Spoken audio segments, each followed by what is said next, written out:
It's 11:59 America, and this is Uncle Ponery with news, videos, and podcasts until dawn.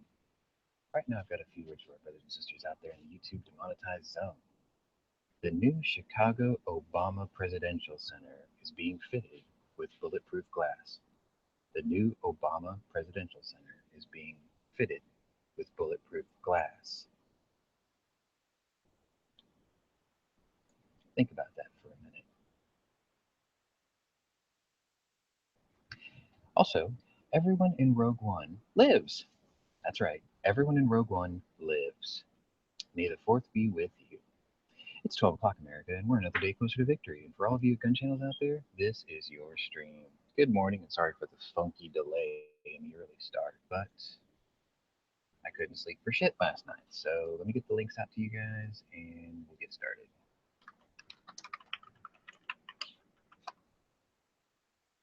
Links are out. Let's see who's actually up this damn early in the morning, shall we? I don't even know if this is working.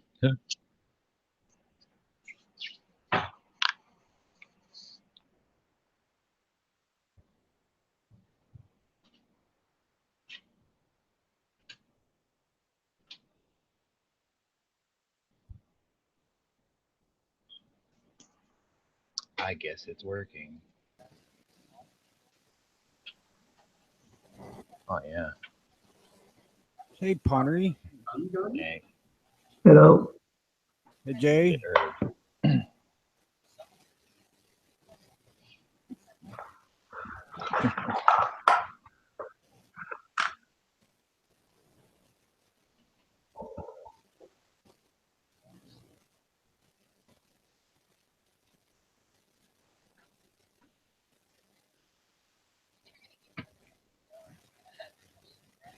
I'm reading the story about a man who killed a bear in Alaska. I'm pretty sure I've seen this story before.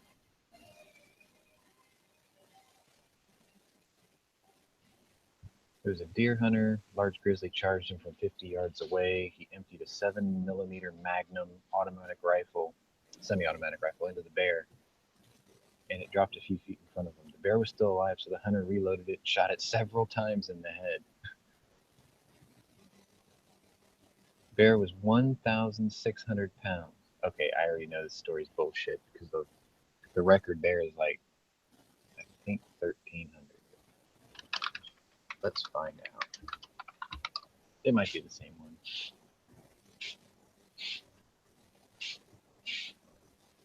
What kind of bear was it? Because I thought the Kodiak was King.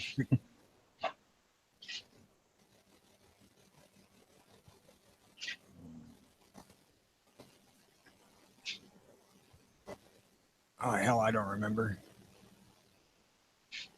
I know I read it somewhere back when I stumbled across that old woman with the 22 killing a bear. Right. 22 bear killer. Now, see, they don't measure it by weight. They measure it by the width of the head. I think this story is a hoax. That's where I've seen it before.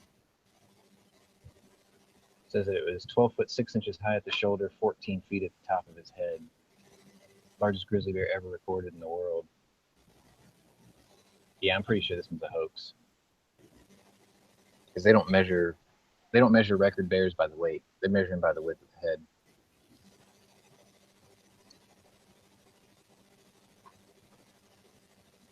Anyway.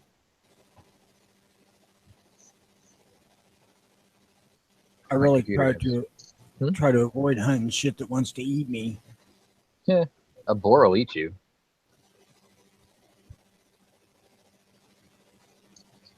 A very motivated boar will eat you. We don't have those here neither. You don't have feral hogs? Nope. Damn, lucky you. Well, lucky and unlucky you. Can't get that free bacon.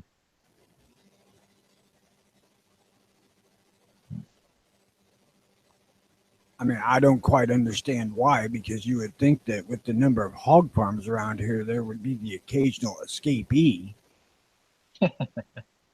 There are. Someone usually takes it before anyone can report it. Well, I would say that they're probably all pretty much taken care of by coyotes.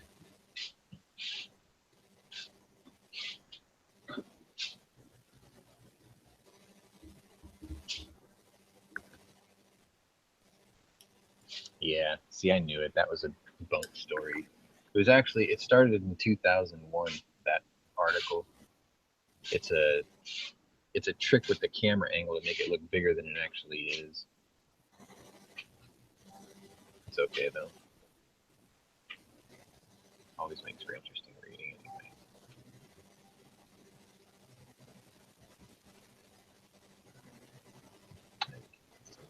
I got to talk about basketball for a second.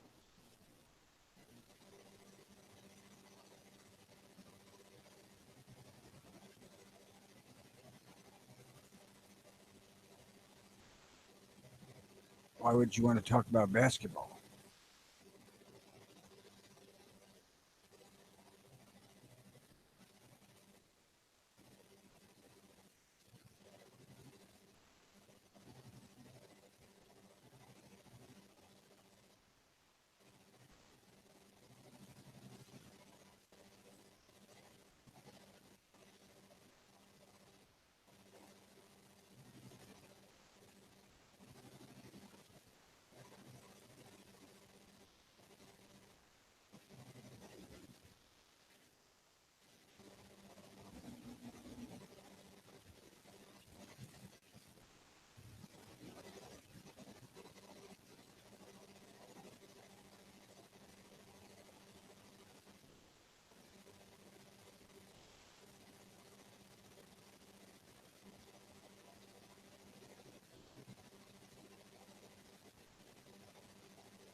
No, my boss just walked in, so we were talking about yesterday's retarded loss.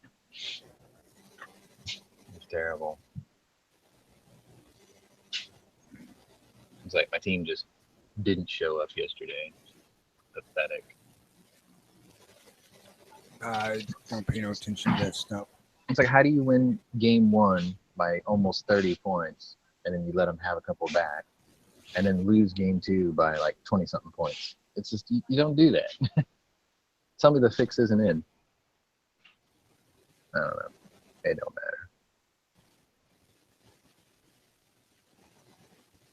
matter. It does sound kind of Hokey, right? Yeah. Lost by 25. I think it is. Yeah, 25. It's ridiculous. It's like it was a bookie's nightmare.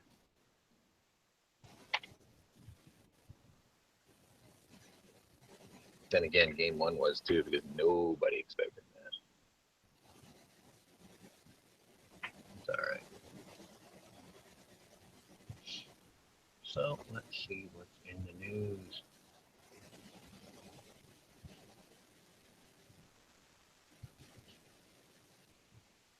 Oh, I see. Trump's army secretary pick says citizens should have the same weapons as the government. Shocker. Mm. Yep. The presidential center built in South Chicago is going to be bulletproof. Has to be, right? Doesn't surprise me. Probably not a bad idea. Yeah. House is going to vote on the Obamacare repeal bill today. Point. I don't see what the point is, because they don't have shit that'll replace it. I've been listening to my local on the way home every day, and he's fuming. Rush is fuming. Hannity's fuming. They're all fuming, pissed off, because it's like these people that are in there aren't the guys that they're not doing what we've elected them for at all. Like that fucking what is it, the omnibus bill that they passed, the $1 trillion spending bill that's only good until September. You passed the bill in May, and it's only good for 4 months. $1 trillion in 4 months? Are you fucking kidding me? 107 or 108 Republicans Palm voted against the bill. but 130 something of them voted for it, and all the Democrats voted for it. So tell me, who got their way? How do you have the White House, the Senate, and the fucking House majorities, and you're still losing to liberals? How do you wrap your head around that? I don't know. It's fucking retarded, is what it is. It is, because how in the hell did they score Obamacare in the first place? See you later. I don't know, man.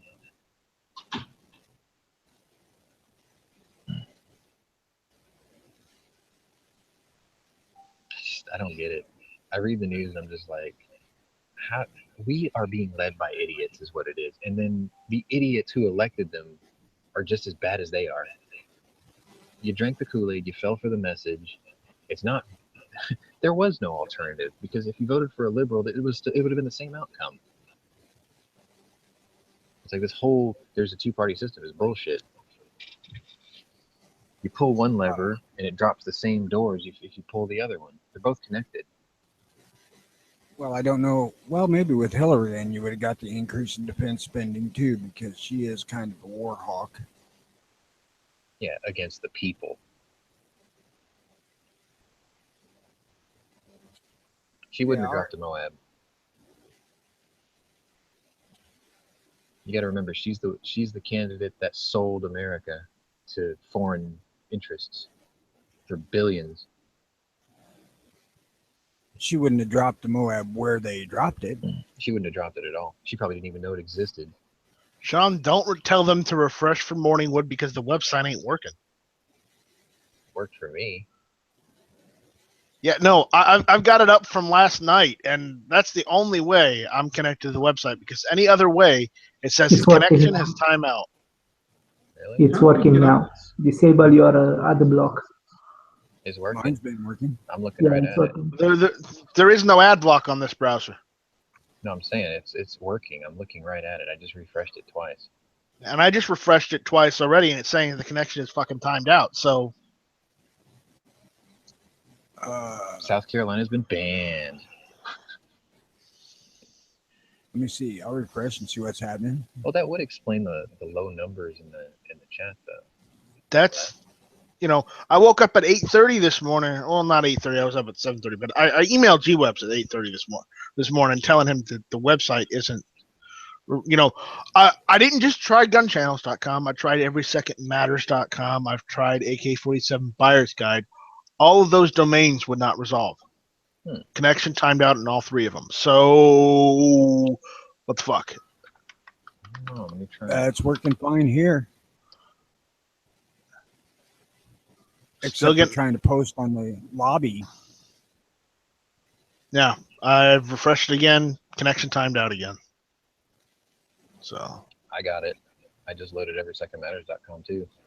Yeah. They just banned South Carolina. What for? We haven't done anything wrong. Illinois, I can see, but South Carolina, what the fuck? But have you done anything right? Well, I got some news for you. All right. This is crazy because something like this has never happened. A pro-gun bill actually got its way out of a South Carolina Judiciary subcommittee. Yeah. While as the 5-day expansion on background check bill stalled. That's good. But unfortunately, one of the co-signers, or the initial what do they call them? The person who initially sponsored the bill has stated that he will do everything he can to get the constitutional carry bill shelved, so that does not pass. Well, it's time to blow up his phone. Well, here's the thing: he's the representative for Charleston, or his car. So it's time for you to blow up his phone. No, I don't want to blow up his phone because I don't live in fucking Charleston. I live in Walterboro. It's outside of Charleston. It's like the Sugar Land to Houston, man. You're close enough, aren't you? Like he's in your district? No, it's more. It's not Sugarland. It's more like Pearland or Pearland or however the hell you say it. At least you knew about it. That's good. If this guy gets his way, is it going to affect your rights? If he gets his way and he subverts the judicial system, or not the judicial, but he subverts the process, then yes, I do not get constitutional carry. So yes, I am affected. Then blow up his phone. Now, Problem is, he won't fucking listen to me. He's a fucking Democrat. Did you put? Wait, did they put up the bill as constitutional carry, or did they put up the bill as permitless carry? It's go ahead and do a search on it. It's S449. All right. Bearing Arms listed it and listed news on it this morning. Because I woke up and I saw it. So It says Constitutional Carry Act. That's why he's fighting it. If they worded it where it said permitless carry, it would skate right through because some people are too stupid to realize that that's the same thing. not this guy. This guy has a hard-on. No. You have to look at what the liberal mind looks like. It's a music box with a monkey with a fez and a little tin cup. That's racist. How is that racist? Because That's all liberals. Because this guy in particular is African American. I didn't know that, so it's not racist. Innocence through ignorance.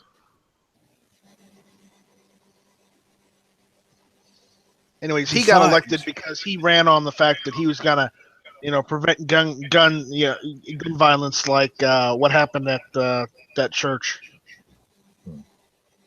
Besides, organ grinders are generally not of a particular color.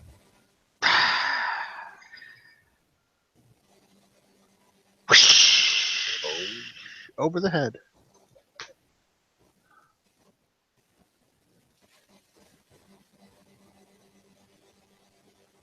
So anyway, so you got one, but you're losing another. That's probably why you got the one.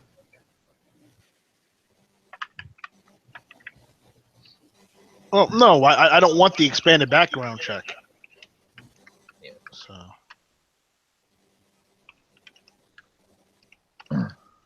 Oh yeah, that would suck because you'd be worse than Illinois then. I know, right? Well, that is yet to be seen because let's see what happens with that wonderful bill sponsored by Rock River Arms and Springfield Armory. Oh, I thought they reneged on that. It doesn't matter if you renege on it or not. The fact is that it passed the Senate. It's going on to the House.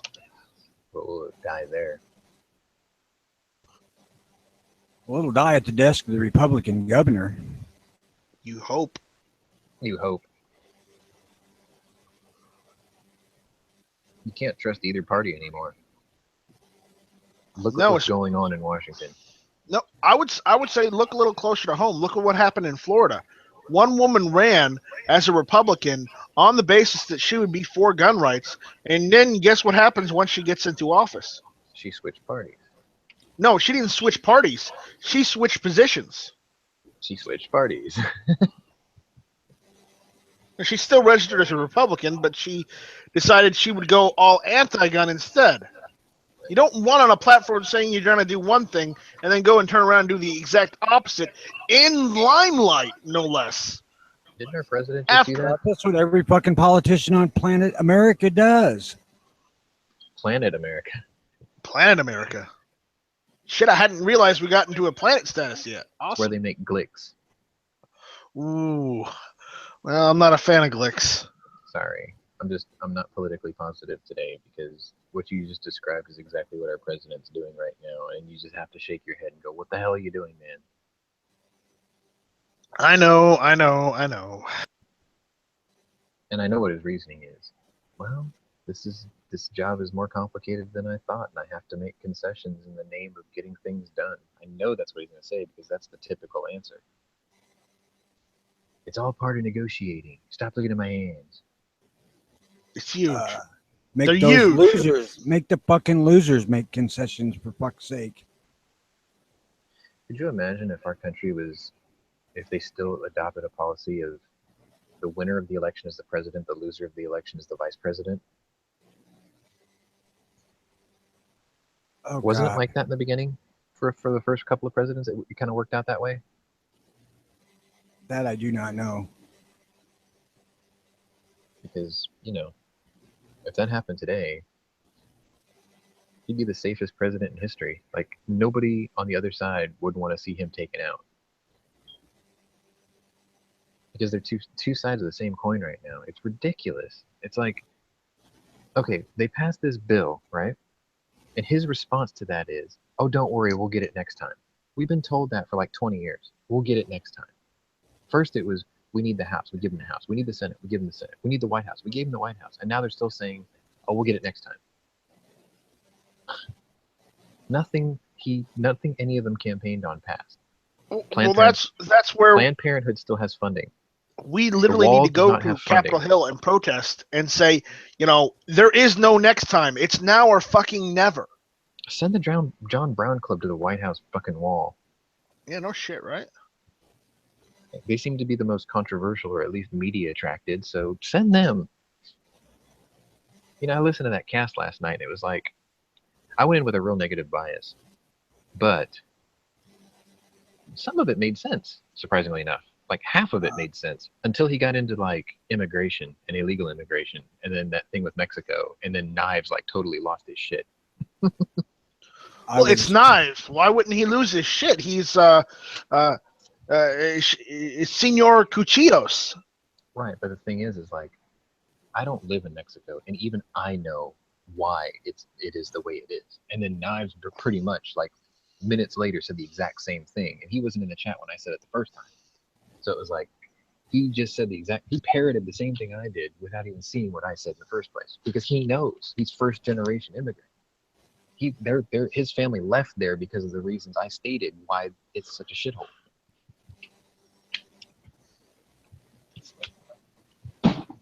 Yeah, no shit, George. That was actually a good show last night. I enjoyed it. Yeah. It's like, I think some common ground was found with a group that most of us didn't think we'd find it. No shit. And that's not a bad thing. I don't know. I've been practicing my bayonet charge, and they did it all wrong in their video. But don't forget to wear an Army issue uniform from 1953, and don't forget to go do it on like the mountains of Korea, because that's the last time it was actually used. But no, a long while back, I found on YouTube the old World War II Army bayonet training video, and I've been practicing that for a few years. And Sean, whether or not Korea was the last time we did it, that still didn't stop people from getting issued bayonets during Vietnam.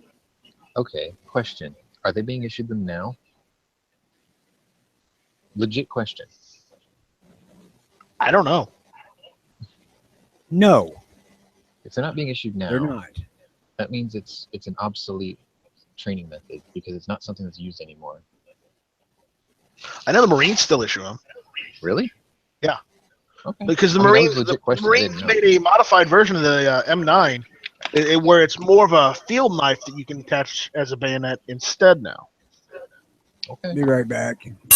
I was just genuinely curious. I didn't know. I just figured if they don't issue them anymore, then they don't train for it anymore. I've seen a couple videos from this year and last year on YouTube already of Marines doing bayonet training. So they're still doing bayonet training in the Marines. Jesus H. Christ, this is stupid. Oh, so when I actually, try and show proof, you ignore me. I see how it is. No. I'm doing returns today. So.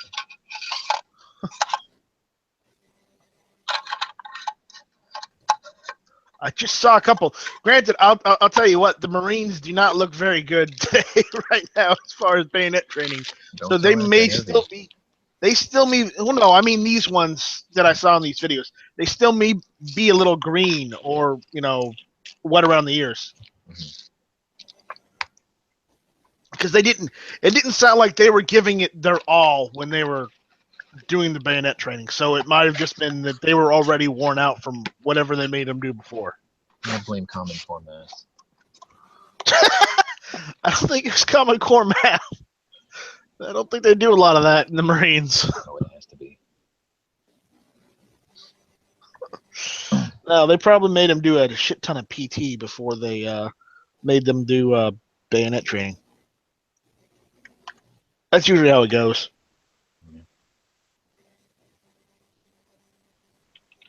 But yeah, if you look up Marine bayonet training, it's up there. They got some videos from last year. Saw one from this year too. Yesterday was irritating slightly. Like I rushed home, tried to get everything done, and then I look at YouTube before the show starts, and it's like top 10. And I'm like, whoa. I thought it was a 5. So like I'm rushing around looking for another 5 to put on my list, and then it was, oh well, we ran long, we can't do it this week. We'll do it next week. Fine, whatever. I wasn't that interested in it anyway. Sexy guns.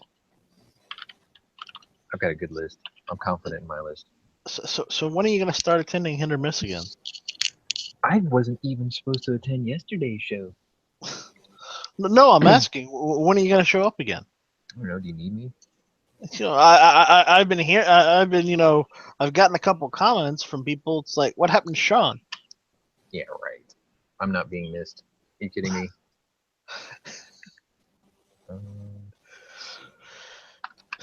Well, I'll give you this. I know that on YouTube, Sean Callahan is not fond of you. So I don't know. Like I talk to him on the YouTube side all the time. it's like, most of the time, most of the videos they're like, tell Sean to shut up. I like pulling his chain a bit. That's all. Oh man, but that was hilarious. So you're going on about a topic, and I'm generally happy about what we're talking about. Enthusiastic that we have somebody to talk about stuff, besides just myself. And they're like telling Sean to shut up. It's great. At least they're not telling me to shut up, right? It's Tony's job. Or as the story goes, that's Heavy Beast's job. No, Heavy's job these days is to grief your list. It doesn't matter what's on it. It can be on his list, and he'll change it at the last second. Go, no. You can't have that. That sucks. Like he's the new PBR. He's the new PBR for lists, which still nobody knows where the hell he is. I was gonna say he's the new Captain Cockblock. No, because we still push our list anyway. So he hasn't gotten to John Kasich level. He'll be unhappy. Right, because his daddy wasn't a mailman. I don't think his dad was a mailman. There's nothing wrong with being a mailman. My uncle's a mailman. Well, yeah, but it's not like the highlight of your political career to say it every time you go on stage. My daddy was a mailman. It's like, that's great, dude. I can show you a mailman who supposedly fathered 1,700 children in the 50s. Is that your daddy? Because it's 1,700 other people's daddy. It's like, he was Mr. McFeely. Literally, he's like, special delivery. Pretty sure that's not the right pronunciation of the name. Mr. McFeely? That was his name. Don't you remember Mr. Rogers' Neighborhood? I don't remember his name though. Yeah, Mr. The mailman guy. He wasn't on as much. He was like he was like Mr. Rogers' version of the FedEx guy. I'll tell you what. The one FedEx guy I want is that one who took the American flag away from the Antifa people and put the fires out. Right. I want that guy to be my FedEx guy. He probably got fired quietly, and no one knows about it because they silenced him in the media. I doubt that they would fire him because that would only really piss everyone off. This dude left a Kona Brewing Company fucking beer bottle cap in his return box. See, the thing is, he was a former veteran himself. He actually fought for the country, and he got pissed off that these college rejects were burning flags. So he went out there and got his fire extinguisher, put the fire out, and took the flags away from him, saying, if you don't treasure these, you don't need to have them. He infringed on their constitutional right of self-expression. Where's that a about the flag constitutional code. right? Show me on the Bill of Rights where it says expression is. What about the flag code? I know they ruled against it or whatever, and they said it doesn't matter, but it's still kind of shitty, isn't it? The Supreme Court ruled that was perfectly legal to do. Right. Covered under the First Amendment. Right. And the Supreme Court's wrong. No, I mean, think about it like this. Everybody serving or who has served or who used to serve or is currently serving, they all say the same thing. You have the right to burn the flag just as much as I have the right to punch you in the face for it. I'm not. How many judges are going to rule against the guy who punched him in the face? I'm not saying that I disagree with the guy at all. I'm just saying that they're out for firing the dude.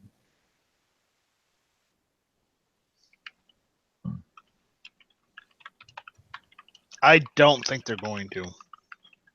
I think it'd be a stupid move. Brownells. I saw the other day that Brownells actually went and gave that guy, that FedEx guy a gun too, awarding him for, I guess for his service and for also protecting the American flag.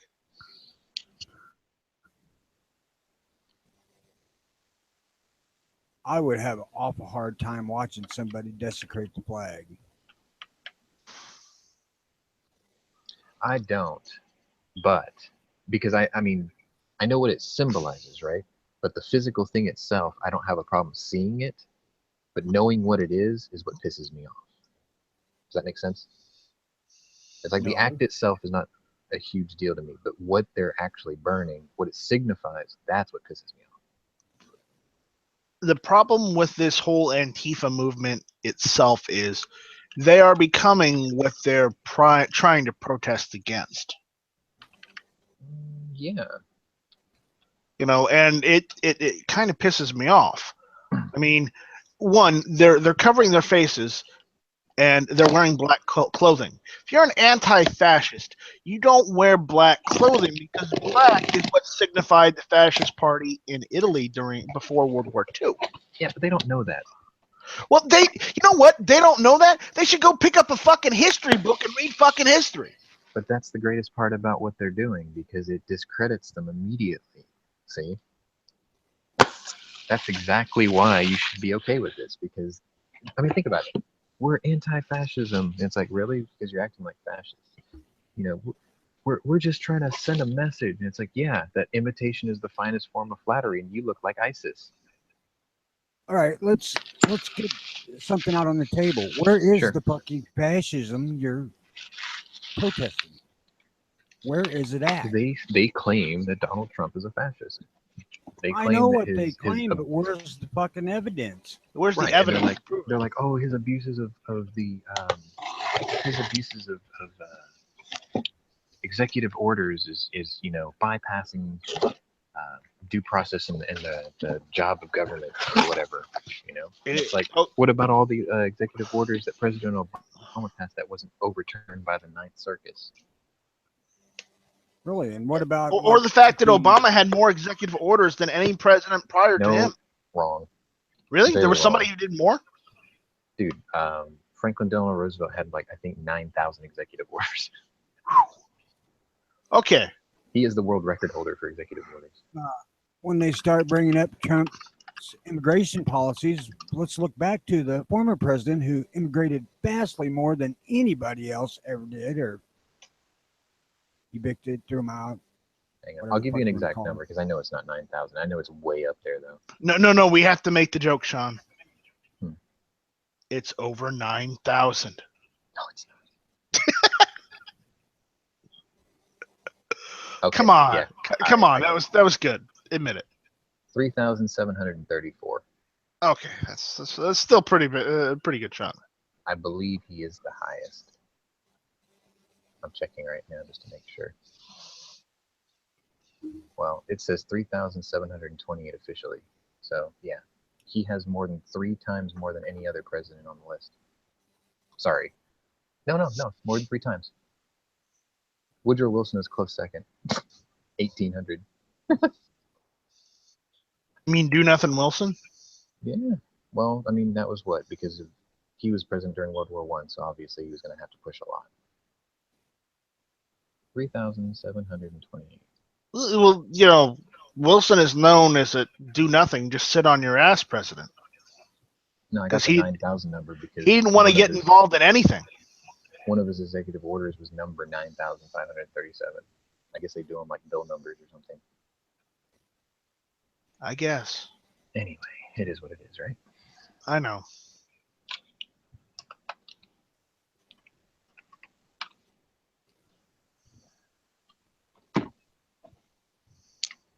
But for the left being so opposed to deporting illegals, their last leader sure as hell did his fair share of deporting. Let's take a look, shall we? Total number of deportations by presidents. Maybe there's just a nice, concise list. Wouldn't that be cool?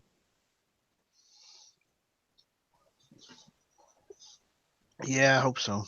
And I hope the weather stays clear enough I can go out and take some video because I wasn't able to yesterday. I wanted to, but I had to take family to the doctor. I still need to go to the doctor. I know Tony's gonna give me shit for it. Hey, take your ass to the doctor. Dumb Hey, fuck. Jews is fucking dying. No. Dude, I woke up in the middle of the night fucking just feeling like shit. I told my dad to check with my mom's therapist today just to make sure that they take my insurance, because if they do, then I'm just gonna go straight there because it's where I'm used to going anyway. He's gonna be there in like 20 minutes.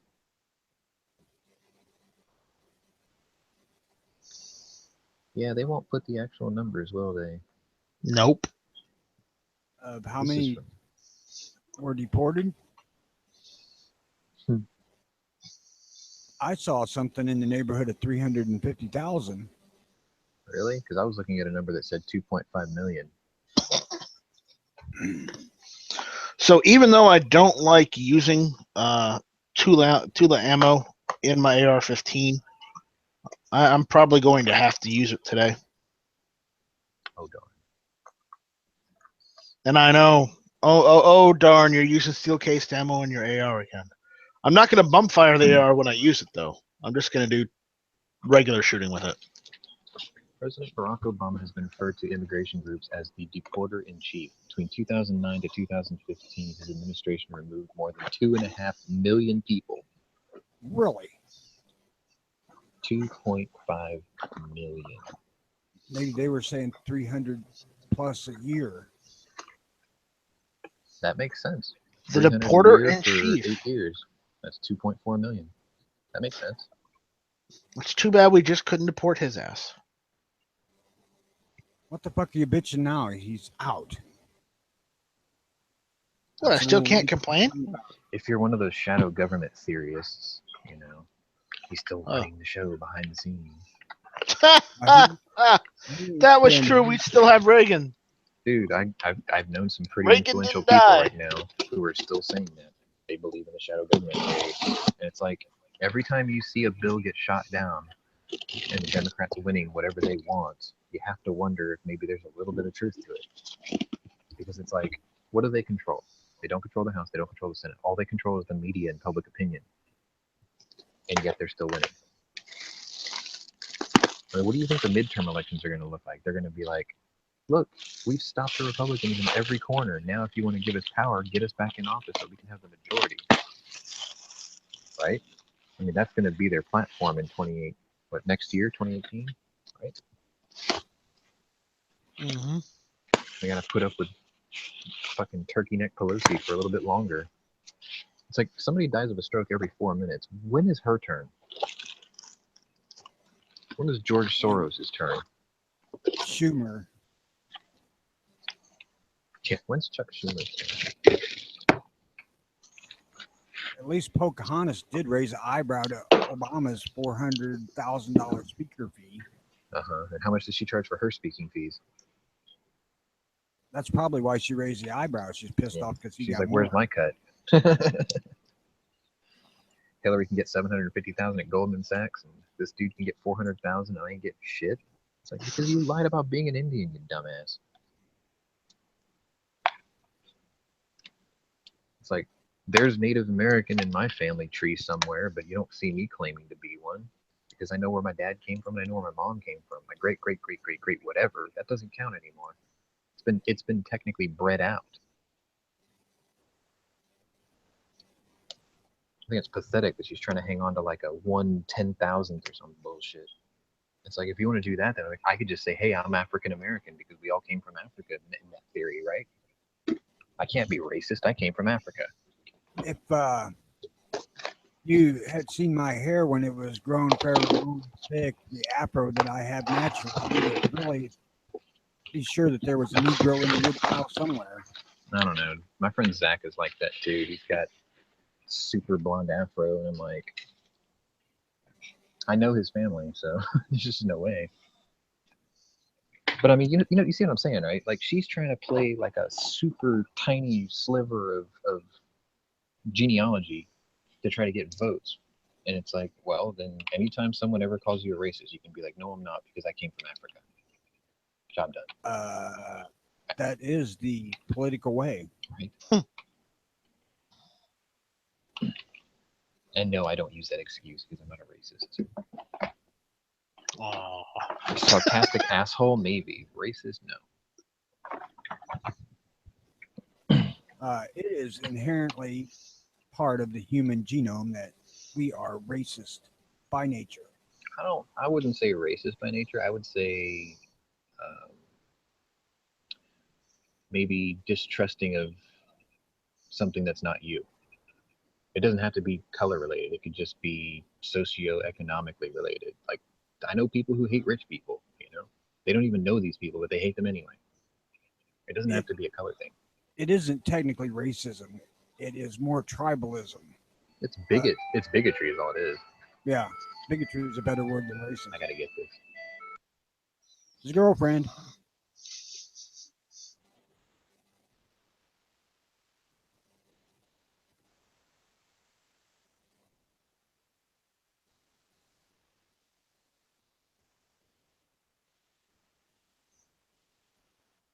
There was a lot of good points on that show about what's driving division in this country made last night.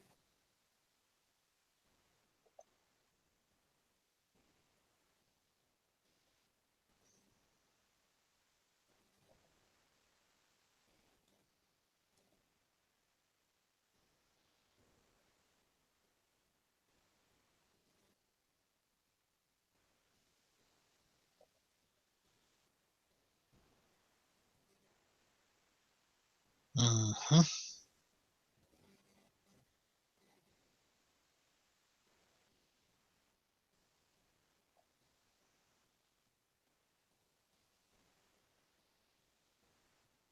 I don't particularly agree with their open borders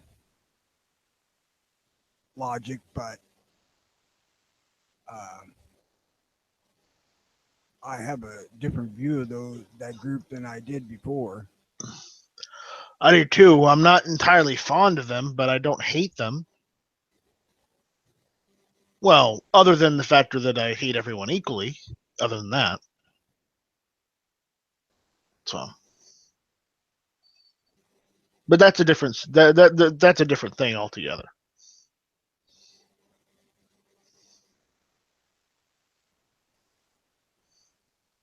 And that was my line, actually.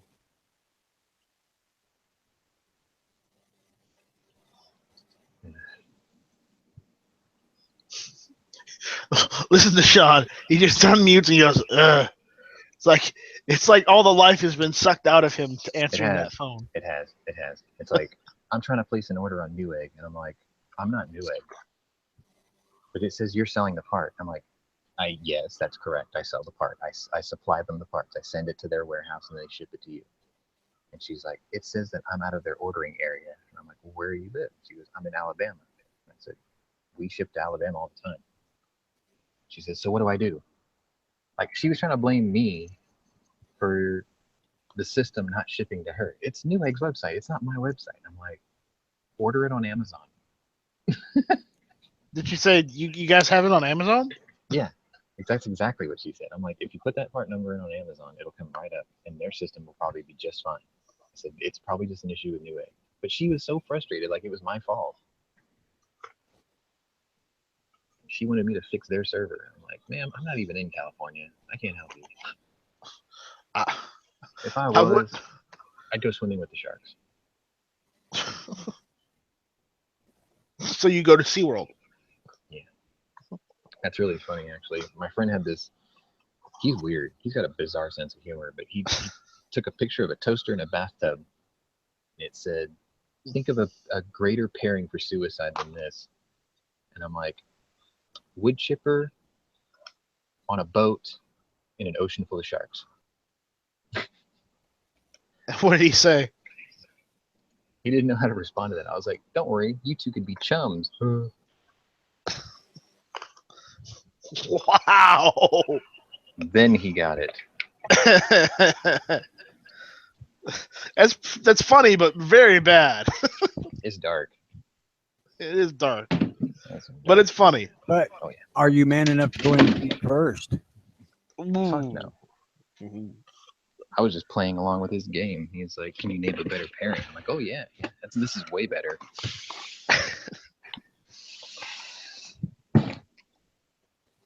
That is a dedicated motherfucker to jump into a wood chipper feet first to commit suicide.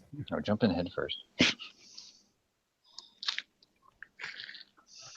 Gonna have to, right? The only way. I'm not jumping into a wood chipper at all. Neither am I. No, I am anti-wood chipper. I am too. Staunch anti-wood chipper. I think it'd be a great death penalty method, though. Most likely it would be. It's like, you've been found guilty of first-degree murder. I sentence you to Husqvarna wood chipper. DR chipper. Yeah, and it's like, no activist group can say that it's cruel and unusual. They can't say he's wriggling around on the table because there's nothing left. Right, because pulp don't wriggle. Don't wriggle like don't wriggle. Angry's out there, hashtag juicer. Yeah, there you go. There you go.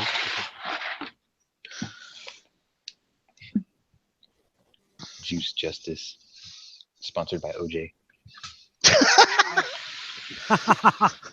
He'd have to get out of jail first to sponsor it. God damn it.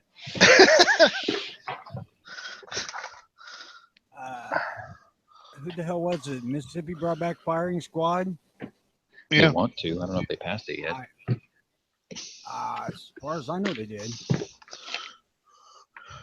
I think Oklahoma still uses it as a secondary, and I think Utah still uses it too. See, I would want to give. I would want to give the condemned the choice of weapon used. It's like, then they'd say the Jimenez or the Sky. nah, it'd be like Mark 19. Mark 9, a machine gun. Why? Oh yeah, let's do it North Korea style. 20mm Oral Icon. Moab. I don't want to take you fuckers with me. Right. Moab. There you go. Let me do my part for penance. Like, strap me to a Moab, drop me on Pyongyang. Yeah. I gotta get a loader for my AK Max. This is a pain in the ass to go and load them manually. Oh, One round at a time. Metal Storm on the 1 million rounds per minute setting. Well, that's basically the wood chipper. Pretty much, yeah, you're right. Yeah.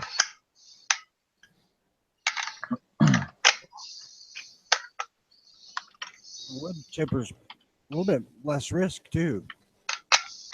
You know what I like about the wood chipper? Reusable. Reusable. There you go. There's no ammo.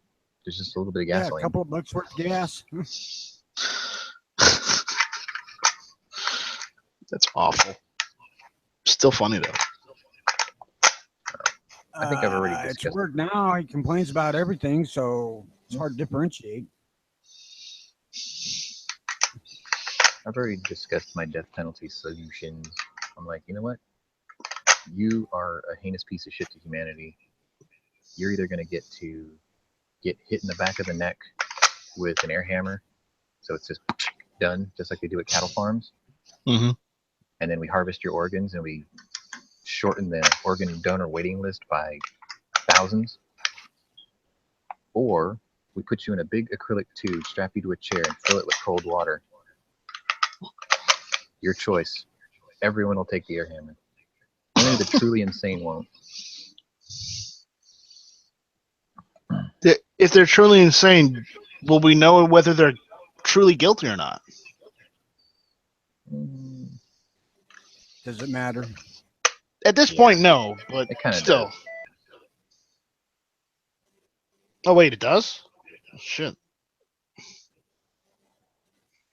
Is it not better to save the lives of half a dozen sane people at the expense of one? Truly sadistic insane motherfucker? people? Yeah, probably. Question is if you were receiving an organ transplant, would you accept said organ from psychopath or whatever?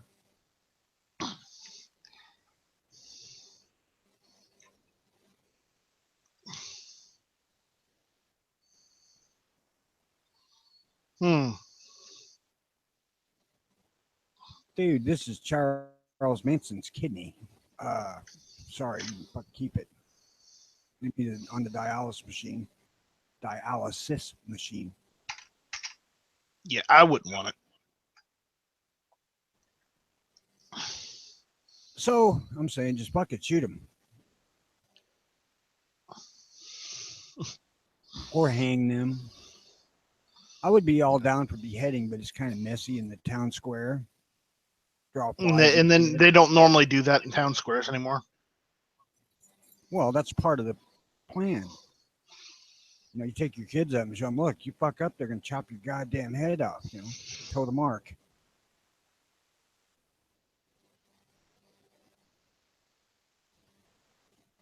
But hanging them does good as long as it's in the public square, too. God, I really kind of hanging with angry today. Crocodile or gator farm, there you go. Yeah, you'll never find the evidence. You're going swimming with the fish with teeth.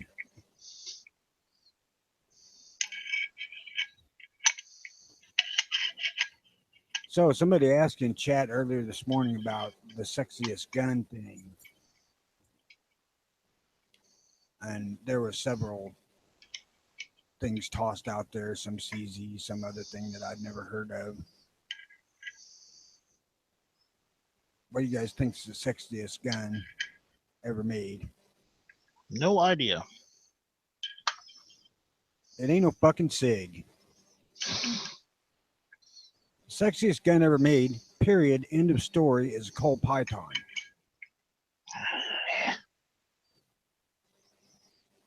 Mass-produced art is what that thing is, or was.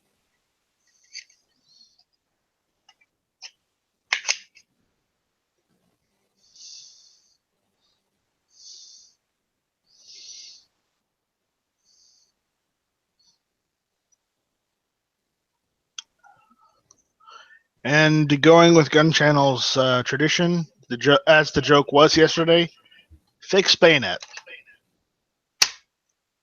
There, it's on the rifle. Okay, let me ask you a question seriously for a moment. All Just right. exactly what do you perceive? foresee as use of the bayonet? Personally, I see it as like a knife that you can put on your rifle. Okay, and I know that's not exactly what it's for. I know it's literally just to stab something, but the issue is most of the bayonets of the later half of the 20th century were basically glorified knives that they put on the end of rifles, where you could use them as a survival knife if you needed to in one of those shithead the fan situations where you crashed somewhere in enemy territory. You needed something to act as a knife.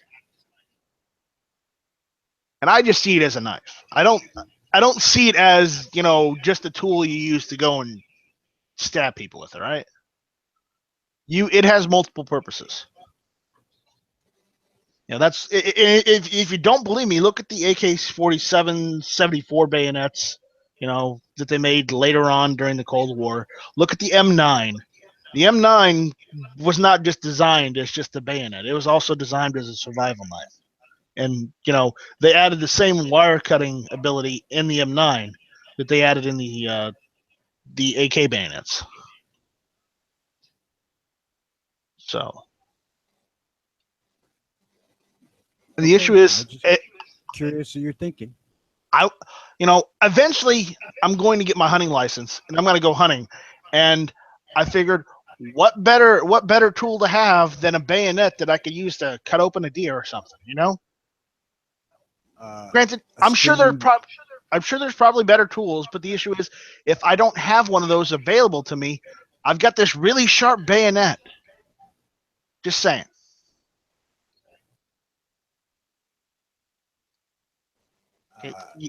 There's many better tools to field dress with, because you really would be better served to not cut the guts themselves open. Well, you know where I'm getting what I'm getting at, though. Just a sharp knife to prepare the deer.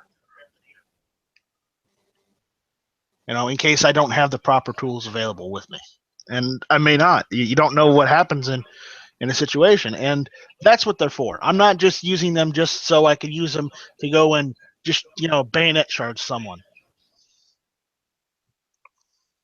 So, and that's my line of thinking. And right or wrong, you know what? I'm allowed to have my own opinion, and I'm allowed to have my own stance. And I wasn't saying right or wrong. I was just curious of your thinking on the matter.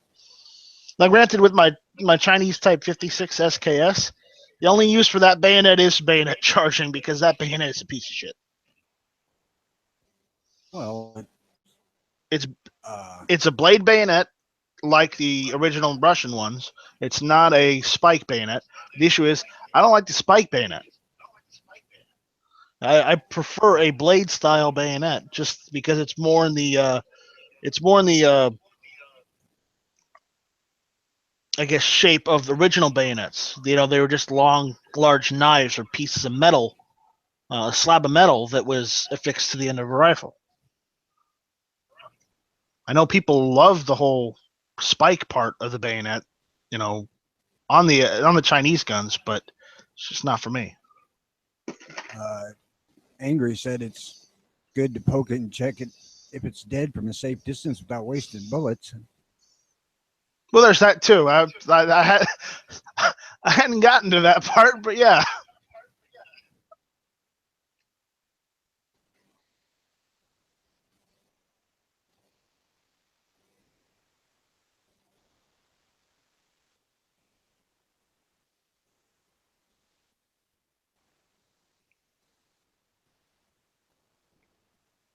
Don't worry, I ain't hacking on bayonets this morning. I was just wanting to get your thoughts out there on it.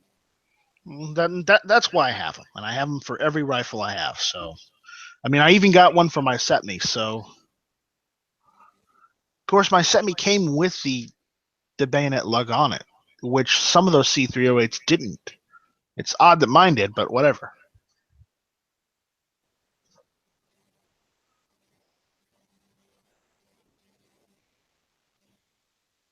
I've had a couple of bayonets given to me as a kid.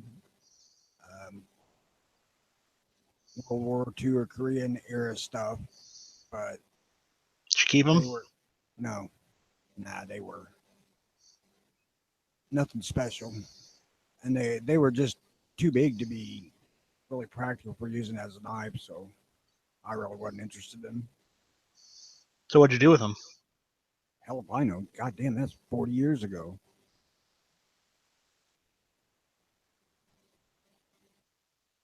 They're probably still in my grandma's house, or were until it got blown off the foundation by a tornado.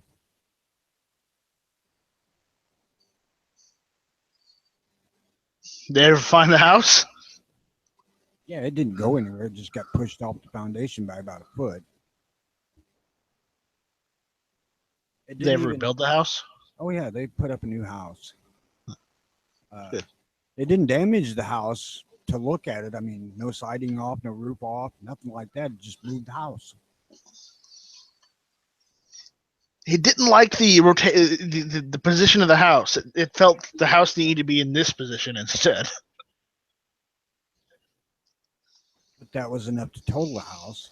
I mean, granted, it broke the water lines and sewage lines and all that shit when it moved, but it was surprising. It was kind of odd to look at because it looked like it just pushed the house about a foot.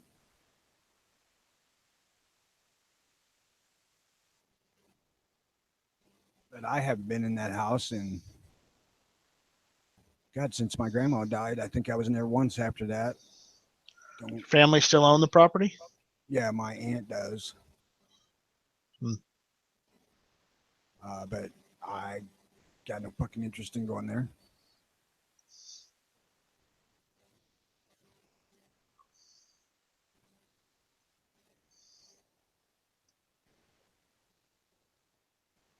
Actually, if my grandma had passed away 6 months earlier, I'd have never moved back up here. Because we moved back up here because she got really ill and uh, the family needed help taking care of her. And I moved back up here, and within a month, I'd bought a house. And then a couple months after that, she passed away. Fuck, now I'm stuck.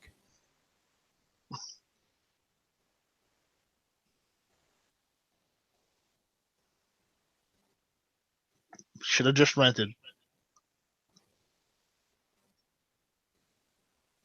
Well, renting's like pounding sand down a rat hole. It's a fucking waste of time. Yeah.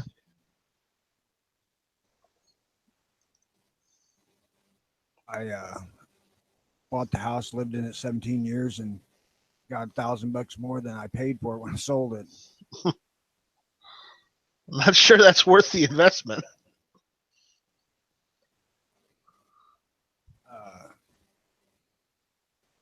I don't know. 17 years living and $1,000. Pretty cheap life. I guess.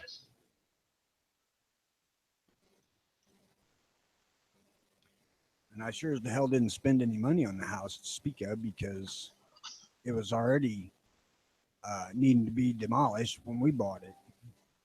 Oh no. There wasn't any point of fixing it up unless you was considering tearing it down and building a new one.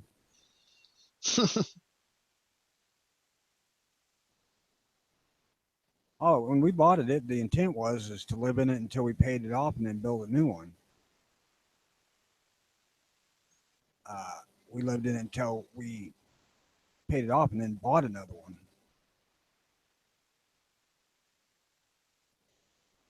And then sold that one. Yeah, because I couldn't take care of it anymore. I wasn't physically able to keep up with it. And the neighbor walked over and asked if I would be willing to think about selling it. And I said, well, I'll tell you what. I'll take X amount of money for it. If you want it, there it is.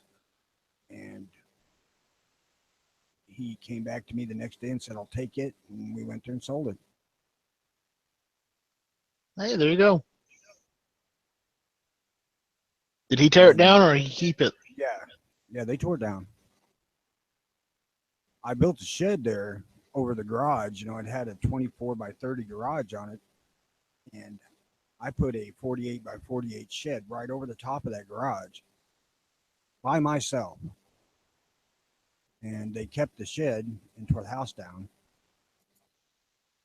I'm like, people are saying, "Man, don't you sad to see that thing go?" And I'm like, "Fuck no, I ain't sad to see it go." It's his fucking house. Once he paid me for it, he can do whatever the hell he wanted with it. I do not miss it. That's why he sold in the first place. Well, yeah, I mean, my health has been deteriorating for a long damn time, and I just could not take care of the place.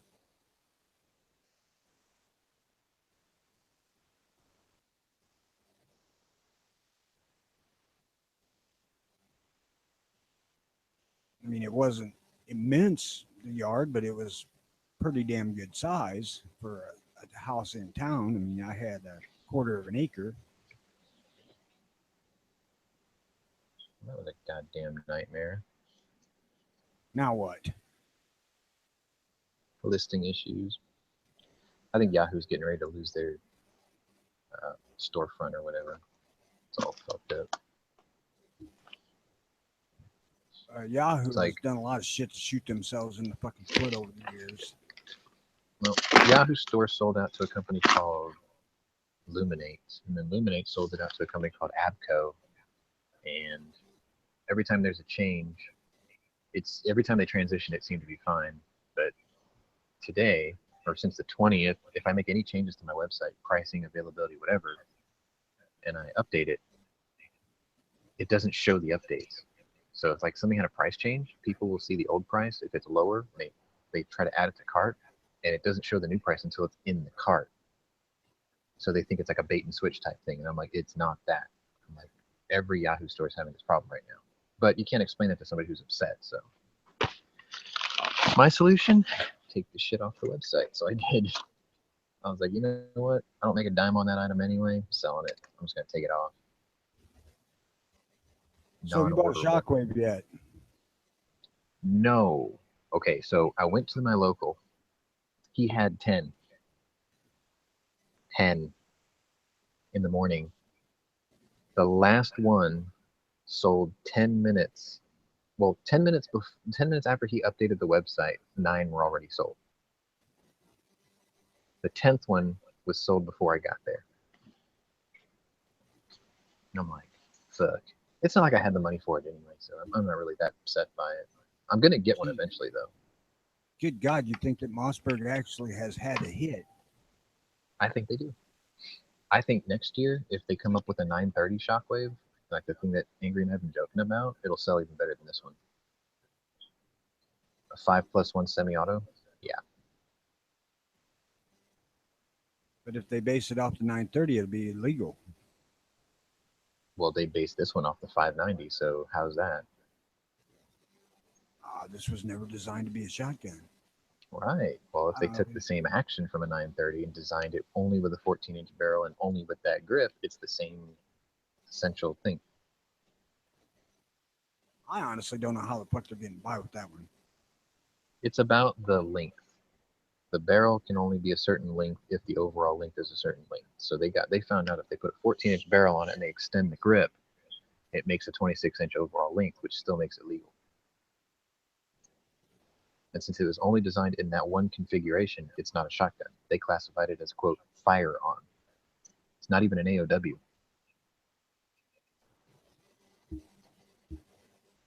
I mean, it doesn't matter. It's one of those, it's like the SIG brace type thing. Don't ask. It's there. Have it, enjoy it. Hashtag Fiat guns for everyone.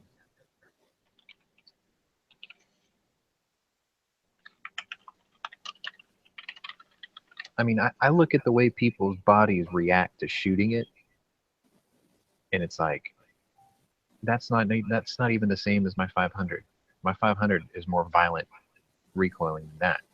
So I'm not even worried about it. I'm like, I think I'll do just fine with that. No, it's not hard to shoot freaking 12 gauge holding it in your hands. No, I mean, I was watching people shoot high brass magnum shells, and it still didn't look that bad. Doesn't matter. I mean, your arms will absorb the recoil real well.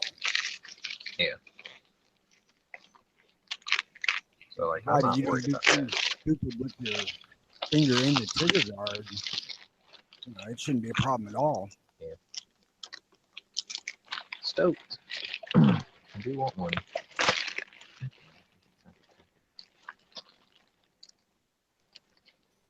I need to calm down too, for real. Like my dad always jokes, he's like, "You're not gonna live to see 40 because you're always angry." He's like, "You need to calm down." I don't think I know how. That's a strange thing to say, I know. I don't know how to calm down. I don't know how to not get upset by things, especially if like they affect me. Get pissed off. Check the chat and see if Gal or another female's in here. Getting laid is how you calm down. Oh my god! Lie to him. Lie to him. Maybe he will calm down. Who knows? Wow. No, I'm amazed right now because like I'm trying to take a rubber band off this thing. I stuck rubber bands around this.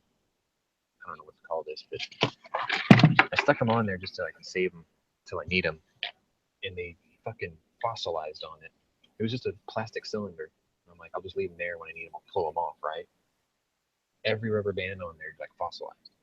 I tried to grab it, and it's crumbled. That's because they don't make it like they used to. Clearly, and these were mailman rubber bands. These usually are pretty decent. That's why I keep them. I used to put these in as replacement belts for my wet tumbler. That's how good they were. I'm not kidding, man. Nice. Like I would take 3 of them and wrap them around the pulleys of my wet tumbler, and they'd work every time. Oh well.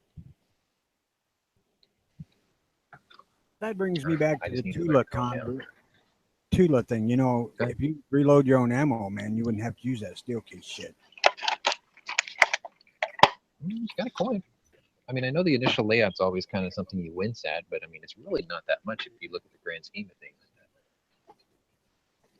Buy a cheap mill syrup or get a reloading setup. I know, but it's the issue that I want more guns. Space issue. I know, but you can't say it's a space issue, and there's no point in buying a bunch of guns if you can't feed them.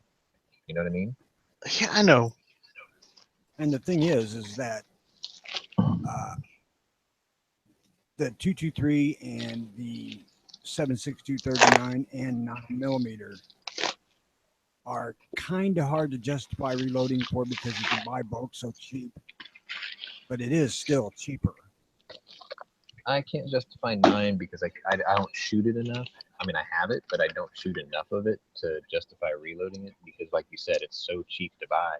I can drive over to Freedom, which is only 30 minutes from me, get a box for like $9. That's not bad. Right. And, reloading it costs you about 5 or 6. If that, right? Like 50 rounds of 9, probably like 3 cents a round or something. I think I'm running about 5.5. That's not bad. So like $250. No, sorry. Maybe like what, $25? No, it's $250. And I'm counting the price of the casings because I bought it, but they were cheap, so it's not that much. Yeah, $2.75 to reload 50 rounds. That's not bad. But is that okay? So if it's $2.75 and I can buy it for $9 a box, right? Is the time it takes to tumble, size, make the bullets worth that $6.25 difference? To me, no, because I have a single stage. If I had a Dillon progressive, maybe. I can do 100 an hour, and now if I'm using the 2 presses, I can do about 125 to 150 in an hour. Yeah.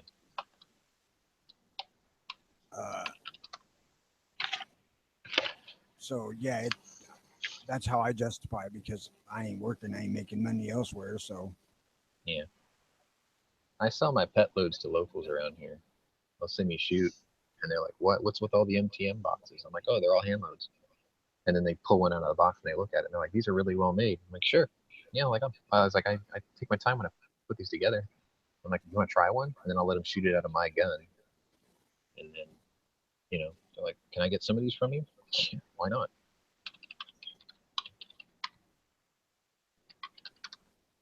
I mean, I'm not doing it commercially. It's just passers-by or whatever. They're curious and they want a box. I'm like, sure, no problem. I don't think that's illegal. So, and I mean, if there was a legal issue, I can get the license for like 3 years is $150. God damn it. You can hear it, I right? honestly don't know. $150 and a $2,300 ITAR fee.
So, is there any gun news going on that's worthy of discussing? Let me look. Not sure.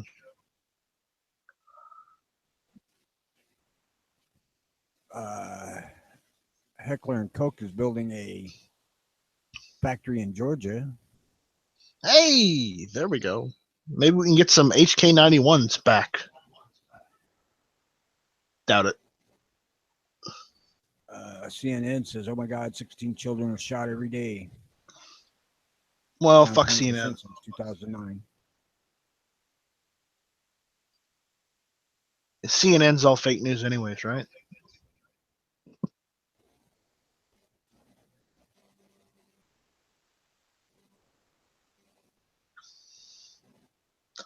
Hogue Goes Blue announces new aqua colored pistol grips. Robin's egg blue. Yeah. Tiffany blue. Actually, this one Pistol looks whipped more like Houston man. aquamarine, but yeah. Pistol whipped Houston man tags home intruder with the headshot. Good job. Didn't pistol whip him hard enough to get his aim off.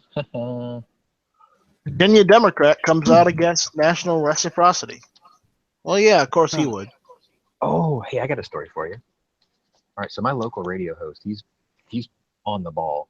And what's really cool is he actually does broadcast in Tucson, so G-Rex can technically listen to his evening show if he wanted to, but I think it falls around the same time as the Daily Gun Show. But he probably doesn't have time to. Anyway, he brought up a really good point yesterday on the way to work. He was like, if you think the average thug has a chance in a shooting face to face against a police officer, you're dead wrong. And he brought up his argument of why that's the case. He was like, first of all, this thug either bought it, stole it, or bought it from someone who stole it. They've never spent a day of range time in their life. They probably don't even hold the gun properly. They're holding it GAT style or some bullshit. He was like, whereas a police officer has had hundreds and hundreds of hours and thousands of rounds of training. He was like, if you had them on equal footing, the cop's going to win almost every time. And I would tend to agree with him. He was like, your common criminal does not do range days. And I think he's right.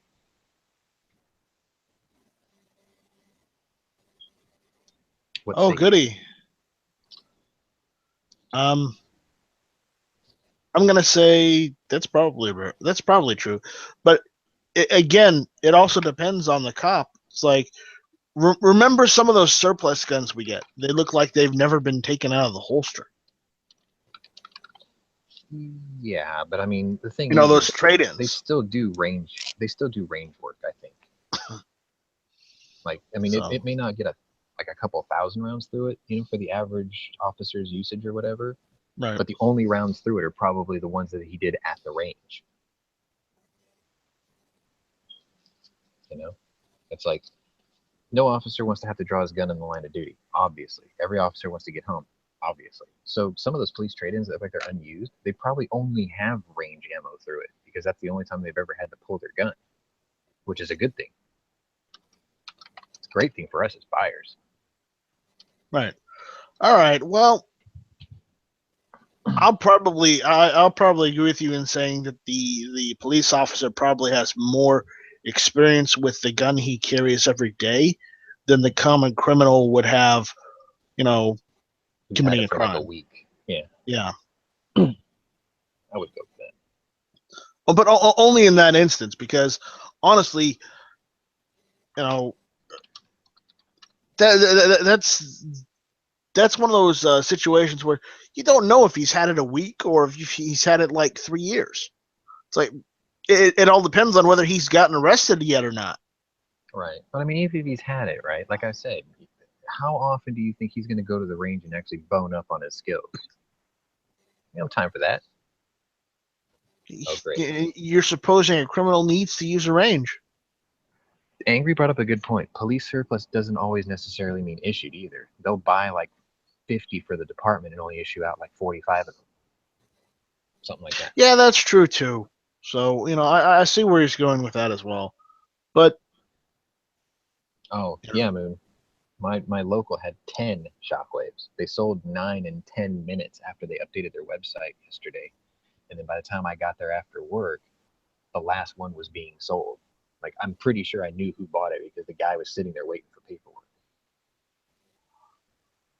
Hunter Specialty butt out tools. I was sad. He's got more on order though, so no big deal. I can figure out how I'm going to come up with the cash for it. I've got to, if anyone's in the market for a set of instrument gauges for a BMW M5, then I'll sell it to you for $300. It's worth like $1,500. That would get me a shockwave pretty quick. If you know anybody who's in need. I was going to install it in my 5 Series, but I never got around to it.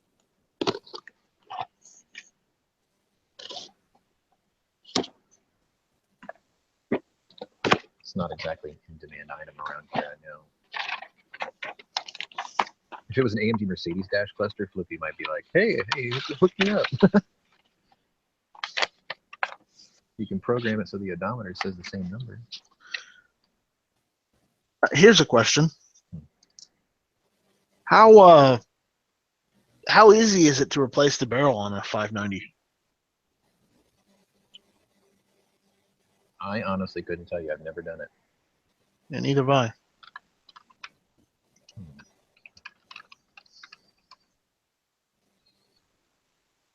I mean, what, the freaking field strip on it, you would get the barrel out, right? You separate the barrel from the receiver and the magazine tube or whatever. So, I mean, it probably isn't that hard.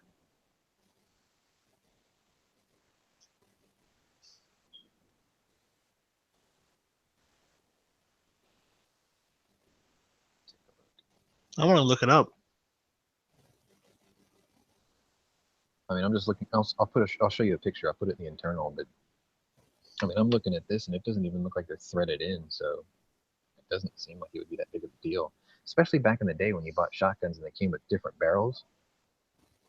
Here, it's in the internal. If you want to take a look. It's probably not that difficult.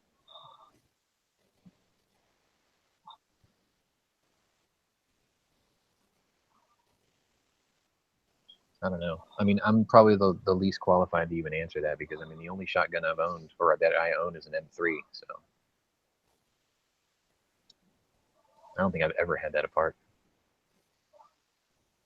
I think it's a quick detach.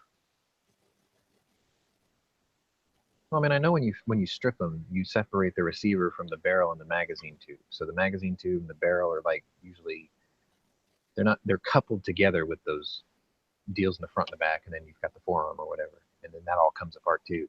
So I mean, it's probably not that hard.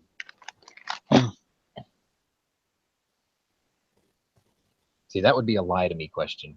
Like, I would just be like, that would be the answer I would give somebody, and I technically wouldn't be lying because I mean, you just have to look at a picture of one and you'd be like, okay, it's not threaded in or anything. So I'll probably have to check one of my books because I have a ton of disassembly books. be like, pull this pin, take out this screw, pull that pin, twist and pull, something like that, you know? Yeah. Well, I got a lot of those disassembly books because I need them when I was taking my gunsmithing course. And the issue is, I've kept those books and I haven't gotten rid of them because who knows? It might have a picture of the one gun I need to fix because nobody else wants to deal with it. Take up Mark on that apprenticeship deal, or is that you said you had to apply for that anyway, right? Yeah, I applied for it, but I haven't gone down and met him yet. Seems like a nice guy. Yep. That last video he did, he was talking about the forge. He was like, "Yeah, the one thing we use the forge for the most around here is lunch." I'm like, "Oh God!" I just had a funny feeling he was going to do something like that. Because he was making a joke that he's a gunsmith, not a blacksmith. Right. And that's where a lot of people get it wrong. Yes, for older guns, like say if we're talking about the Kentucky rifle or any rifles of that era, those barrels were made by gunsmiths, yes, and they did it via blacksmith method. Well, But yeah, the 'cause issue they is pounded the barrel around a mandrel. we don't make barrels like that anymore because nobody makes barrels like that anymore. If you're gonna make a barrel these days, you're just gonna buy a barrel blank, and then he's just going to use his You're talking about the modern way, but I mill. guarantee you there's somebody out there who does it the old way. Like repros, true to life repros or whatever. Yeah, but they're only doing that for percussion cap guns or Yeah, it'd be like a specialty just thing. Black powder guns. Sure. There's other uses for forge and gunsmithing than just barrels. Making Barrels sabers. is like the primary. Actually, a lot of gunsmithing for the guys who do the real thing. There's a lot of parts making, and that you have to heat treat that shit. What the? I mean, This came it's from not Jamaica? common today because of modern machinery, but 30 years ago, it was a pretty common thing that they would make pieces. What the hell am I Right. supposed to do with this? But now fabricating a new piece, and I mean fabricating as in manufacturing a new piece or part is a lot easier than it was back in the day. So some of the methods have changed. Oh yeah. Metallurgy in general has changed. And yet you're still going to have to heat treat stuff, and I don't argue with that. So you are going to have some form of heat treating, and whether you're going to use some type of torch for that, or you're going to get a specialized, they do make them, specialized ovens that they make for heat treating parts. And if you're going to heat treat stuff, you use one of those specialized ovens. But remember, those things cost an arm and a leg just to run. Let alone the price on those things are ridiculous. You can make your own blast furnace. Matt V2099 did. Really? Yeah, right. Like he made right out of grape drink. No, he made a real simple cement cylinder, and then I think he used a coffee can around the cement cylinder just to keep it all contained, and then it had a hole through the middle. You just put something in there, and you just have like a blower and charcoal in it or whatever, and you go crazy with it. Yeah, if I was going to build a furnace, I'd build a rocket furnace. I think that's what he did. I mean, it's got compressed air basically, or forced air going through the bottom of it. It's a little different, but For the small parts manufacturer, you can learn to heat treat with a forge, Yeah. torch. Pretty short order. You just have to learn to read the colors of metal. Yeah, because I know the torch method, but I don't have any experience with the forge. So,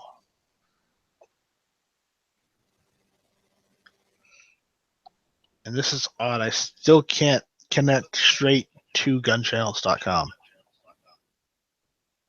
Evidently, you're banned. D-Web's unbanned my IP.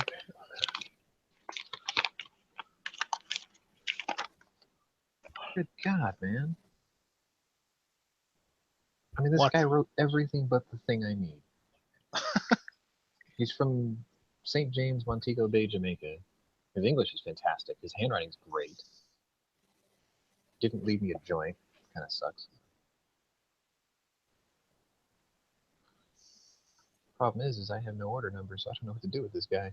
Fuck, I gotta wait for the phone call. Very polite, though. Very polite. I'll just have to wait for him to call.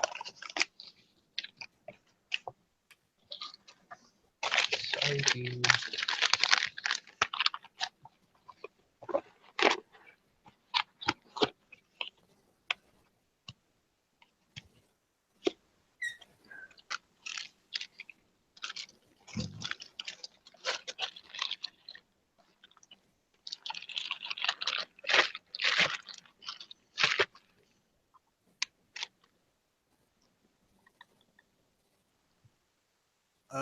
Angry says he is from Montego Bay. You killed his father, prepared to die. No. His father was Inigo or no, his name is Inigo Montoya. You killed my father. Prepared to die. Montoya. Pretty close, though. You're looking for the six-fingered man. The three-tested man. Gunchannels version. Sean, I thought you wanted to keep women around here, not chase them away. Ain't none in here. Hmm. Yesterday, on the other hand, was quite the success. We had 2. And I didn't break it at all the whole day. Proud of myself. Somebody else broke it, though. Like right before we went off the air, someone broke it. Well, I blame knives or Senior Cuchillos. Cuchillo, yeah. No, Cuchillos. I use the few dollars more name. Because Cuchillo does mean knife, so. Which I thought was hilarious. Once I knew what the word It's meant, a double L, so you say it, you pronounce it with a Y. So it's a like, Cuchillo. No. The guy in the movie calls him Cuchillo.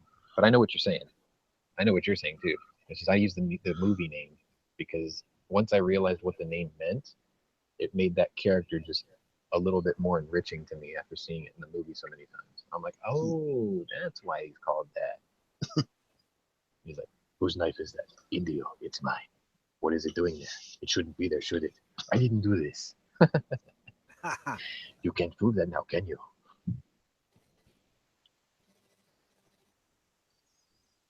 And then it's like, run, motherfucker.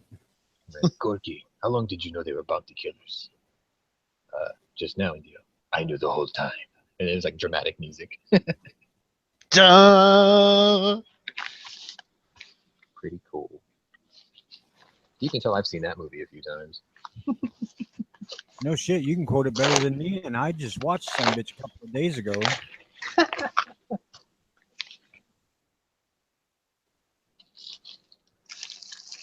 I still say of all those spaghetti westerns, the best fucking one of them all is Once Upon a Time in the West.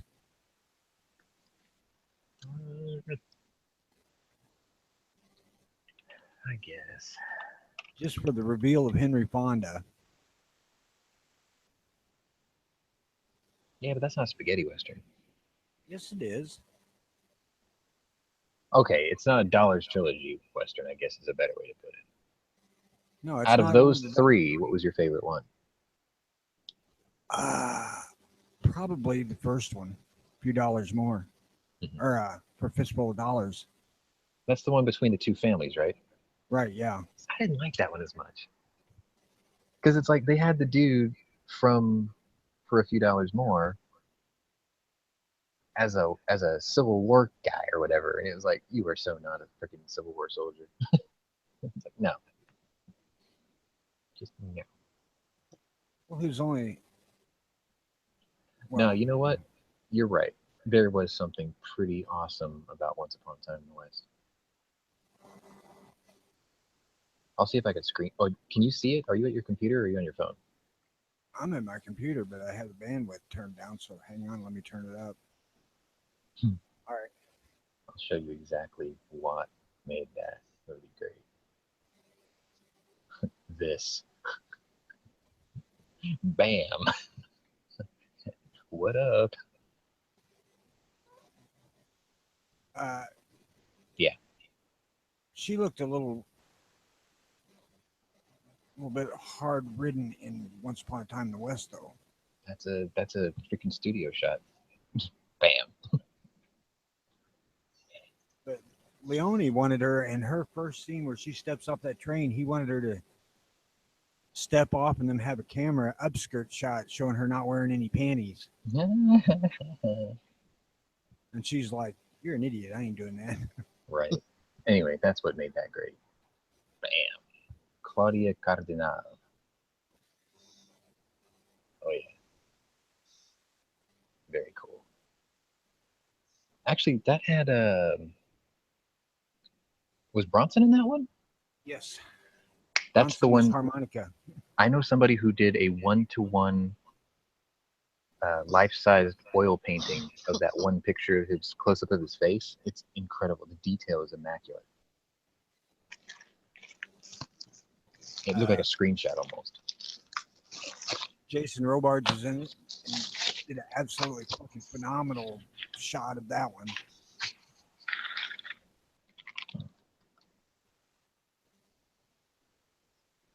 And of course, the Henry Fonda reveal was outstanding, but you really would have had to have been back in the day to get that. Because back when that movie came out, Henry Fonda was America's hero, Mr. Good Guy. Right. And have him be the one that's shooting them fucking kids. See, that was like there was a movie where Robert Mitchum played a really, really bad guy, and that shocked America at the time too. He was like a preacher or something, but he was also a mass murderer. God, what the hell was it? He had love on one hand and like hate on the Night of the Hunter. That's what it is. Yeah, dude was nuts.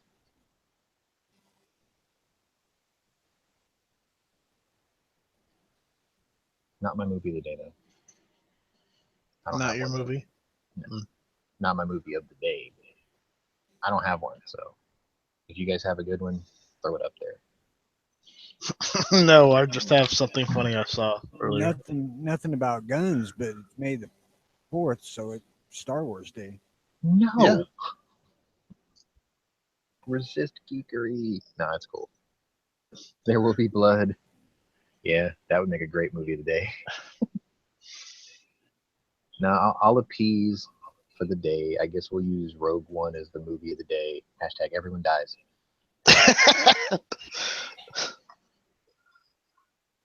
I'm gonna ruin it, so Oh man, you ruined the movie. I know. Some of You're an ain't awful seen it person. yet either. You ruined it for him. You ruined it. It's okay. I never actually sat down and watched it front to back or beginning to end yet. Because I I already went knew and how saw it it in ended. theaters. I was like, I know how it ends, so why do I want to watch it? It was a great war movie. Was it a great Star Wars movie? It was a good war okay. movie. It was a good war movie. Was it a great Star Wars Ooh. movie? Not so much.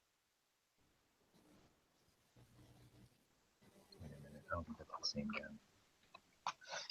But now they have to redo Rogue One for the and they have to replace all the actors with Bothans, so we can get the joke. Many Bothans died to get us these plans. All right, I'm gonna be annoying. For gun of the day, I'm gonna pick Angry's movie.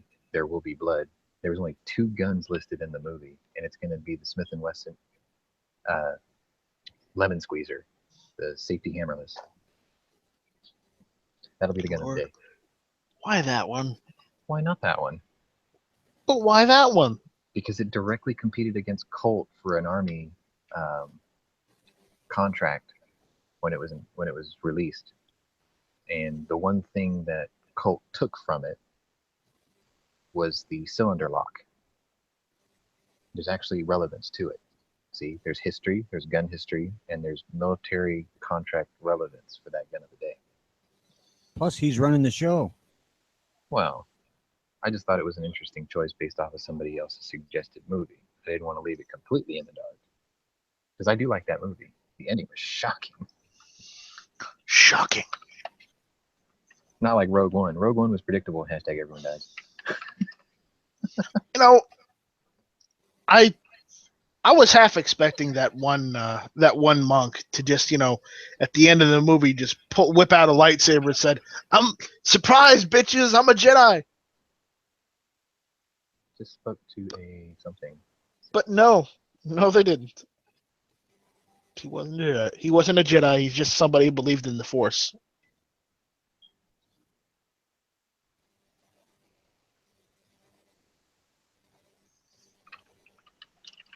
The midichlorians. We don't talk about those.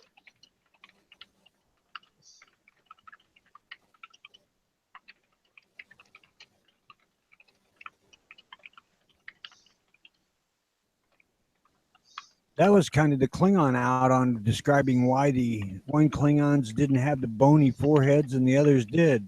Something we do not discuss.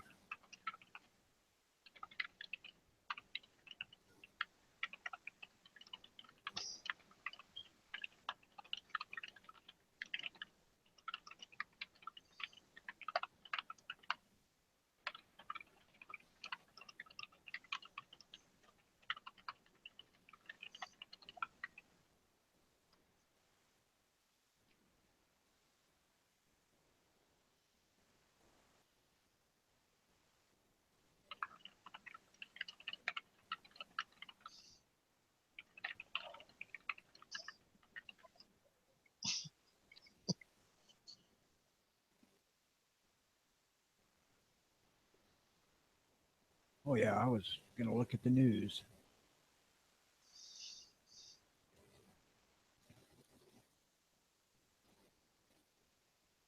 I forgot where the hell I was at actually.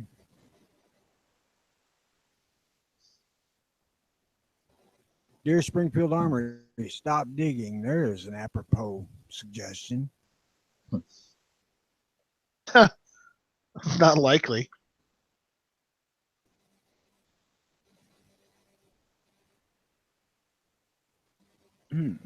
The other reason to carry a spare magazine. Let's see. Civilian with concealed handgun stops attack in Dallas.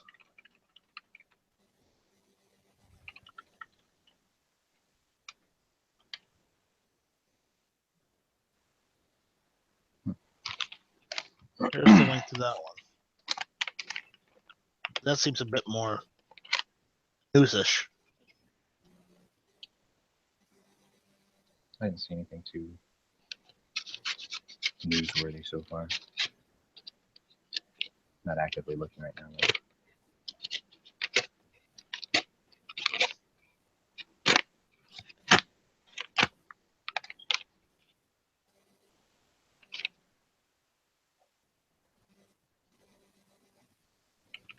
though. Okay. That's not new or revealing at all.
All right.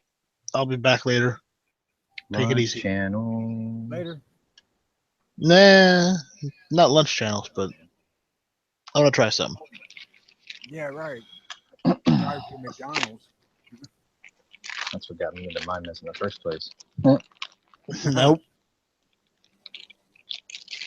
All right. Me too, man. When I was working for the government and working long days, driving a ways, I'd stop at Hardee's twice a fucking day.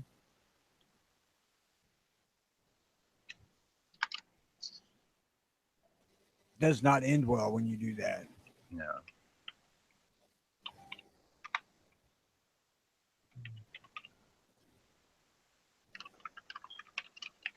God, there just is not shit in the news.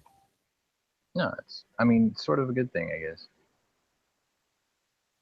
Sanctuary cities ban tax passes Texas legislature. Yay.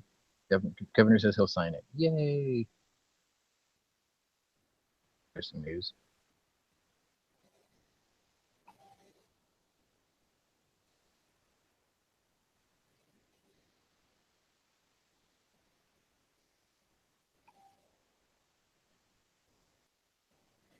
Hmm.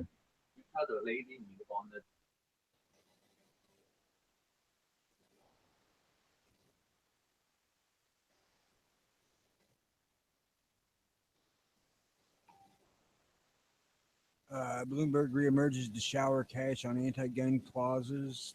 That's not really surprising.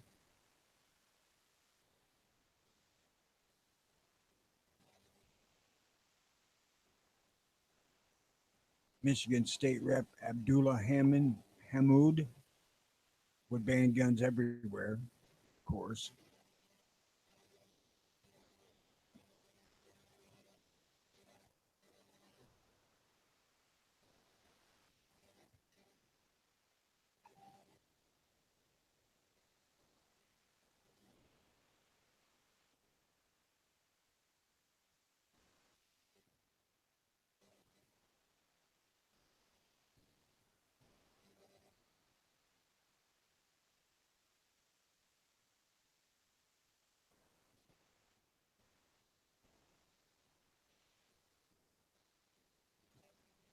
Angry saying, "How about the NEA chat last night? We did discuss that some. I personally thought it was the best NEA chat I've ever listened to."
All right.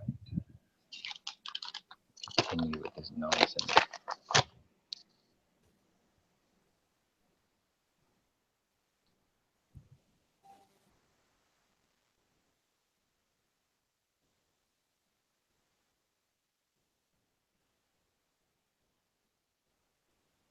Joe Scarborough and Mika Brzezinski are engaged. Aww. Isn't that a conflict of interest?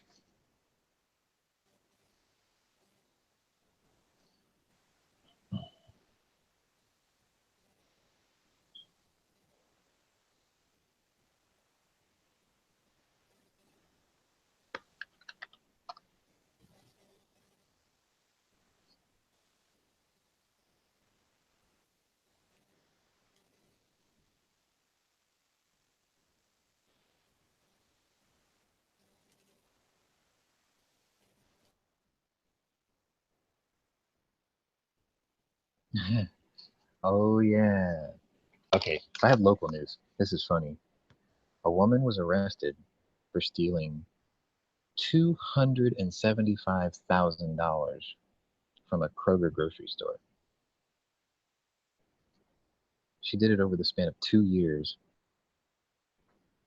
And she was like making fake deposit slips from the automated checkout system.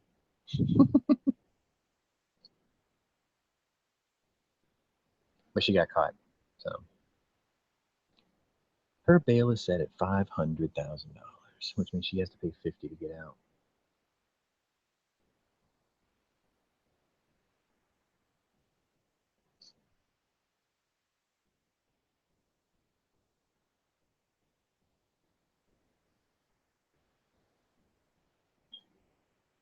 That's really the only news I've got left. Everything else is already done.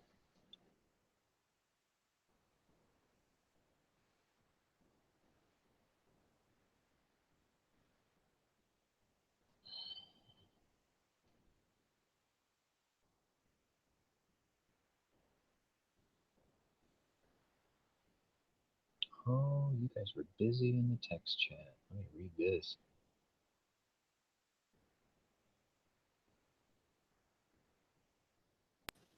Oh, you're here twice.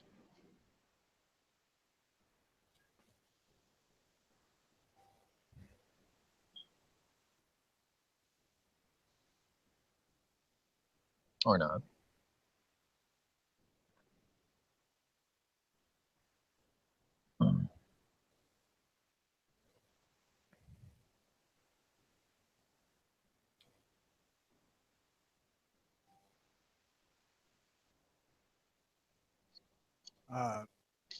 There you go. Smegs, they were the one that reporter was interacting with.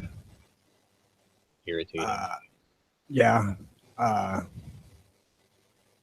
That were supposedly liberals with guns and supposedly had airsoft and all this yada yada shit. I did find it kind of awkward that he didn't classify his group as a militia, which is exactly what his group is by definition. He just didn't want that label. It's the word, I think. There's nothing wrong with it. It's not like negatively, it doesn't have a negative connotation or anything. Yeah, it does. Because he was like, no, we're more like an organized defense group. And it's like, that's exactly what a militia is. Like, even Matt said it in real time. And then, like Angry was saying, he goes, well, who are you protecting? Exactly who are you protecting? Because it sounds like the only thing you're protecting is your own interests, not the people. You're not protecting any individual.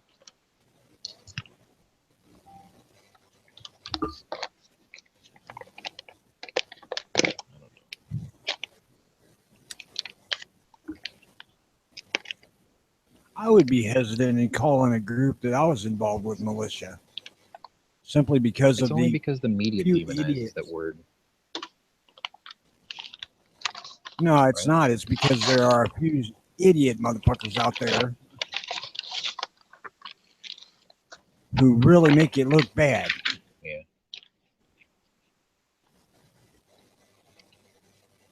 And granted, yes, the media makes it look like all of them are that way.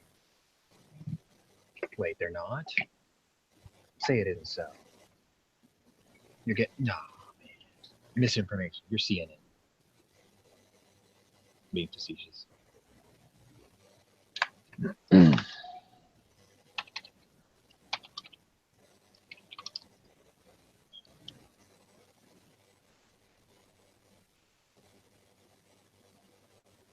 I thought the whole boogeyman thing was kind of interesting.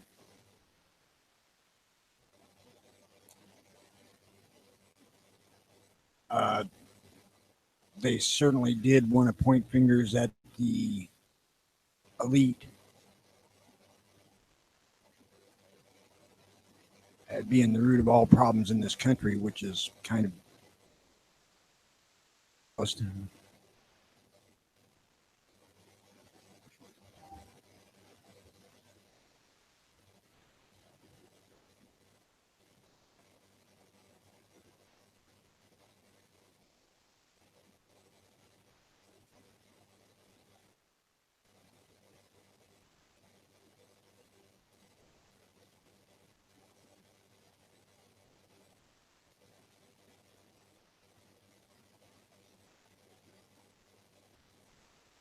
had I been in there when they was discussing their thoughts on immigration, I would have said you really need to use the analogy of the United States being a boat. And you can't let just everybody on the earth get into your boat or it's going to sink. There's only so much that it can hold.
Yeah, that whole immigration thing is, I figured they're just off base on that one because if you come here illegally, you're breaking fucking law. There is a route for you to get here legally. Please do so.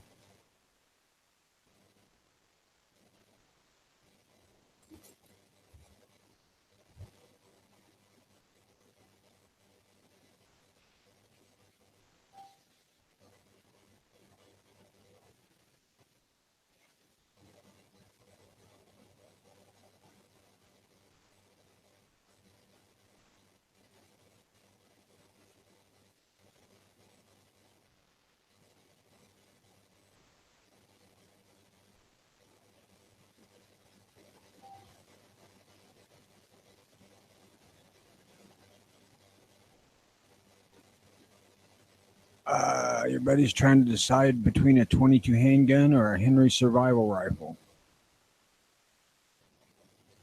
Uh,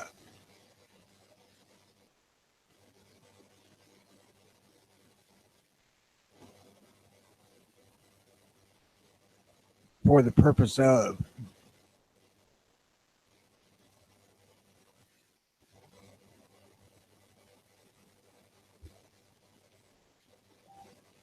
if he's never had a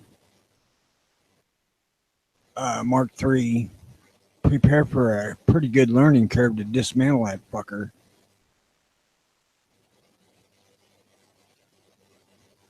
For general purposes, the friggin' survival rifle makes better sense to me.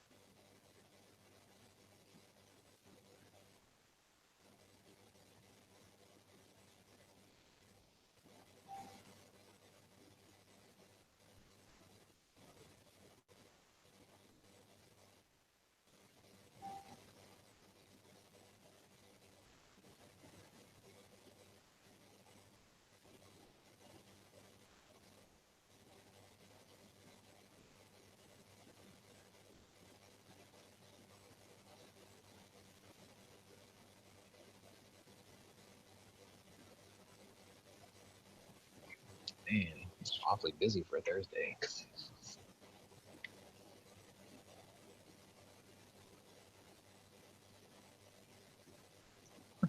What?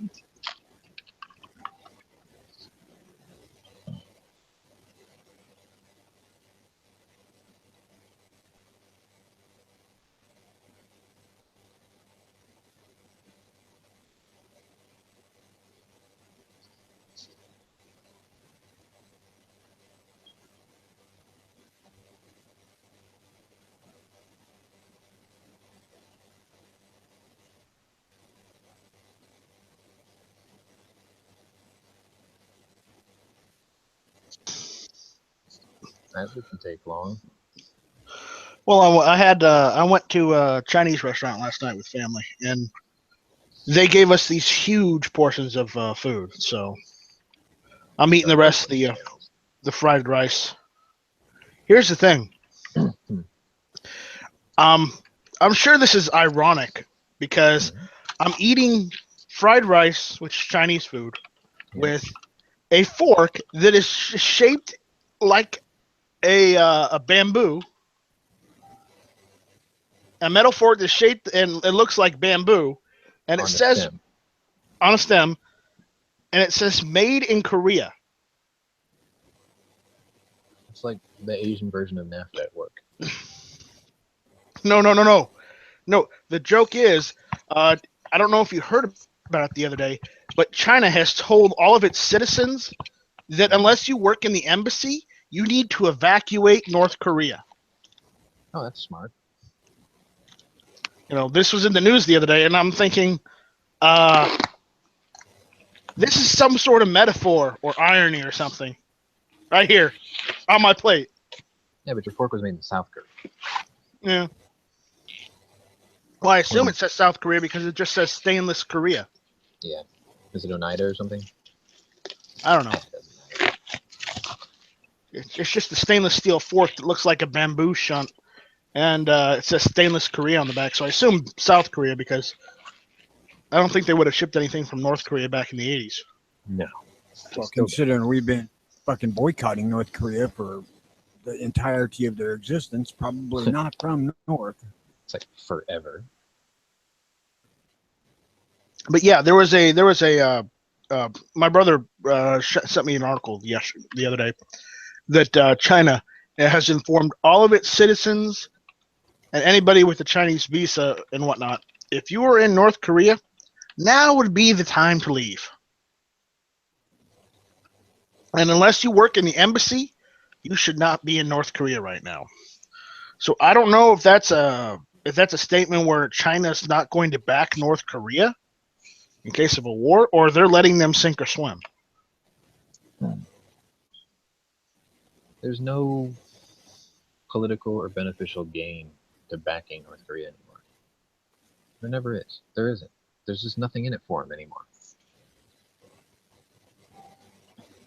I mean, we already want to do trade deals and we want to buy their shit already as as a customer at this point. And since the largest corporation in China is the Chinese government itself, at least that's how they see it now. Honestly, it doesn't matter if there's a North or South Korea anymore to them because either way, they're still going to get money. They're still going to be able to sell their goods all over the world. They're still going to be, that economic power that will build anything for anyone. At least that's how I see it. Well, they certainly don't want to fuck up the cash flow from the U.S. to buying their shit.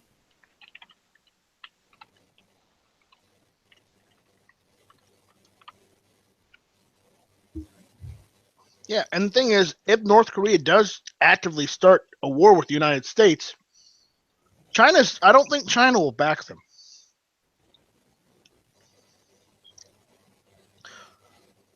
I think China will probably take the neutral stance, says we're not getting involved unless we have to. If you attack us, then we get involved. But overall, we don't want any part of this. And I think that's what their stance is right now.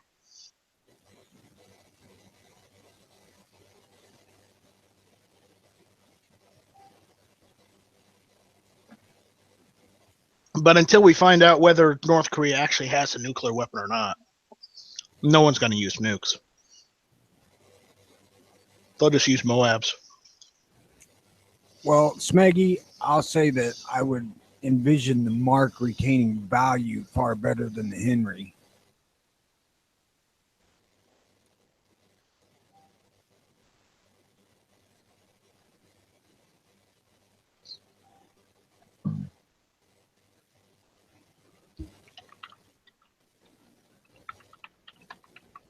Which mark? 3. Okay, which gun? Versus the Henry survival rifle. Okay.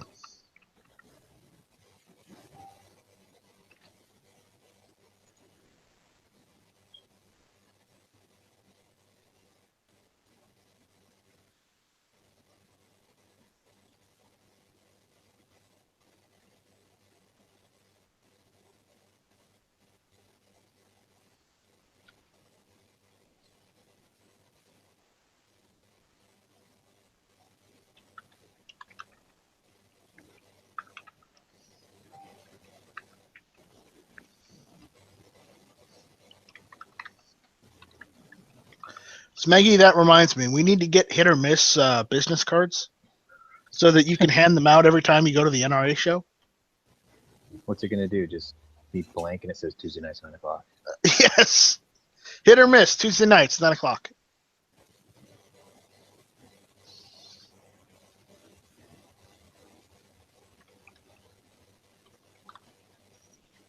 That could be interesting.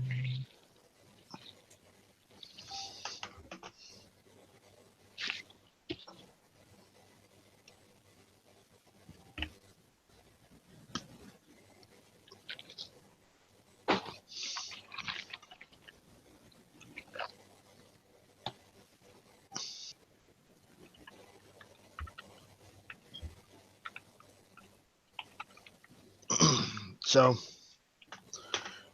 you guys find any good news? No, there ain't any.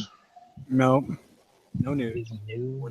Thinking about. So, the only news I've seen lately is the factor that, Springfield is trying to climb back out of that hole, but it's not working well for them. You're backpedaling right into a wall. Especially before Matt's chat last night, I got that email.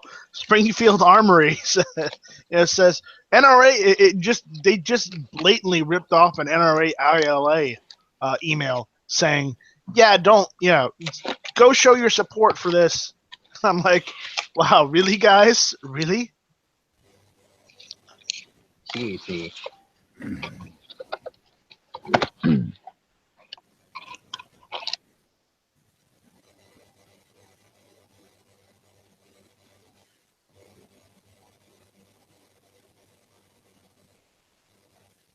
NSA. Well, right now. No, I've heard more from Springfield than I have Rock River.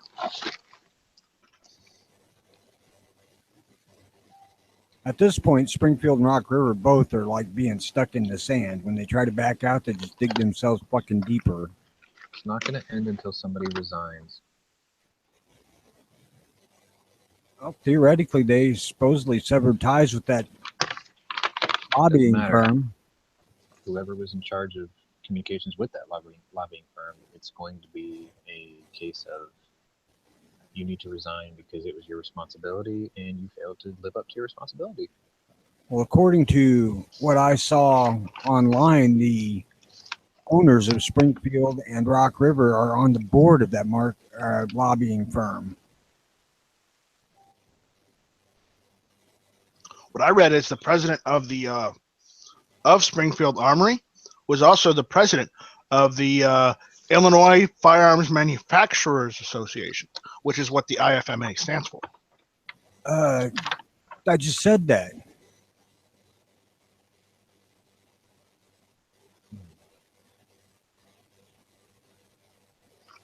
You said no. You said they were on the board. I said that I found a source saying that the same president of Springfield, is the same president of the IFMA. That's what I said. It's different. And the vice president is also there, and the president of Rock River is on there. Only I didn't hear president, I heard the actual owner.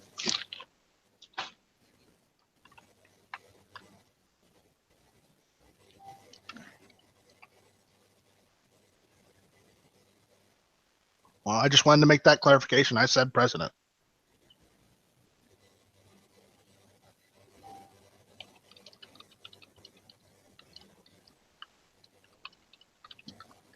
Smegs, they didn't hire a big lobbying company. They started this lobbying company.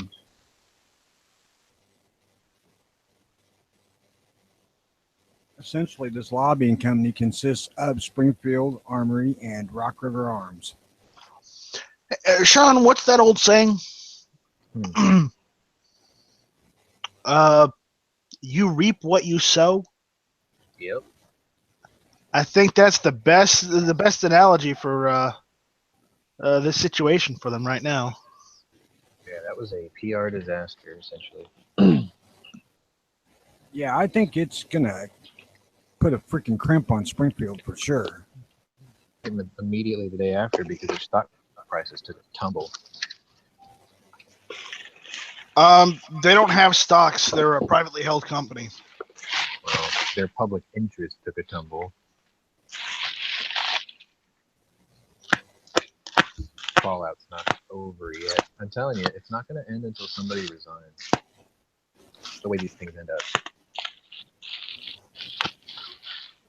Someone's going to have to step down, either marketing or PR from the board, whatever. They got to go. They'll sweep it under the rug. They'll be like, they're gone, and they're not really gone. They're just somewhere else. I saw a couple news posts where some people that are some of the Illinois YouTubers have said that they want an apology from Springfield Armory for this whole debacle. They're not going to get it. I know they're not going to get it, but the issue is, that people are calling Springfield out just all across the board. It's just not in one area. There's nothing wrong with the guns. It's just the company management that sucks. That Saint sucks. The included wire does not connect. Oh? And the M1A shouldn't be $1,400. Yeah, it's a bit ridiculous, isn't it? China can make them for $500, and the Canadians can get them from the Chinese for $500. We have to pay twice or three times that amount for it here in the United States. I don't care how good the quality is here in the United States. I don't buy that quality is better than what's made in China. Yeah, so you get a Springfield that's made out of recycled computer cases.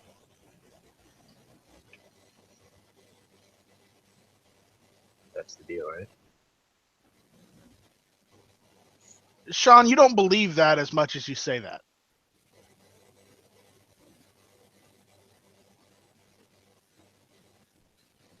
I got NSA'd again. Man, they're quick today.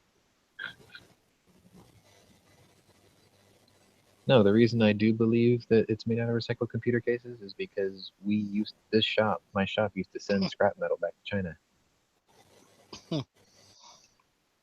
And why'd you stop? It is a very real possibility. Well, we just stopped carrying certain things that don't have to go back as scrap anymore. Like, we stopped buying crappy things, I guess.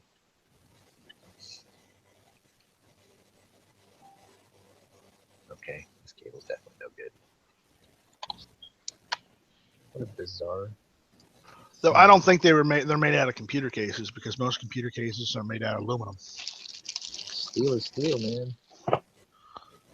God, Maybe every freaking steel-sided computer case I ever had steel covers. Yep, every case I sell here is steel. I know which ones you're talking about where they're aluminum, but not the ones we were sending. Nope. They were steel. All my duplicator cabinets, they're steel. With zinc wash. It's a cutthroat business. It's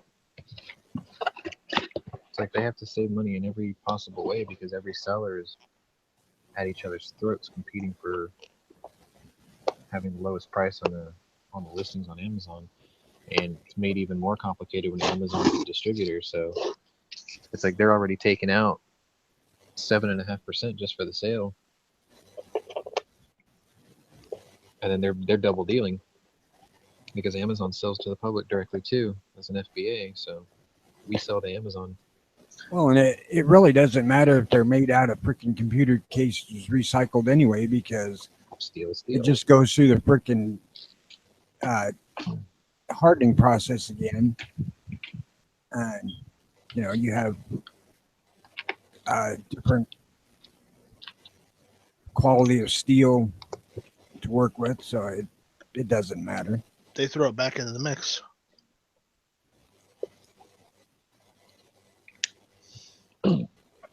I don't know that I would be so pleased with having gun barrels made out of recycled computer cases, but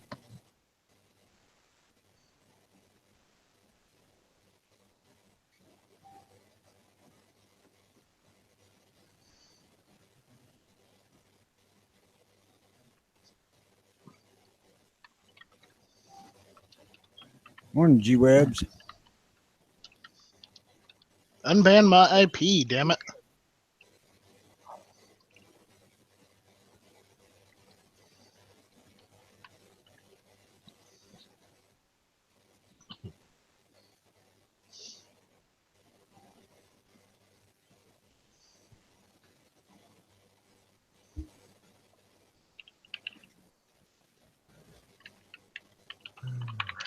Oh, man. Should I do it? We got any gun questions, or do you not know how to get to those? I don't have access to that. I have to wait for Jimmy. Well, he should be here within an hour. I have access to it, but I can't find the damn questions that he does. I think he Have just to show makes you. up half of them. That's. I was just gonna say. I think he makes that shit up, but he's better at it than I am. Yeah, no kidding.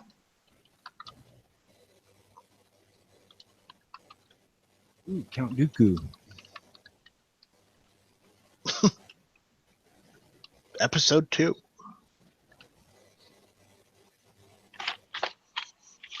No, this is 3. Oh, episode 3. And that ain't Dooku. That's Grievous. I'm sorry. Yeah. General Grievous. There we go. Yeah, the 4 sabers, lightsabers. Yeah. You know, seriously, when the episode 1 came out, I went to the freaking theater to see that son bitch twice and fell asleep. The pod race one? Yeah.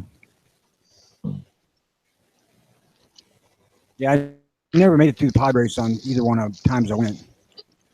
I watched both movies. I watched episode 1 twice as well. But the thing is, I was awake the entire time. At that point in time, when I originally saw the movie, I was just happy to have another Star Wars movie. Okay. I think most people were at the time. And I'll be honest, most people were at the time.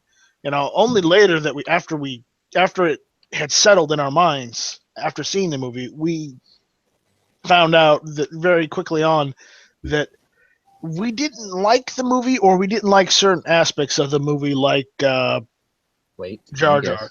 I was just about to say, once Jar Jar festered into an infectious mess, It didn't Right. age so well. No. But at the same time, when the second movie came out, it was a little better because at the end of the movie, spoilers if you haven't seen episode 2 yet, Jar Jar Binks started the Empire. So it Yep. made him slightly cool. So he did something slightly cool yet dark.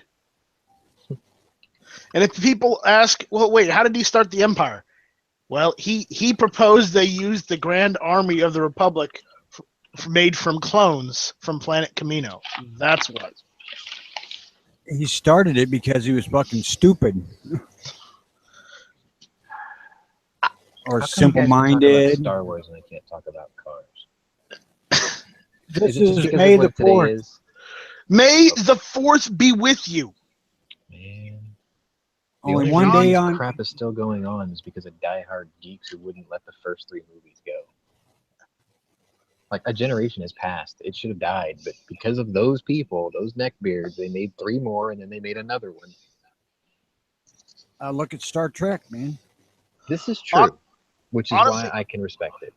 I was happy after they were done with the prequel movies.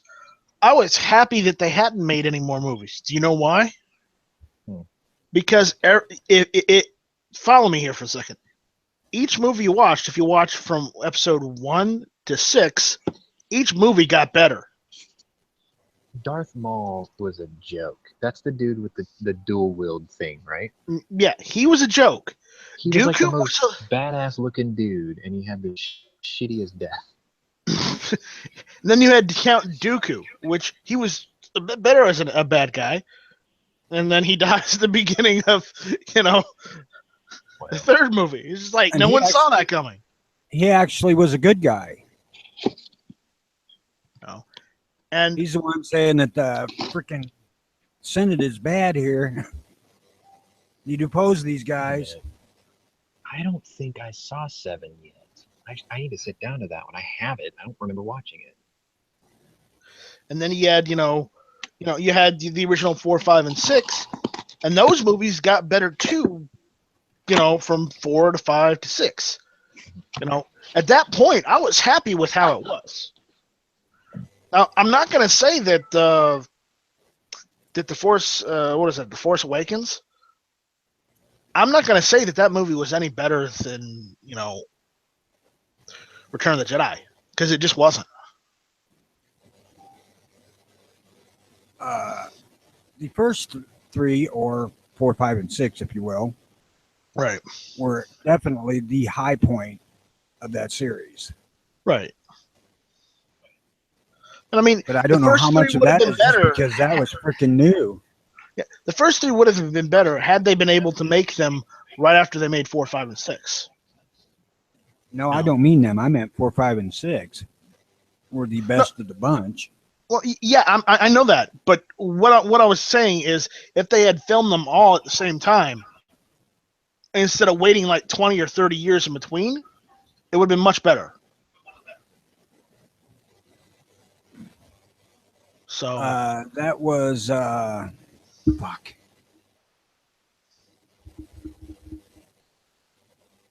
What the hell is that? Your service guarantees citizenship. Oh, that's Starship Troopers. Yeah, there you go. Would you like to know more?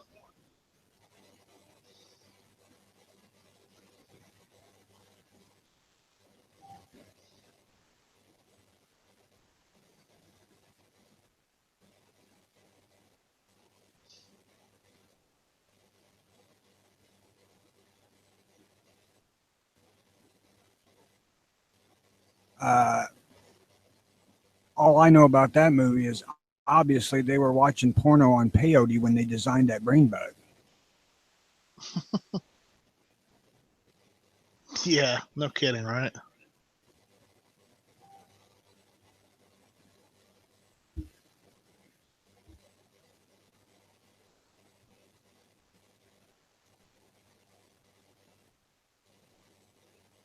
I think I'm with you, Angry, because Richards was kind of a snooty, whiny bitch in that movie.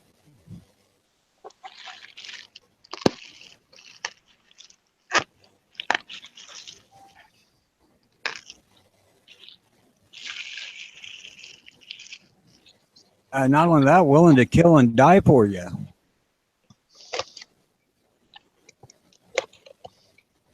Seven's the one where Carrie Fisher was able to finish it, but then kaput after, right? Yeah. Okay, I know I haven't seen that one yet.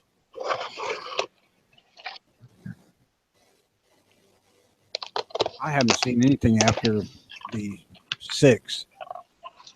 You know, I guess the one thing I could say that I liked about it, about the, you can't call it a trilogy, but the saga, I guess, the whole universe of it. The one thing I do like about it is those movies aged very well. Like I watched it in order, despite what everyone told me. I went 1, 2, 3, 4, 5, 6, and by the time I was done with 3 and I went to episode 4, I knew it was recorded older. It was like the recording style was older. I knew that the cinematography was different, but it still worked. Like I didn't look at it and go, "Oh God, this is ghetto effect." It was really good for its time. Yeah. Well, if you watched updated versions too, they I did. went in and fixed some shit. I did. They went and fixed some errors. Yeah, because I had the original versions on VHS and they were different. I have them on VHS and Betamax. Don't ask. Nothing wrong with that. They're collectible. But what I was telling Tony is if they had filmed episodes 1, 2, and 3 after they had made 4, 5, and 6, it would have been better because you would have been able to understand it a bit more, and you wouldn't have had to wait 20 years for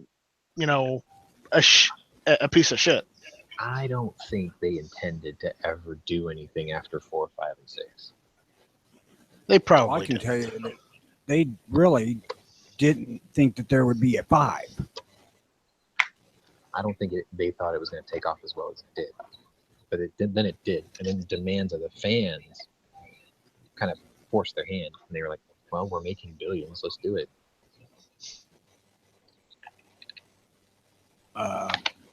Because they actually wrapped up 4 to where they could have ended it there and it would have been kind of a complete story. Yeah. But that, hell, that was the same thing with the Star Trek movies. Every time they finished one, they figured that was the last one.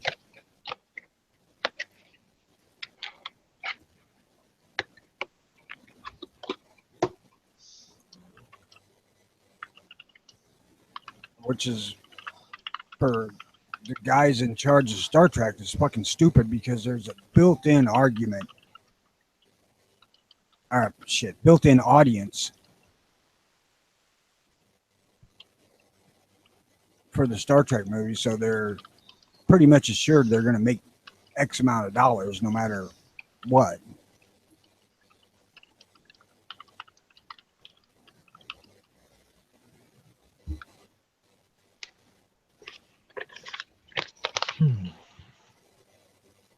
They should have freaking understood that the minute they started understanding demographics. Especially once they started seeing the demographics from the syndication of the damn thing.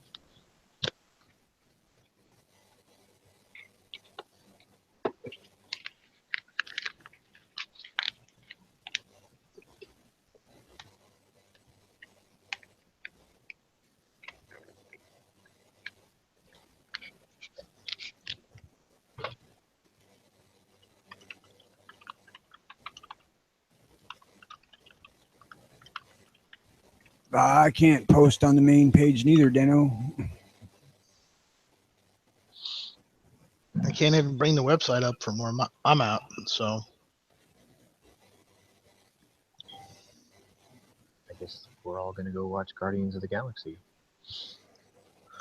I am going to go see that. I'm not.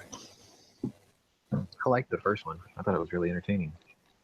I liked the first one too. Like, I didn't know about that comic or anything back in the day, so it was like, that was all new to me. I'm like, this is pretty funny. This is pretty cool. That one had the collector in it, right? Yeah. Like, people asked me, they were like, if you were a Marvel superhero, who would you be? And I'm like, I would be the Collector. I have to have You had the everything. coon. I would have to have everything. By the way, at the end of that movie, I the would Collector definitely didn't die. The Collector's still alive.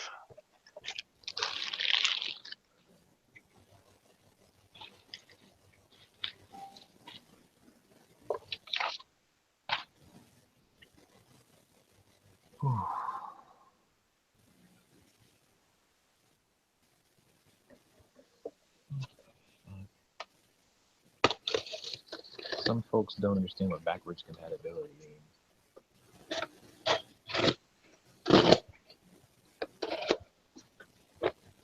I need to be more careful with that. I just pulled a thing that I read a horror story on the other day. I was trying to cut open a box. The blade's a little bit dull because I got to break the tip off of it or whatever.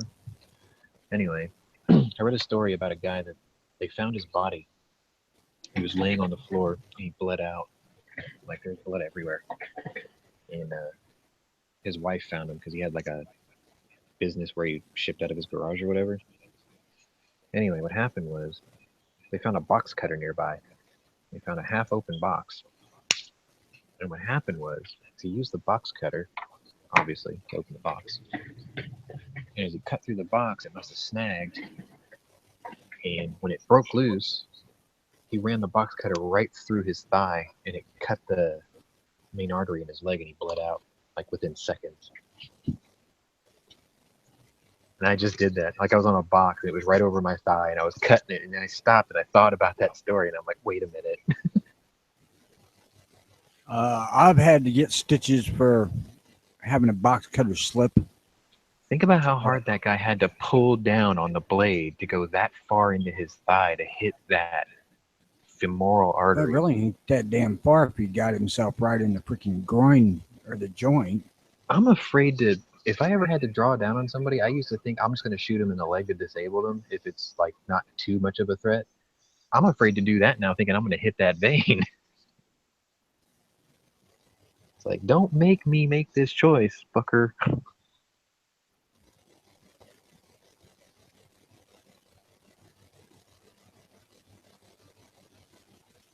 I don't know. It's sort of like those people who are afraid to like get into a fist fight because they're worried they're going to break the neck of the guy they punch. It's like the odds are low, but there are still people who are concerned. It's not something you hear about much. Right. Although femoral artery wounds killing people, that's more common. Yeah.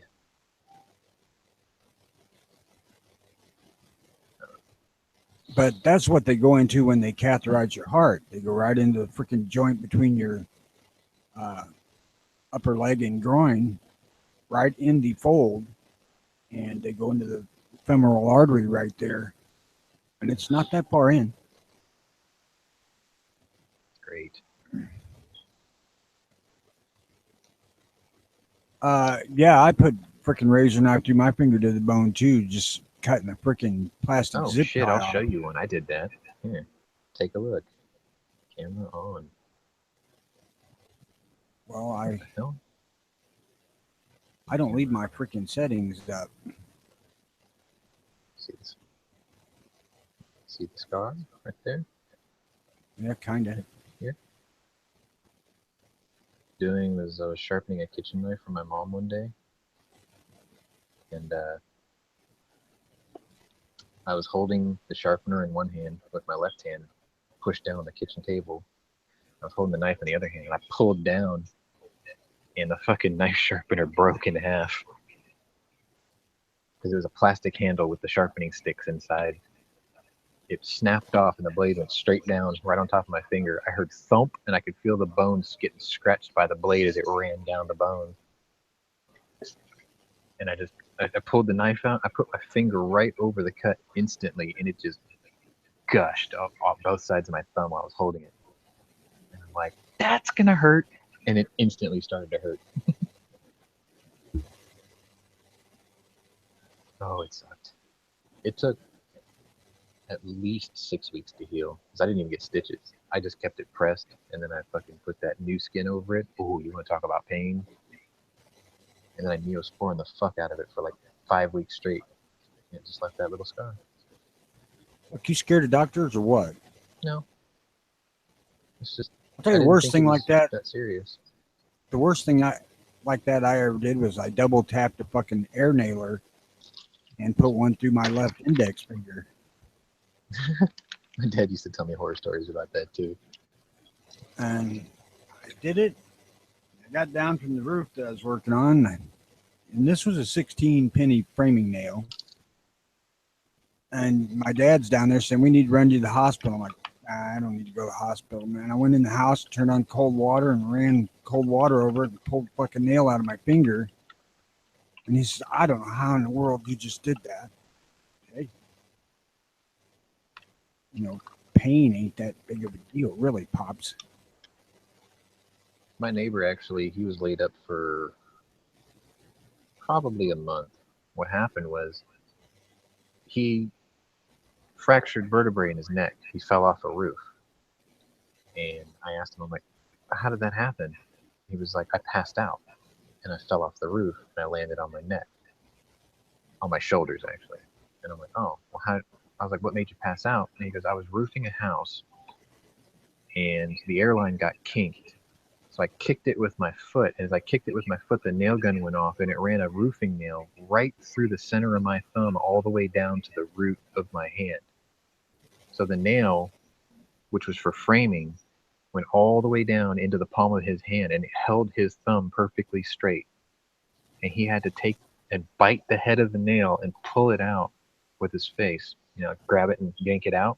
And he says as soon as the nail popped out, he passed out and fell off the roof. I was like, yeah. Should have climbed down the ladder with the nail and took it out on the ground, buddy.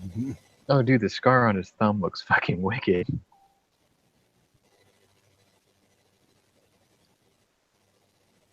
It's bad. But I mean, just biting down on that thing and pulling it out, because I mean, it's not going to come out easy, obviously. It's like gritty, probably coming all the way out. And when you spit it out, you just then fall over. That's a bad day. And he doesn't drink, so.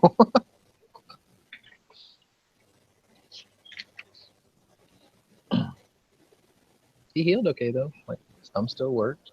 Matter of fact, when he moved out of my neighborhood, he built his own house. Did he continue using the air nailer? Yes. Because I haven't fucking touched one since. Sean, I thought you said he drank beer. No, my neighbor doesn't drink. The neighbor Oh. who shot himself didn't. With the. Oh, your neighbor. I thought you were talking about your dad. No, my dad drinks beer. My dad drinks fuck tons of beer. Like, it's hard for me to show him what good beer is because he has this preconceived notion that beer is supposed to be yellow. Yeah, really irritating. If we go to World of Beer, he drinks lagers, and I drink fucking stouts. Oh, did you hear the DS Arms started their own beer company? Really? Yeah. What are they gonna brew? They've already listed a line. Let me just see if I can get that news article. Okay. I'm at my desk, so if you put something in the internal, I can see it. Oh, for fuck's sake, people, concentrate on what you do. Either make guns or brew beer. They're doing both. Fine. You can diversify with both. Yeah. It's like coffee and cars, guns and beer. Didn't you ever see that episode of Top Gear? What goes good with shotguns? That's right, drink.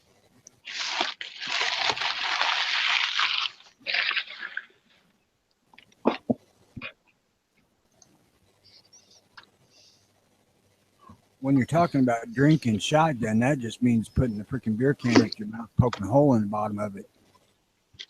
Okay.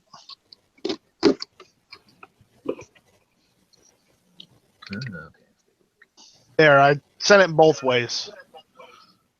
Yep, I got it.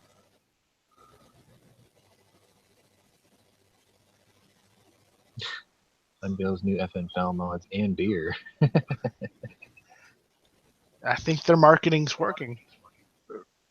Guncraft beer, pale ale, amber, red IPA, Belgian style black, free to make and taste. You know, you'd think that they'd use a little bit better sense and brew a high potent whiskey and label it as the drinkable gun cleaner. Shit. Now I see what they did here. They picked 3 of the most widely sold and popular beers on the market: IPAs, ambers, and stouts. So they did it right. They did it smart.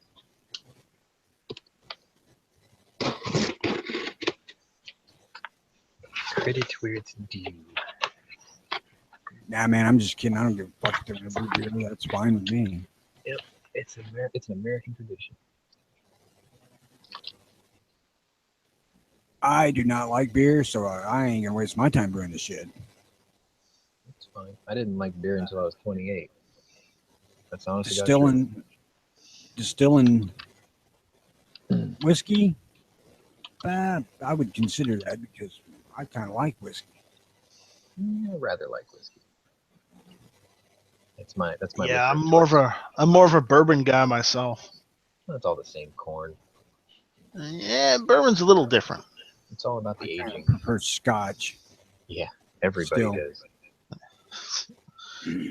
But to be fair, I did get my dad a bottle of Pappy Van Winkle for Christmas this year instead of his regular Blue Label. And so he drank it, and he was like, "Oh my god!"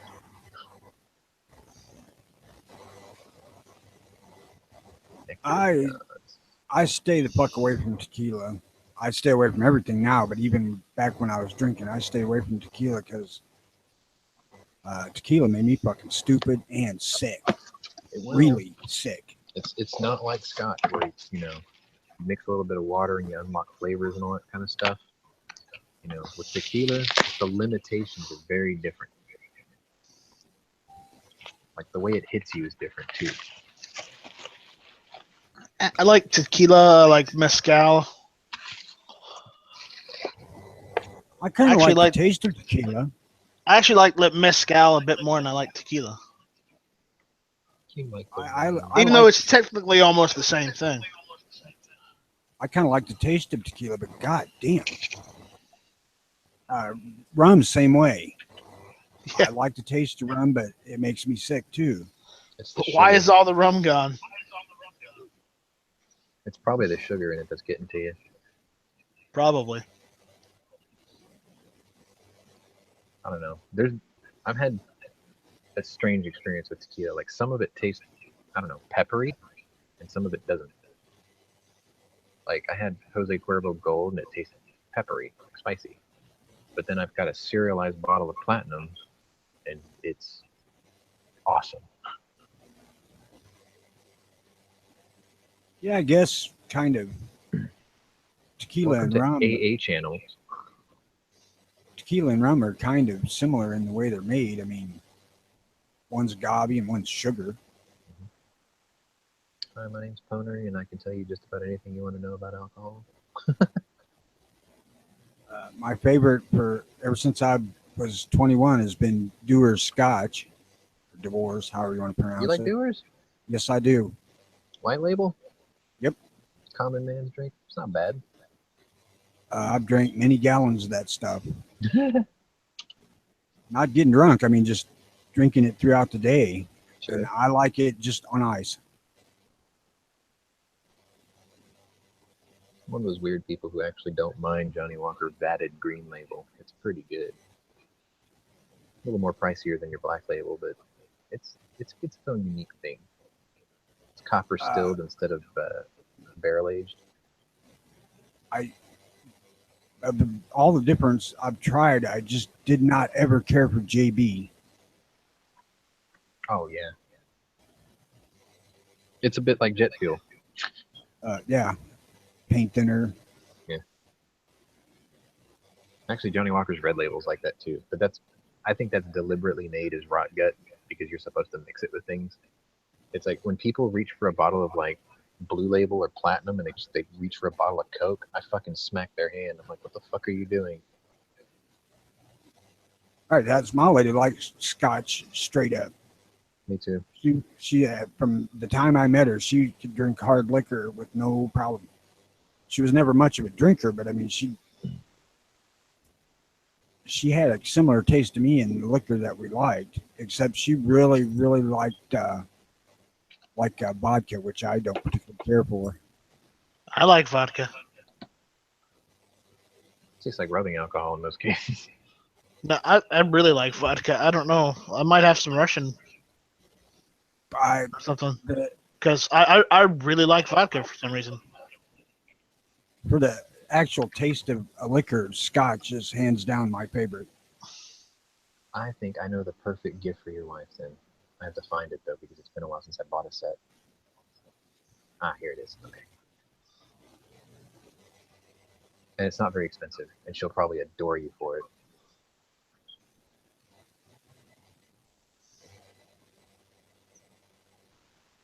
Yeah, it's $20. You're gonna love this. Can you see the internal, or should I just put it in the channel chat? I can see the internal for the moment. All right, I'll put it in there. I'll put it in the channel chat for the rest of you guys too. As soon as it pastes, there it goes.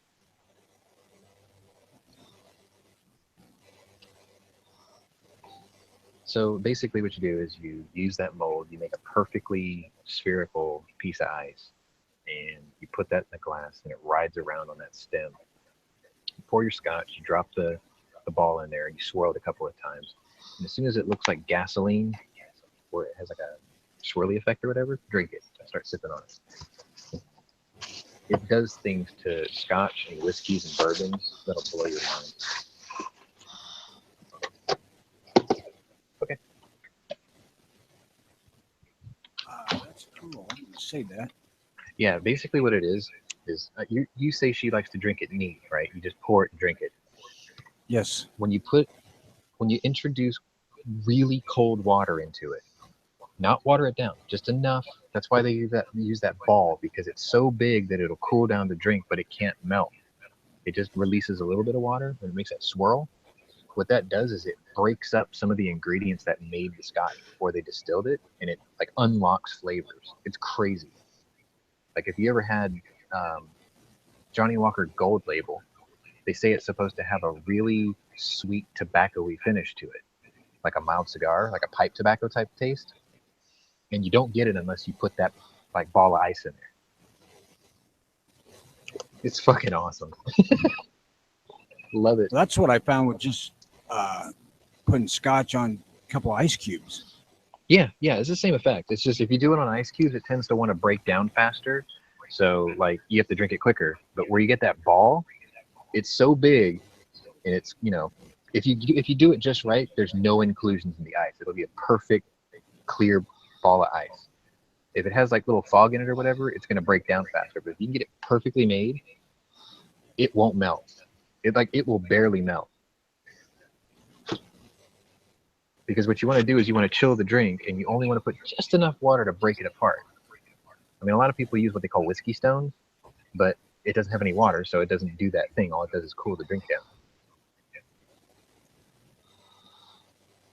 But it's cool. I got my dad a set of those after I had a set. He loves it. Like, he won't drink scotch any other way now. He's like, hey, get that mold and make me a couple of them ice balls. I'm like, all right. I wish I'd have seen that before I quit drinking. Yeah. Well, you quit because your concerns of diabetes, right? Yep. But it's proven that you can have like a glass of red wine a day to keep your blood pressure happy, and it probably won't put you, it won't shock your diabetes either. You could probably have a rock glass like maybe once every couple of days if you enjoy it. It's just you'd have to train yourself not to let yourself have more than that one. I ain't even going that route because I can't do know it how either. I am. I pour that glass and I'm like, this is a $200 bottle. Where the hell did it go? I'll say this is a $200 bottle on the first glass, and the next thing I'll say is, where did it all go? Then my dad will look at me with his half-drunk glass, and he's like, I know where it went. You fucker. Every time. He tells me that every time I buy Blue Label too. He's like, you know, I really love this stuff. And he's like, but you're spending way too much on scotch. I'm like, fucker, I wouldn't spend way too much if you didn't have 6 glasses to my 1. I was like, I can make the bottle last a month. I was like, you can't make the bottle last 2 hours. $100 an hour.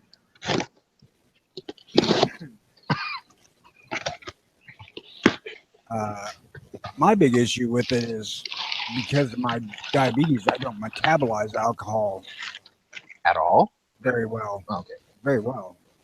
So I can drink a fair amount and not feel nothing until I get to a certain point, and then it all hits me at one time. Yeah.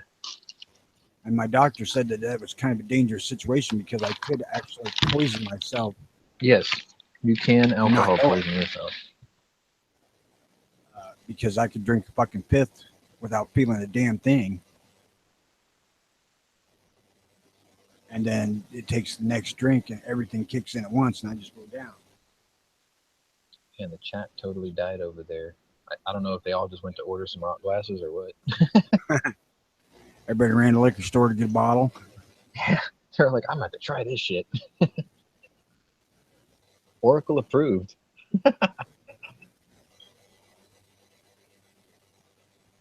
Great. Hashtag Honery gets you drunk is now trending on Gunchannels.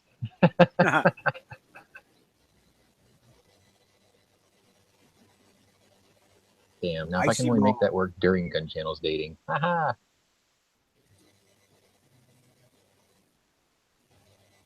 Yep, no chicks, so. Yeah. Sausage fest.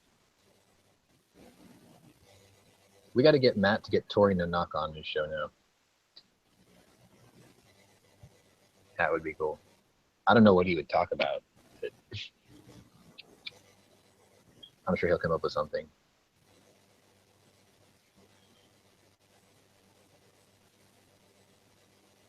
Actually, it'd be really cool if he can get Fate of Destiny's dad on his show, because he was answering her comments on her channel and something major happened to her. Something major medical happened to her. She hasn't put out videos in a while. And he was like, I want to thank everybody for your well wishes or whatever. And it's like, nobody knows what happened to her.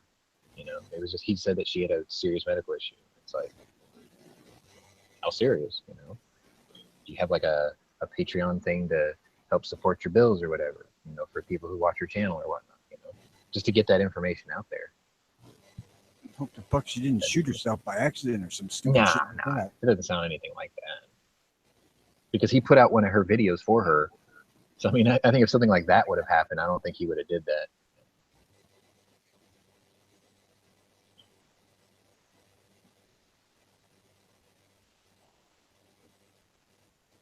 Did I break my browser? I bet I did.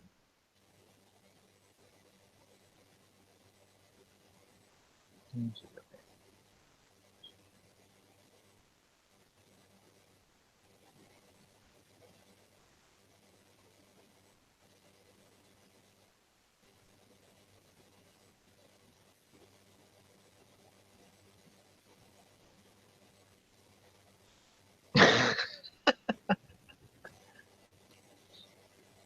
It's not quite firearms related, but I read this webcomic called The Whiteboard. It's about this dude in Alaska. He owns like probably the biggest paintball shop in the state, and he does custom gunsmithing works. And if you go to his non-company page, it shows you like all his engineering and mechanical endeavors. Like he has a jacked up 4-wheel drive Chevrolet Corvair on like 35-inch tires. Like he's a bit of a eccentric engineer type guy, but he's also a pretty good artist, so he draws these comics and shit. And right now he's talking about he hasn't dated in years, and he finally met a girl. You could tell because he's putting it in his comic story. And like this girl's going on a date with him, and she's talking to her coworker. She's like, you might want to straighten up your place a bit first. The last time I was in there, it looked like you suffered a boiler explosion. She goes, oh, that's a good. Wait a minute. What were you doing in my apartment? And she was like, oh, I was just doing a little laundry, and I borrowed this book. Oh, and you're out of milk, which means she was just there.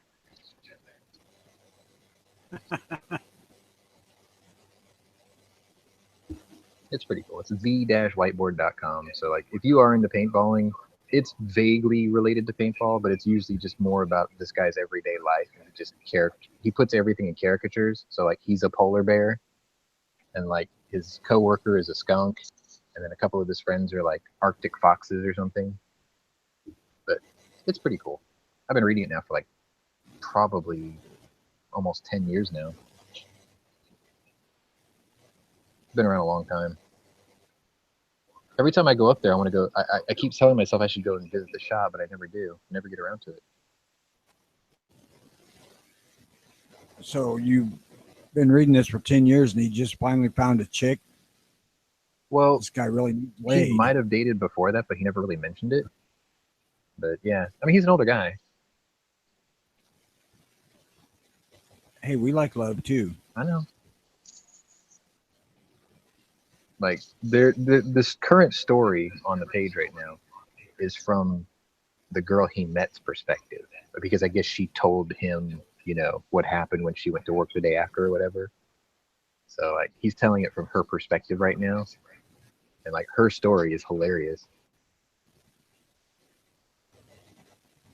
She was like, "Where were you last night?" She was like, "Oh, I was on a date." And she's like, "Oh yeah?" She's like, "Wait a minute, you're still wearing yesterday's clothes. Can I borrow him?"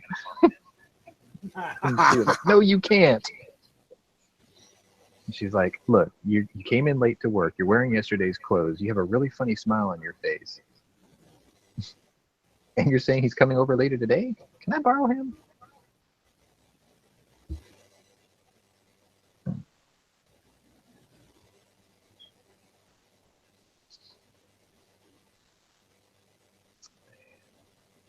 I'm trying to hold off taking my pills today because I took them 2 hours early yesterday, and I felt like shit before I left work. So it's like, I'm just dealing with it now, and I'll put it down in about an hour.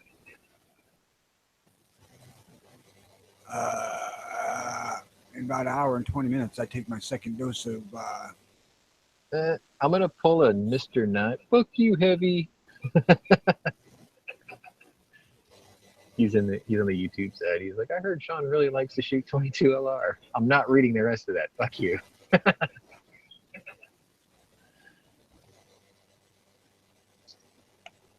I'm anti-rimfire. I know. What the hell? Can anybody get into gun channels? Yeah. I don't know. Maybe it's just from where he's at. He can't do it or something. I'm on here. It works fine. It's working okay here, except for I can't post shit on the I'm gonna refresh that page.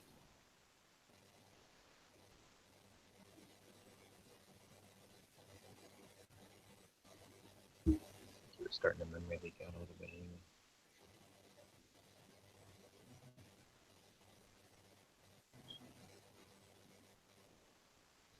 I should see what Squib's message is. I'm pretty sure I know what it is.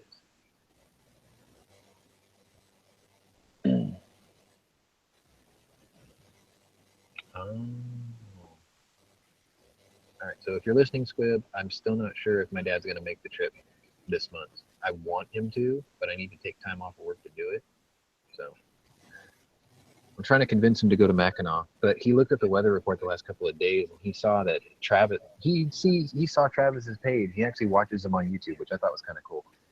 But he was like, "Yeah, I saw your buddy, the school teacher in Kansas." I'm like, "Yeah," and he goes, "I saw all the ice and snow." I'm like, "Yeah," and he goes, "That means it's fucking cold in Michigan." I'm like, "Yeah, I'm sure it is." Well, it's probably like 55 here, so.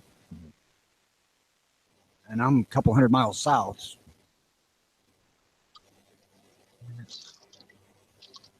I haven't checked. It was only supposed to get up to like 60 today.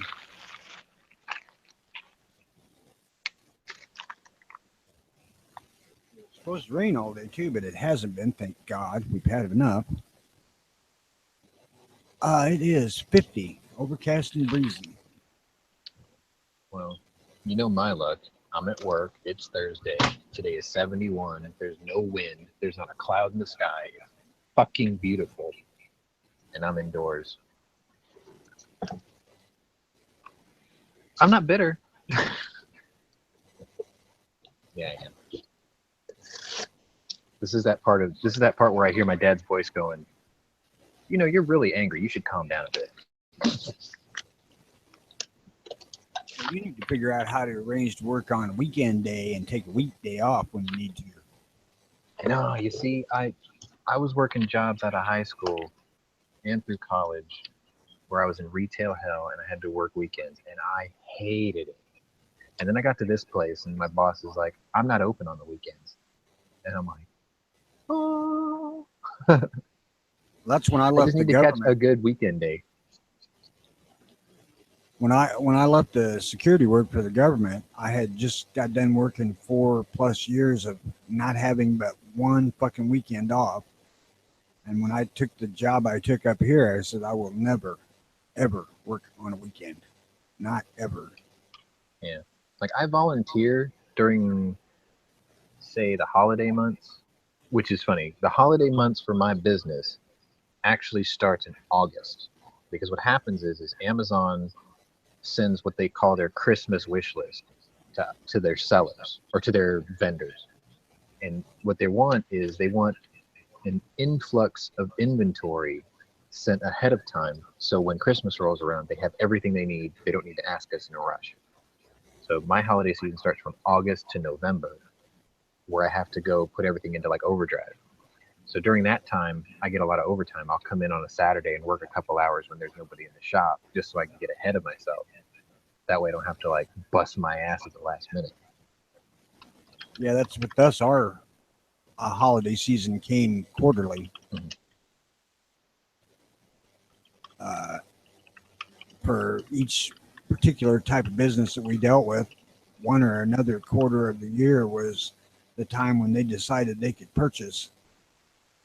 And it was mostly from the like 15th of December to mid-February was about as long as we could backdate shit. But it was a quarterly thing. It was kind of bizarre. People who worked for the state, their freaking end of the year is different than ours. Mm-hmm. So if you had state contracts, they were usually stuff like March or April, into March. So we would I think see it was the. Go ahead. Go ahead. We would see a number of state bids put out in February to be filled in like April 1 or April 15th, maybe.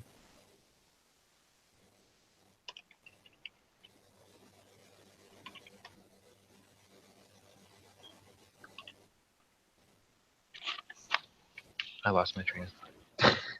I am tracked. Oh, I know. The second year we were selling on Amazon, we've been on there for like 6 years now. But the second year we were with them, my boss did something uncharacteristic. We get a yearly Christmas bonus, but his timing is a little bit weird. Like he doesn't give it to you in November so you can use it for Christmas in December. He gives it to you in January, like the first of the year, which I guess is okay. You just have to mentally process, your expenses ahead of time. So it's like he does that once a year every year. But the second year we were on Amazon, we were like ultra busy, and he gave it to us twice. He gave us one in August and one in December, and he's never done it since. But man, that year was good. I was like, God, if he could do this every quarter, I would never complain about what I make here because it makes up for all of it. But he doesn't, so it kind of sucks. I would get my Christmas bonus whichever payday it was before Christmas. And it was never that much.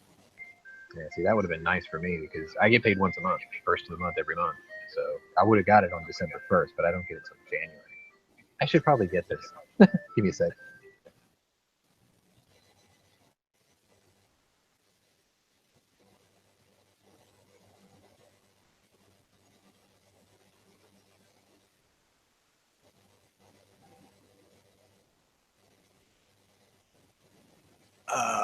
Our version of Christmas bonus was like $100 to $200. It wasn't, it was free money, so it was nice, but it wasn't really all that much.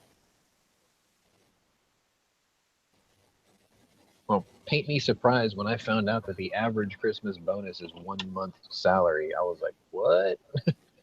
Not at my place. It's close, but it ain't quite. My boss was about 5%.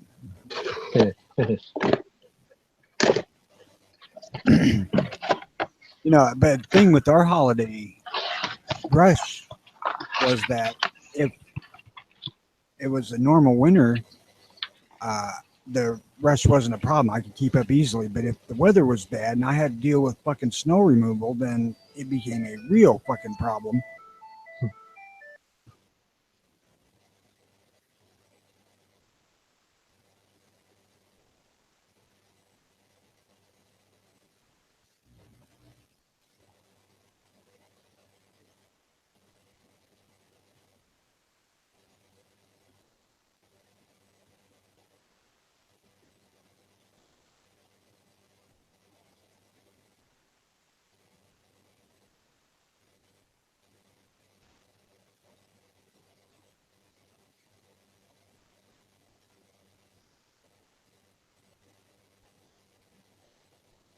Guarantee that guy will call back. Guaranteed.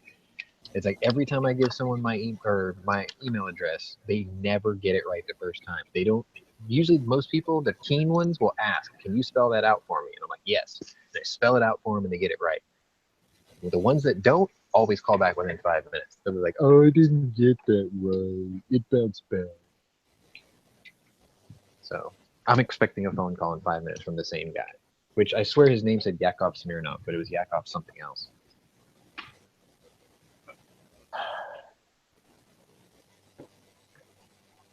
Right now, the inmates run the asylum. I don't know where the hell anybody is. I'm fine with that today. Like, I don't want to be around anybody at the shop. Like, y'all go do you. That was me pretty much every fucking day at work.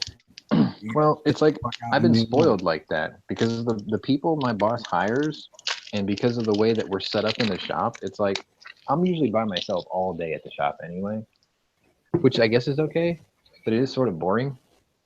Like back in the day when I first started working here, a couple of my friends worked here, and we were all in the same room. Dude's calling back. I can hear the phone ring from the other room. Guaranteed it's going to be the same guy. I don't even have to. I'm just going to look at the caller ID and be like, "Yep."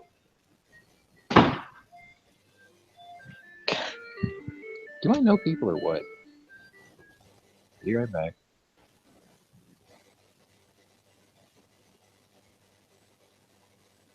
Maybe you have to get an easier email.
Like I said, I think I was one time I got $200. Most of the time, I think it's $100.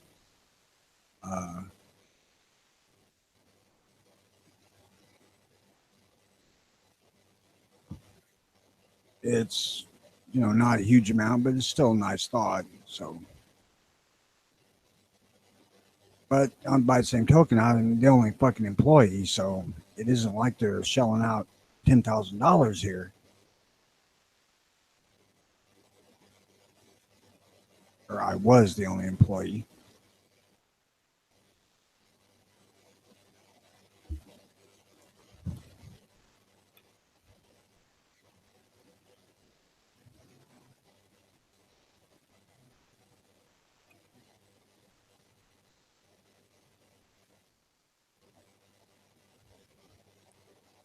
It's about time for Gun Channels plug, but Gun Channels ain't working so well today, evidently.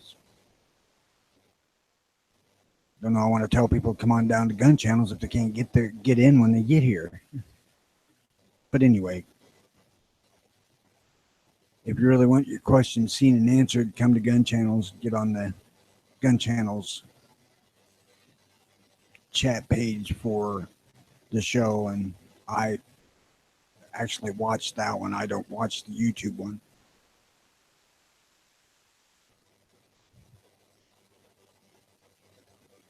Hopefully the issue that the place is having will get resolved in pretty short order.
I would say the Glock 40, what is it, 40 or 41? Long slide, 45. If you're wanting a shooter in the range, 45. Okay, that one was worth answering. Says you. I put $409 in my pocket.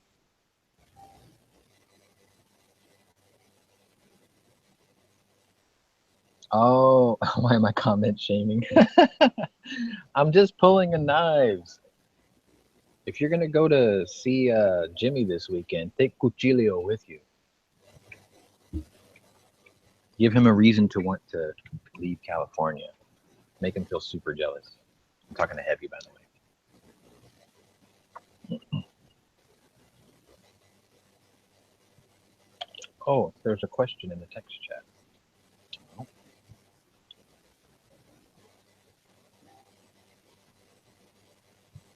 Oh, okay.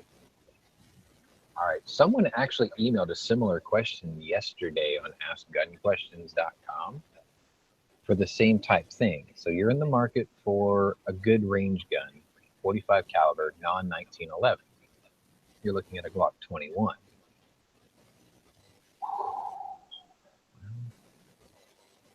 I would say the 40 or 41, whichever one that long Glock is. Yeah, I was going to say the 41.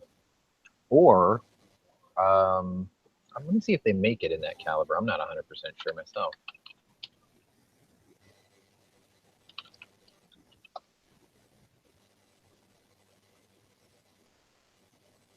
Okay, they do.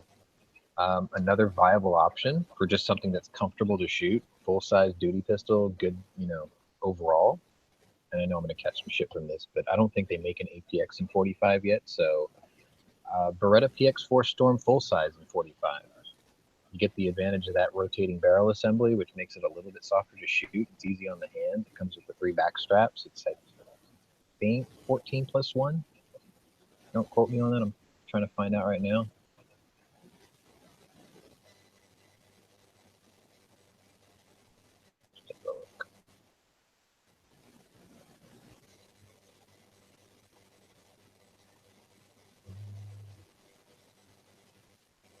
Nope, sorry, 10 plus 1. But that's a viable option too. I mean, my best advice for something like that, when you're looking for like a range toy type gun, go to your range and rent them. Get a couple of boxes of 45 and rent like a Glock 21, a Glock 41, PX4 Storm full size. I think, yeah, Angry was saying the PPQ is not a bad choice. Try them all out. Just see whichever one fits. You know, I treat range rentals like people who go to, like women who go to shoe salons. That's a good way to say it. They try everything out. They take home the one that works the best or feels the best. So, God, imagine if we can pick wives like that. See which one feels the best. Yeah, buddy. That's how I did.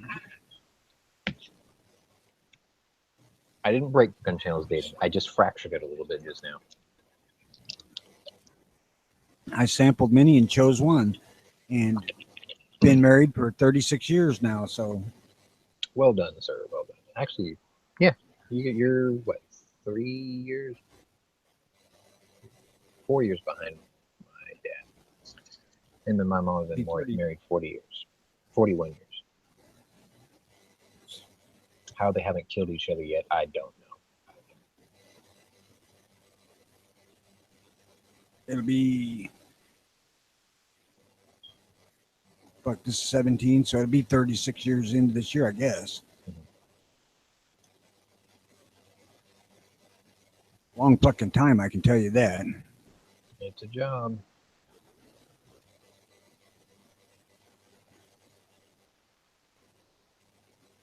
I had the right one picked out 14 years ago. Unfortunately, I'm going to have one of those Gene Hackman scenarios. Like, she was perfect. She was beautiful. She was smart. She was talented. She had a really cute kid. And she was unfaithful. So what happened? Like I said, she was unfaithful.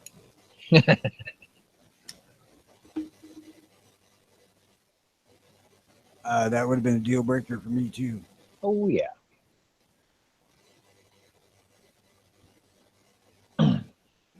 It's okay. At least it saved me the trouble, right? I haven't grazed on any other pastures, so I expect the same consideration. Oh, my buddy's got a bottle of Yamazaki single malt Japanese whiskey. $100. Maybe I'll go over there and pick up a bottle. Aside from the Scottish, one of the best markets for distilling and just distributing whiskey is Japan.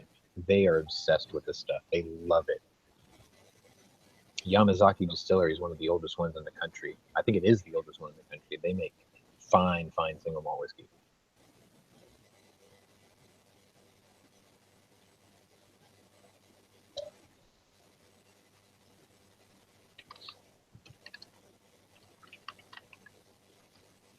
I tend to not even think about whiskeys anymore, with the exception of when it gets brought up here. Oh no, that's hilarious. I've got some news. Popeye's manager. If you don't have a Popeye's in your area, it's just a Louisiana Southern Fried Chicken style of chicken takeout. So for anybody far up north, if you don't have them, We got Popeyes. Popeye's manager arrested for allegedly dipping chicken in cocaine-based flour to increase business sales.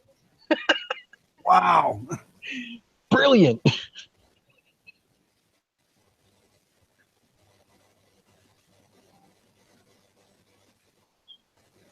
Well, there's another story. Ooh, Anonymous posts this story. Let's see. Google is right quietly on, recording everything you say, and here's how to hear it and stop it. Bold strategy indeed. Marketing genius. Papa John's is sprinkling weed in their chocolate chip cookie pie thing, pizza thing. Yeah, but that ain't, the addictive nature of cocaine. I mean, they'd have to sprinkle some crack in there or something. She said, man, I'm just craving some Popeyes. I know why now. I am too, man. Ever since I had this issue going on, I stopped eating it. I probably could have it if I really wanted to. Like I usually just get like these days I get the chicken strips, the spicy ones, and then like red beans and rice, which I don't think there's anything bad in there for me, and like a biscuit. So I think I can have that. Oh, the skin's what? the problem, and then the biscuits. Wait a minute. I gotta look this up. I don't want to say it with that until I know for sure.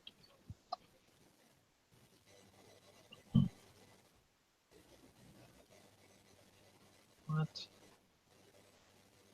It must be the anniversary of our involvement in said war. I get me a basket of Popeyes, and I'm up all night. Sounds pretty good. If Popeyes could sell it in the bucket like KFC, they probably would. Made so many.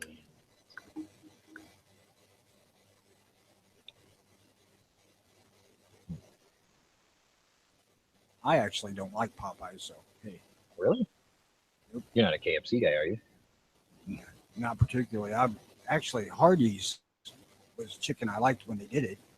Oh, we still have one of those in my area. And it's an all-you-can-eat type thing too if you go inside. But fried chicken is not really good for the cholesterol level, so I kind of avoid that shit.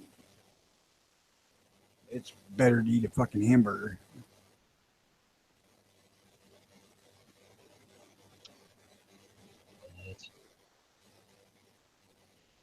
All right, so according to this, it's 42. I was actually shooting shit with my doctor, and he said, you really should, get away from the hamburgers and go to chicken. I'm like, great, I love fried chicken. He said, no, if you're going to choose fried chicken, just stay with fucking hamburger.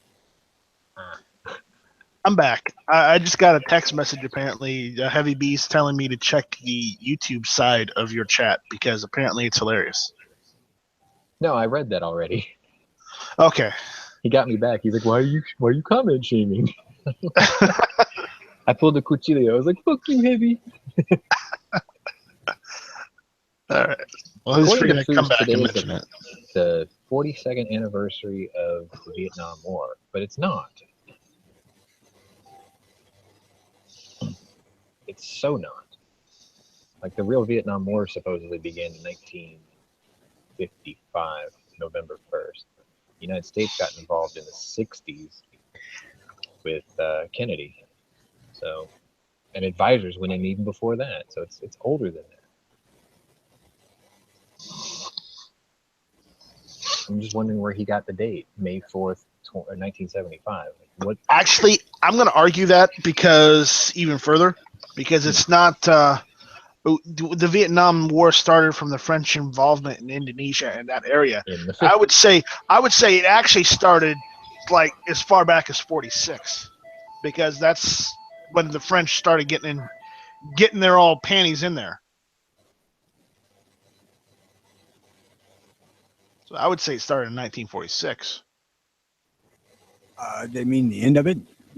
No, the start is when it ended. The start. I'm talking about for the anniversary. Yeah. Because it ended in 75. I thought.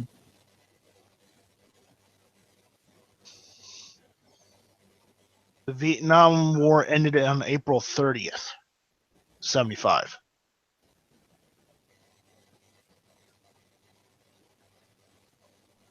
It's like, hi, we'd like to sell you some bullshit. No thanks. All right, let's see what really happened today.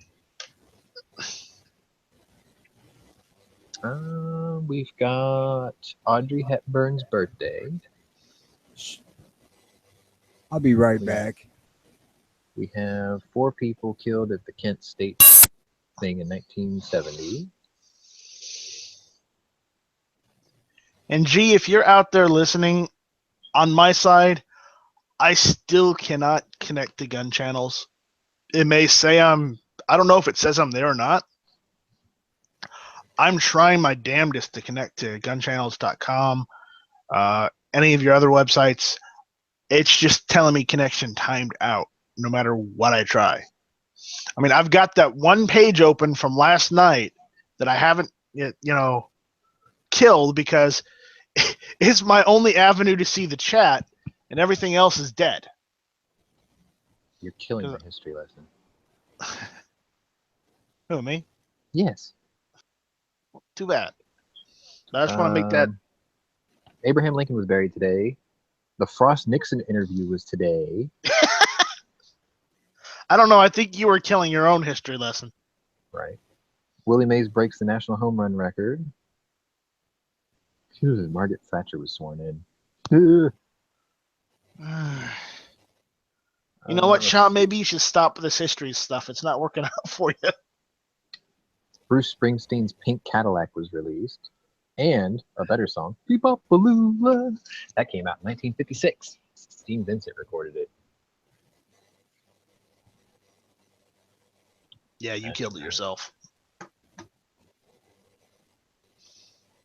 Nazi Germany, or not Nazi Germany, sorry. The Kriegsmarine agreed to limit unlimited submarine warfare in 1916. Yeah, that wasn't Nazi. That was the German Empire.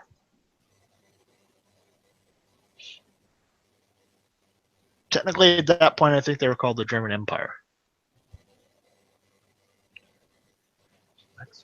Because the Kaiser was the German emperor or whatnot. Take a look. I think that's the proper title. Imperial German Navy.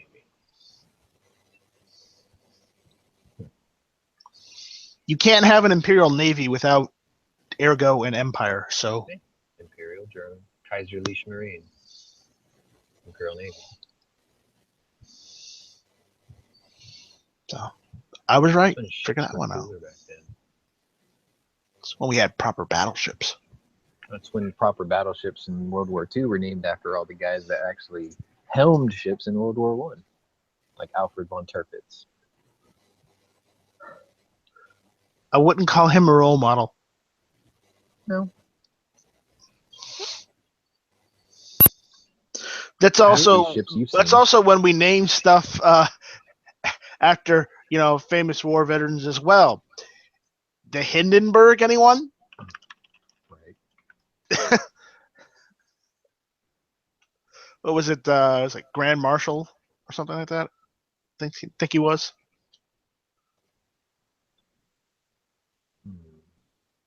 See, we don't even this is before. Yeah, see, not Othniel, sorry. The Great War never gets to cover this because this actually happened just prior to the war. But there should have been a story about the Great White Fleet because that was actually a really cool expedition. It's not racist. They painted all the boats white with gold gilding. That was an American expedition, was it not? Yes. It was basically just to show off U.S. Navy's capabilities across the world to get them recognized as a naval power. Yeah, it happened like 8 years. Well, not even 8 years. I'm doing the math. 1907, I think it started. And ended in 1909. So technically, it happened 7 years before World War One. Yep. If you go by 1914. And not go by the U.S. involvement, which was 1918. So. Well, I'm sure they got to see the Imperial Japanese Mikasa battleship in that tour, which was funny because basically what they did was it might have still been in use. It was in use, actually. That's the thing. It was the new thing when they brought it when they went over there. It was like, look, we still have this ship. They commissioned the British Navy's shipyards to build it for them. And they used the latest and greatest. The Mikasa was a pre-World War I dreadnought. Right. But see, they actually asked them to build it. And then the British were like, okay, so you want us to use all our latest and greatest technology to build you a ship? And they're like, yeah. And they said, okay, cool, let's do it. So they built the ship. And as they were building it, they thought of every single possible way to make it better. So they sold them that one. And then they made their own even better. And I think that was the birth of the HMS Dreadnought, actually. Yeah, and then here comes America a few years later. Hey, check out our awesome fleet. They're like, they've got fucking battleships. We got this pre-dreadnought. What the hell? Right. It's like they're a world power now, apparently. Crown fried chicken. What is? I gotta see what that is. Wait, what? It's what they have up in Pennsylvania. Oh yeah, there's one in Philadelphia and there's two in New York. Oh, there you go. Kennedy Fried Chicken and Crown Fried Chicken. I guess they're co-owned.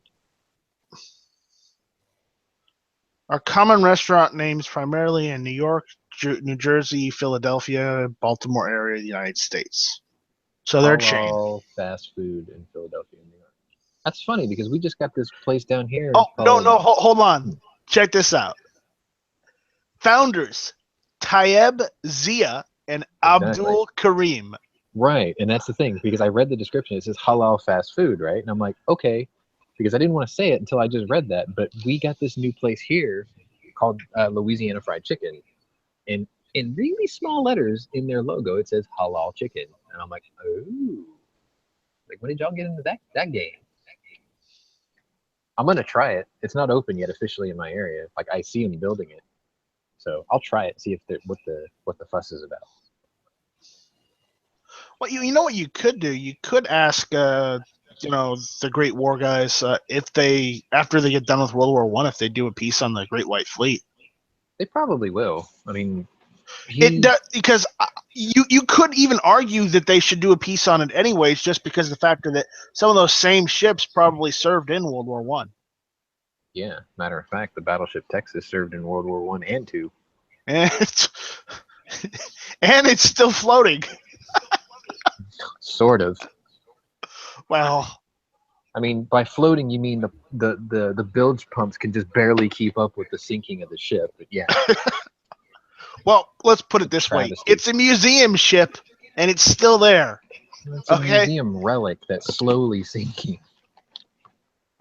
The Arizona's museum ship too, boys. Yeah, but right. You see, there's the difference. The Texas is still above water. Okay, one of them That's is different. One of them is. There's two. See, I'm going by the battleship. So am I. There were two. Actually, there's more than that. Wow. The 1892 Texas.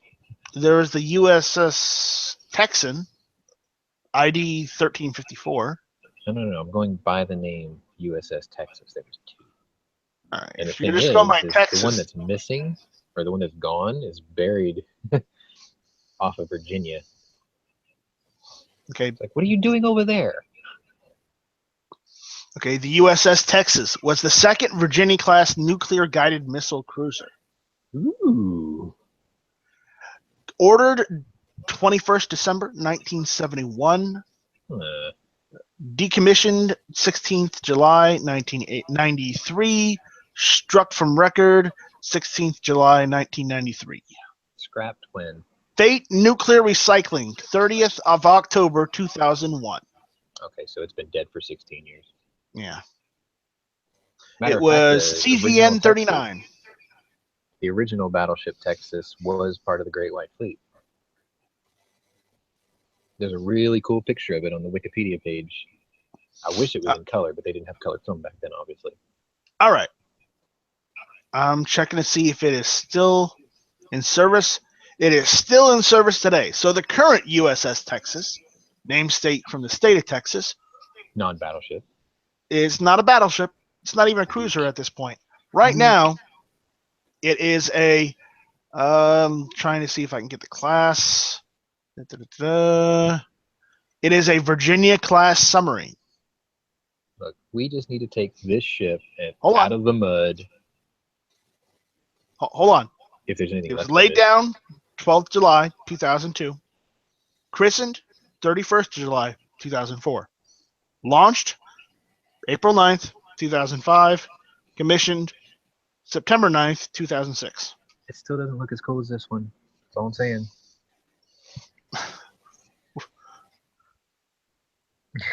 That's you see. You know how we were talking about the Mikasa? Yeah. That's a Mikasa right there. Essentially, yes. 1892 build, so yeah, it's about the same vintage. And it's sort of gun related because it's got shitloads of guns bristling off of it. No, it's gun related because look at the fucking guns. No, the Texas wasn't. The USS Dallas was a submarine in Huntford, October. But you're close. Yeah, the USS Texas that's currently serving is the number is SSN 775. It is currently in service. Shit. Another tote. By the way, it was christened by Laura Bush. Just in case anybody wanted to know that. Who the fuck cares?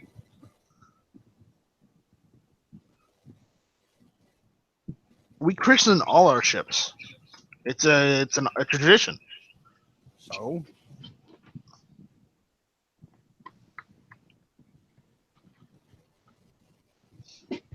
Just kidding, man. I don't.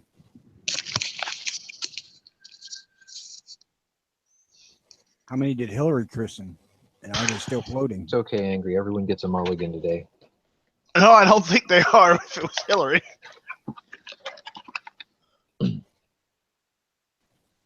One of them is cute. Is it her? Hang on, I'm going to have to look. Oh, wait. No, not. No. Oh, God. You're talking about the mom. Hell no. Although I think if she ran against Hillary Clinton, she would have won in a landslide. She'd been like, "Hi, y'all. My name's Laura Bush. I was a librarian. I worked for Texas State, education system. I think Hillary Clinton's a cunt. Vote for me." She'd have won in a landslide. I have two cute daughters that like to party. And Sean, the Texas you mentioned just a little while ago. This is the not the one that's the museum ship, but the other one. The one that's sometimes classified as a protected cruiser rather than a pre-dreadnought battleship. Remains buried in the mud off of the coast of Virginia. I think they use it as target practice, so there's probably really not a whole lot of it left. No, but the last picture of it. Check this out. I'm gonna screen share this. But check the picture of this out. They actually took a proper photo of it, in color no less. Or it was a really good painting, I guess. Are you talking about the postcard one that I screen shared? Yeah. That one. Oh, that's the colorized photo. Yeah, I've seen that one. Yeah. I mean, that's the last one taken I tried to get before. Wargaming to add it to World of Warships to give, something for the Mikasa to actually brawl against.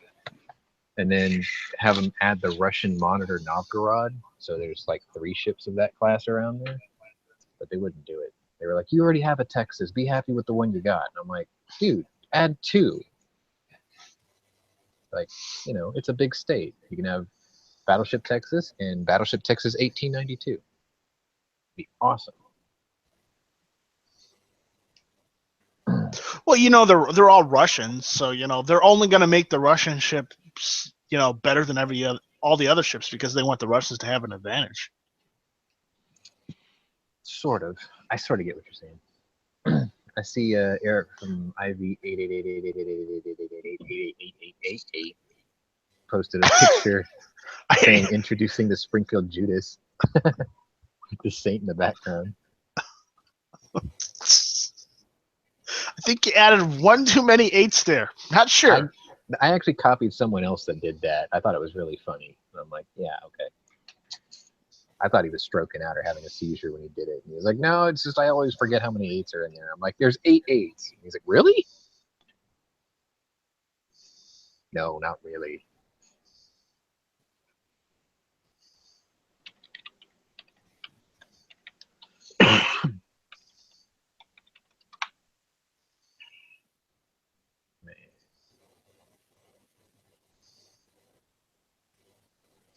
So anyway.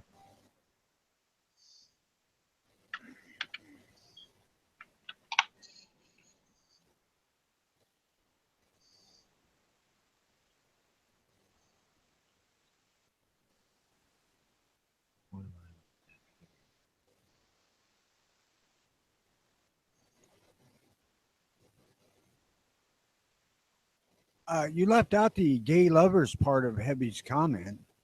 I told you I wasn't going to read the whole thing. Besides, that affects you too, because he was talking about big boars in general. You should be offended, sir. I am offended. There you go. Which is funny because he posted his 44 lever gun on Instagram the other day. So what's that say about him? You're always offended, Tony. The House passes the Republican health care bill. Well, just because the House passed it doesn't mean the Senate will. Isn't this that fucking list of like a million concessions that doesn't even resemble what it was supposed to be? Or did they redo it again properly this time? I think they redid it. It must be because Dems are losing their shit. Cory Booker lashes out at the Republican plan to repeal and replace Obamacare. This will cost American lives. How about the fact that I couldn't register for it for 3 fucking years because whoever you have in charge of actually maintaining that website doesn't know what the hell they're doing? How many lives were lost because they couldn't register, you idiot? How many lives are lost because you guys fucked up the VA? Oh man, I'm not even gonna touch that one.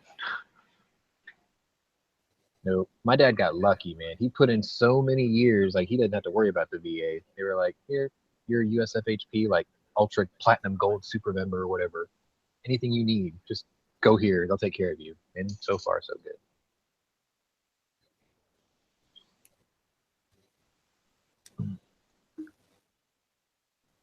You know what's really weird is like he's always proud to tell people how long he served and what rank he retired from, and he likes telling the story of why he actually got out because he got passed for promotion 3 times by people he brought up himself.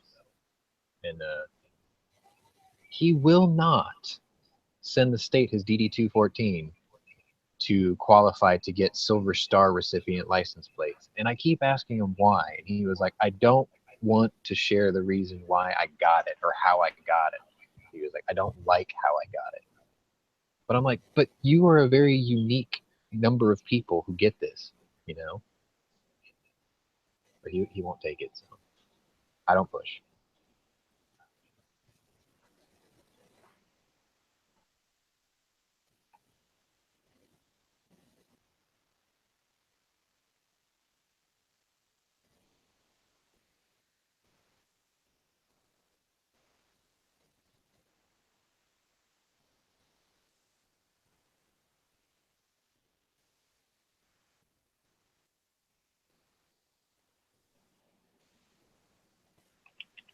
Oh, there we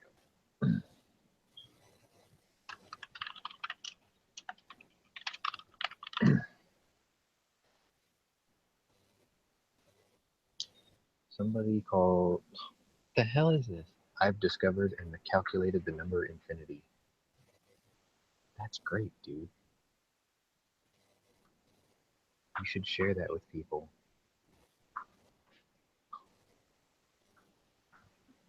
Somewhere else.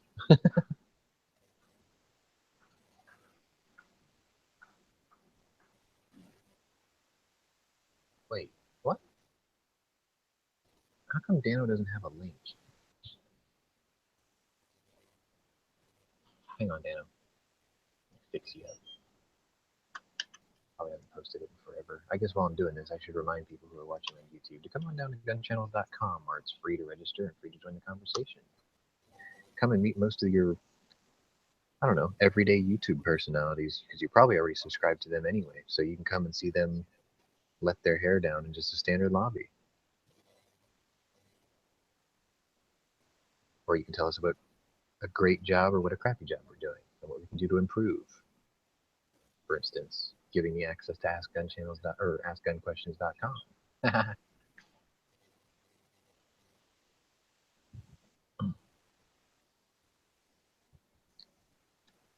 I do the speedy bumps.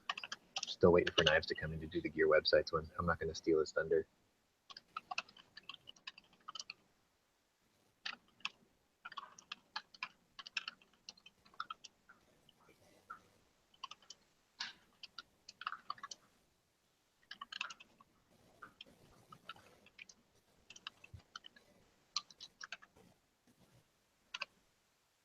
Oh, guys, I got to jump out of here for a while. I need to babysit.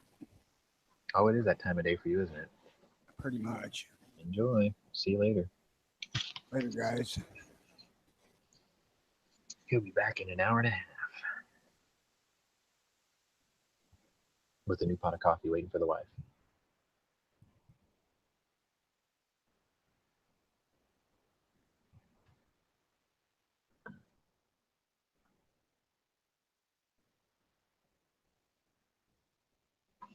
I should probably flip over to Hannity for a little while to see what was actually in this health bill. I'm pretty sure it's on his website. See if he's pissed off about it.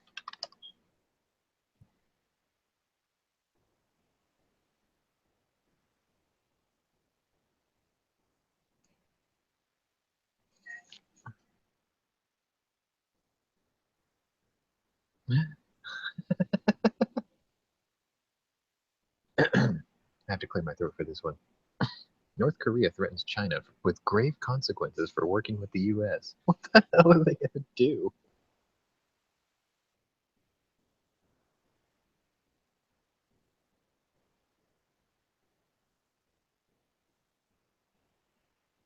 Hey, Rick.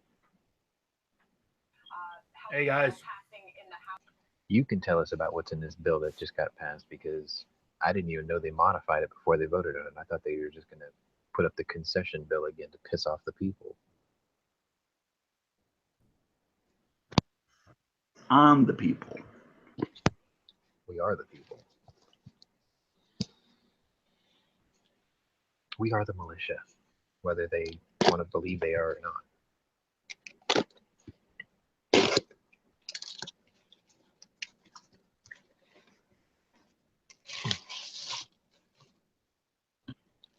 So I was reading more details about former President Obama's presidential center in South Chicago that he wants to build. And it's supposed to be able to create thousands of temporary jobs and 300 permanent positions. And I'm like, wow, you're bragging that thousands of people are going to not be qualified for healthcare? Exactly. I was just going to say thousands of people that won't have any benefits. Congratulations. What a jerk. The legacy of infinite stupidity. That's what that is.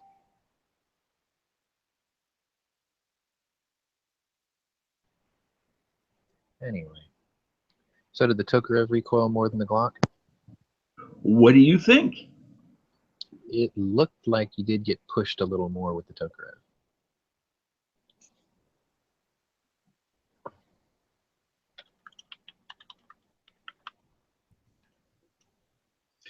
Yeah, it's and in fact I think I put in a comment that it was kind of more than your typical range 9mm, but not exactly a plus P plus 9mm either.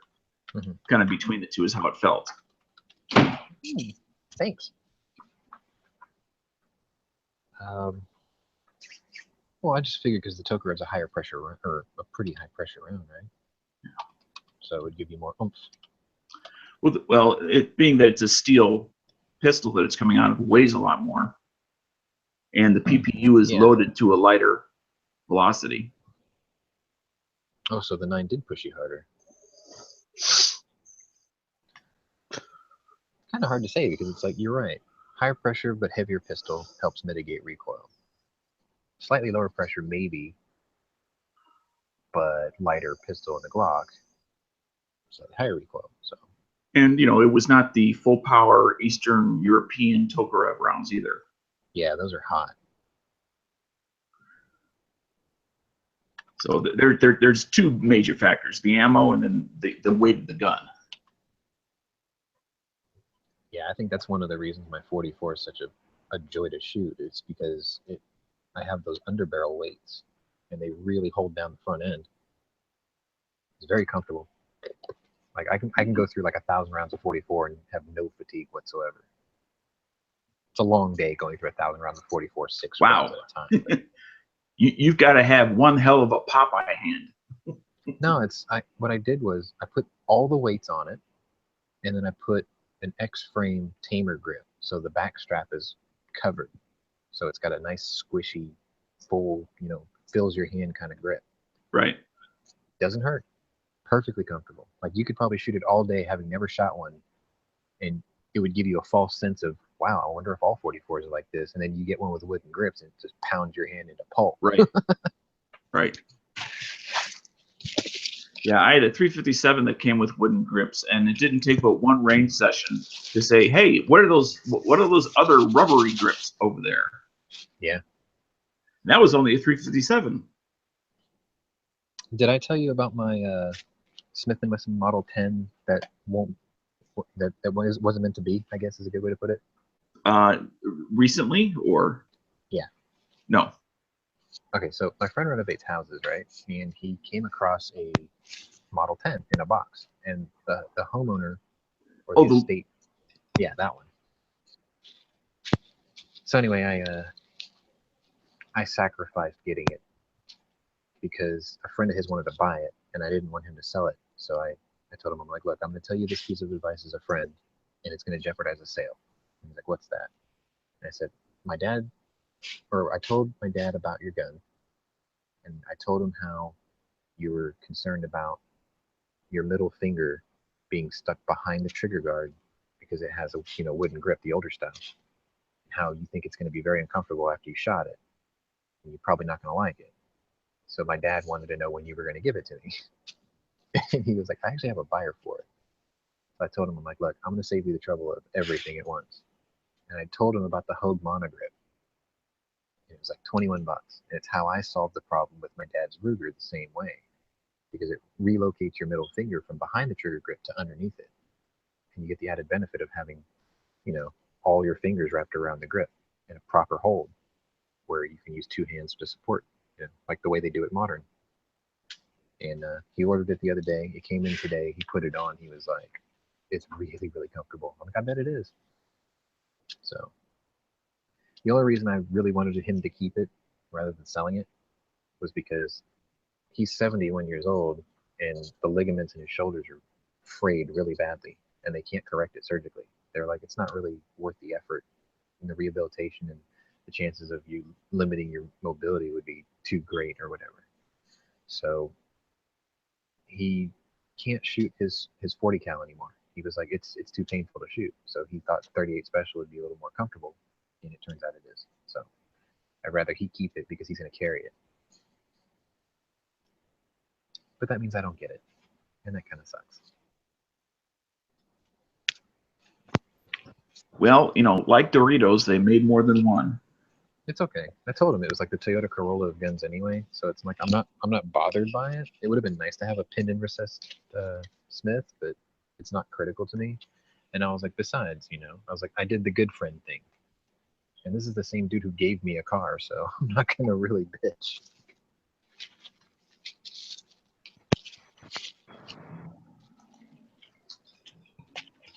When I had my accident back in December, he gave me his BMW. He's like, I'm not expecting that back. Oh, okay, thanks. I was watching a video a little bit earlier. In fact, I posted it out in the text chat about how in Canada, that you can file for a religious exemption for submitting a picture to get a permit for purchasing a firearm. So, and you just need your signature and the signature of the person at your faith that officiates over marriages to sign, to co-sign with you. And then you can go up to any gun store, and with a picture that doesn't prove anything, because there is no picture, buy a firearm, meaning anybody can buy it. Except if you're American. Didn't Illinois pass a law that said women can have their burqa on for their driver's license photos or something? I'm not sure about that. I don't know if it passed like both the House and the Senate there, but I mean, but there's just something about not your identity And if you don't want to give up your identity, then you need to give up certain features like your rights or a right. Because it's natural to want to know who we are dealing with in our personal lives, in our business lives. I mean, it's a natural human trait to want to know who you're dealing with. Things. Yeah, for certain things. I would agree with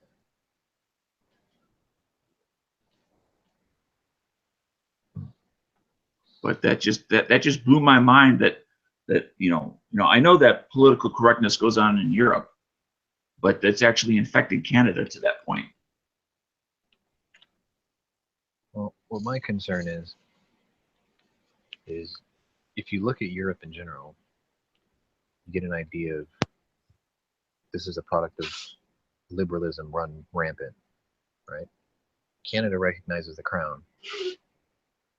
So if they allow certain policies that are allowed in Canada or in England to bleed over into Canada, then it can literally, that's the entry point right there. So it comes into Canada, then it bleeds down into our country, then it bleeds down into South America eventually, you know? Today's laundry day, so I need to go down and check my laundry.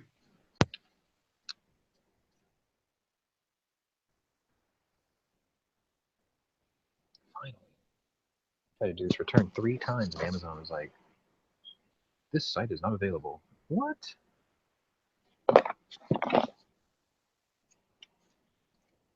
available. I'm looking right at it. Okay, so the House passes the healthcare bill. Now it's got to go to the Senate. We do have Senate majority. Then again, this is a party of idiots and conceders. So, what the fuck is this?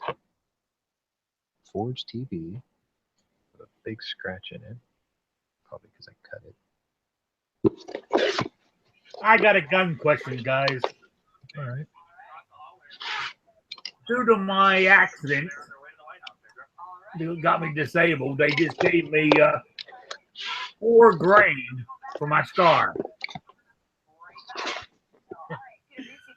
and The company or the workers' compensation. okay, workers' compensation. Yeah, gave me $4,000 for my scar after the operation. So I want to buy a real AR-15. Okay, you want? Okay, how real are we talking? Wow, I got $4,000. I don't want to spend all $4,000 on it, but Okay, I got you. All right, well, let me put it this way.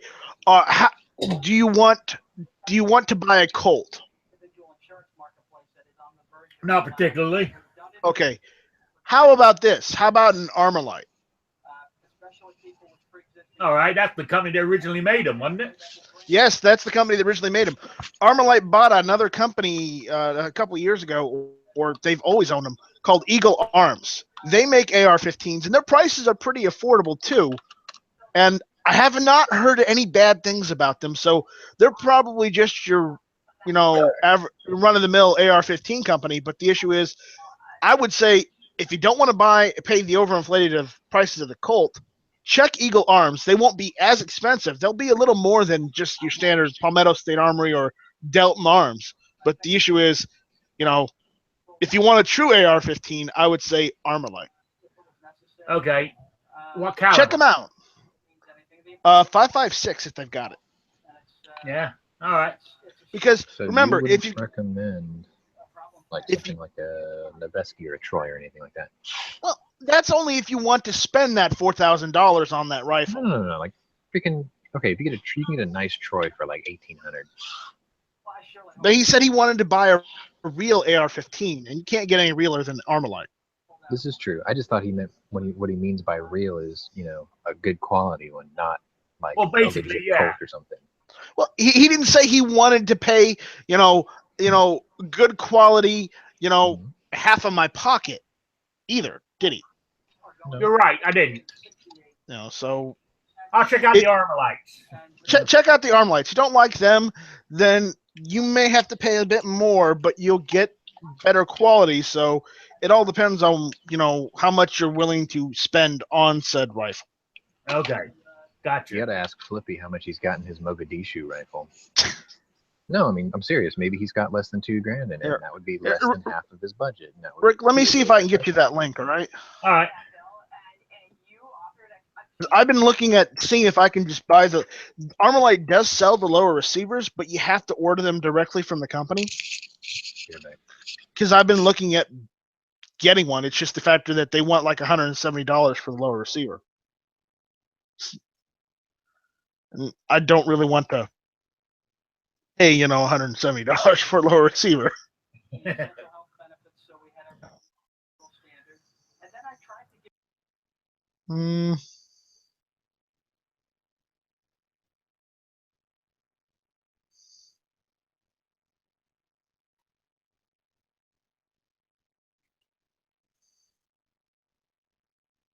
How about this one?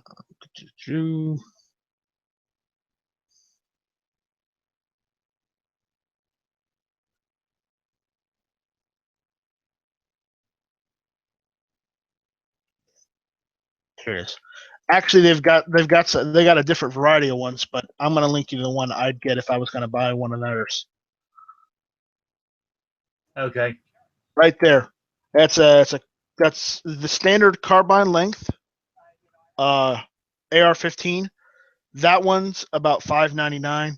You can order it through them and have them sent to your FFL, I think, or you can just go to your local shop and tell him, pick this one out and say, I want you to order that for me.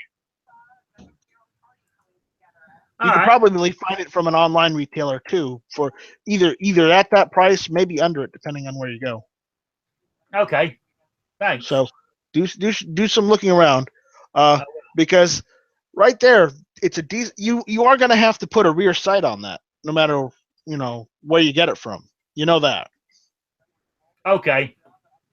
That one's in 223 Wild instead of 5.56, but that's actually a little better because the Wild barrels are known to be a bit more accurate with 5.56 than the normal 5.56 barrels are, because they've actually done studies on it.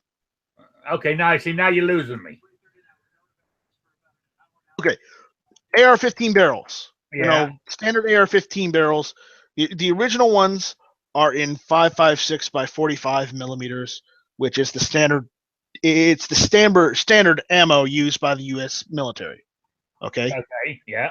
It is identical in all but powder grainage to the 223 cartridge.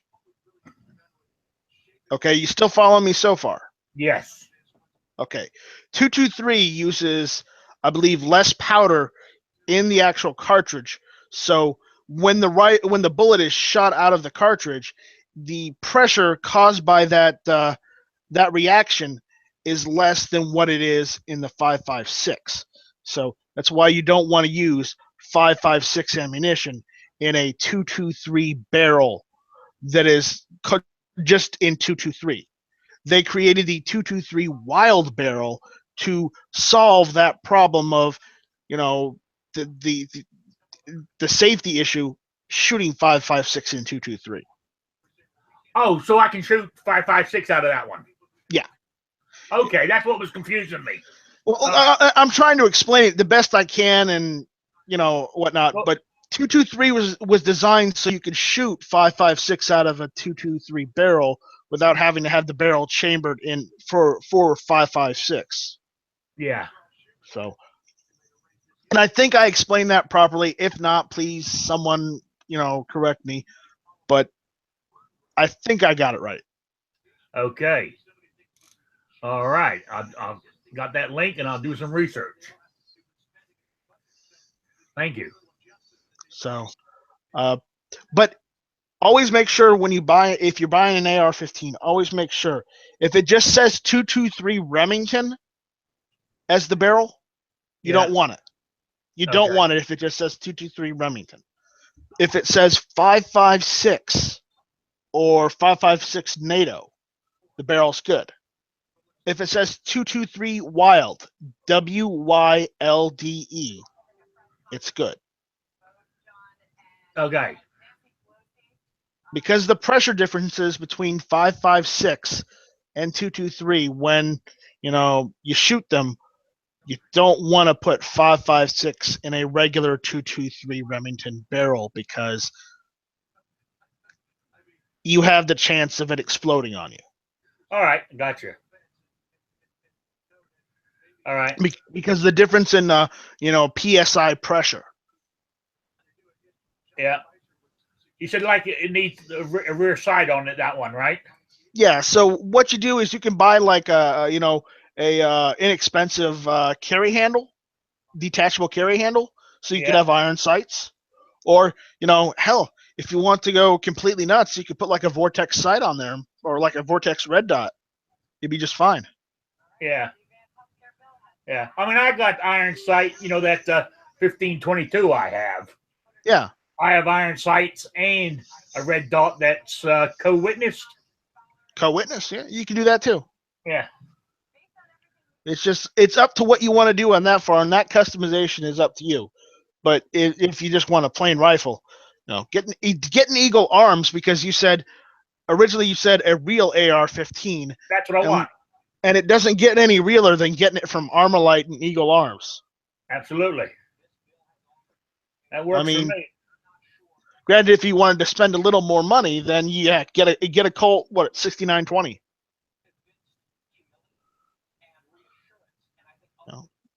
Oh yeah. No, something like this would work. Armalite, they're the people who invented the damn thing. Yeah. They're still around. And I mean, they sold the rights to Colt because Colt wanted to buy them out, because they could mass produce them, because Colt was a firearm company at the time, and Armalite was an aircraft manufacturing company. And then they realized later on in the game that they sorely missed out. And I think they went out of business at one point, and then someone bought the rights to Armalite and rebuilt the company. I'm not too sure on the whole history of it. I'm just going off by what I read. We're getting some people talking about them in the chat here. Yeah.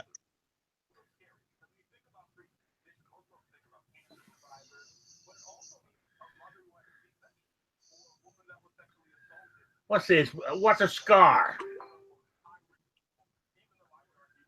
A scar? You mean SCAR? Yeah, somebody's in here angry. You're saying buy an FN scar L556. It's just another type of rifle. Okay. Did you say a SCAR 16? Nope.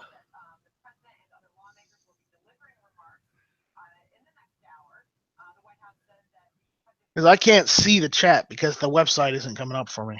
Oh, okay. What do you need me to see on the chat that you can't see? Angry said something about a SCAR or something. Buy a SCAR L just for the irony. Buy an FN SCAR L in 5.56. Avoid the confusion. Buy a SCAR. Now I know why Night Strike likes 223 Wild. They use the Y instead of an I. Hashtag not my wild. Angry can go fuck himself. It's called 223 Wild because that's the guy who invented the type of barrel. Dude, he went ham. You got to admit that's funny though. Now I understand what you're saying. Yeah, it's funny. That was the original. That was the first Red Dawn intro I did for Good Morning Gun Channels. The Y is replaced, or the I is replaced by Y. Hillary Clinton took a long walk off a short pier. If only that were true. No, she's getting braver. She's getting more brave by the day. Like she's making more appearances and speaking out and all this crap. Remember, Sean, the irony has been replaced with a Y. The irony has been replaced with a Y. Oh God, the irony. Did you get that? Yeah. She's saying I know that it she's was the bad, leader but of I the had to say it. resistance now.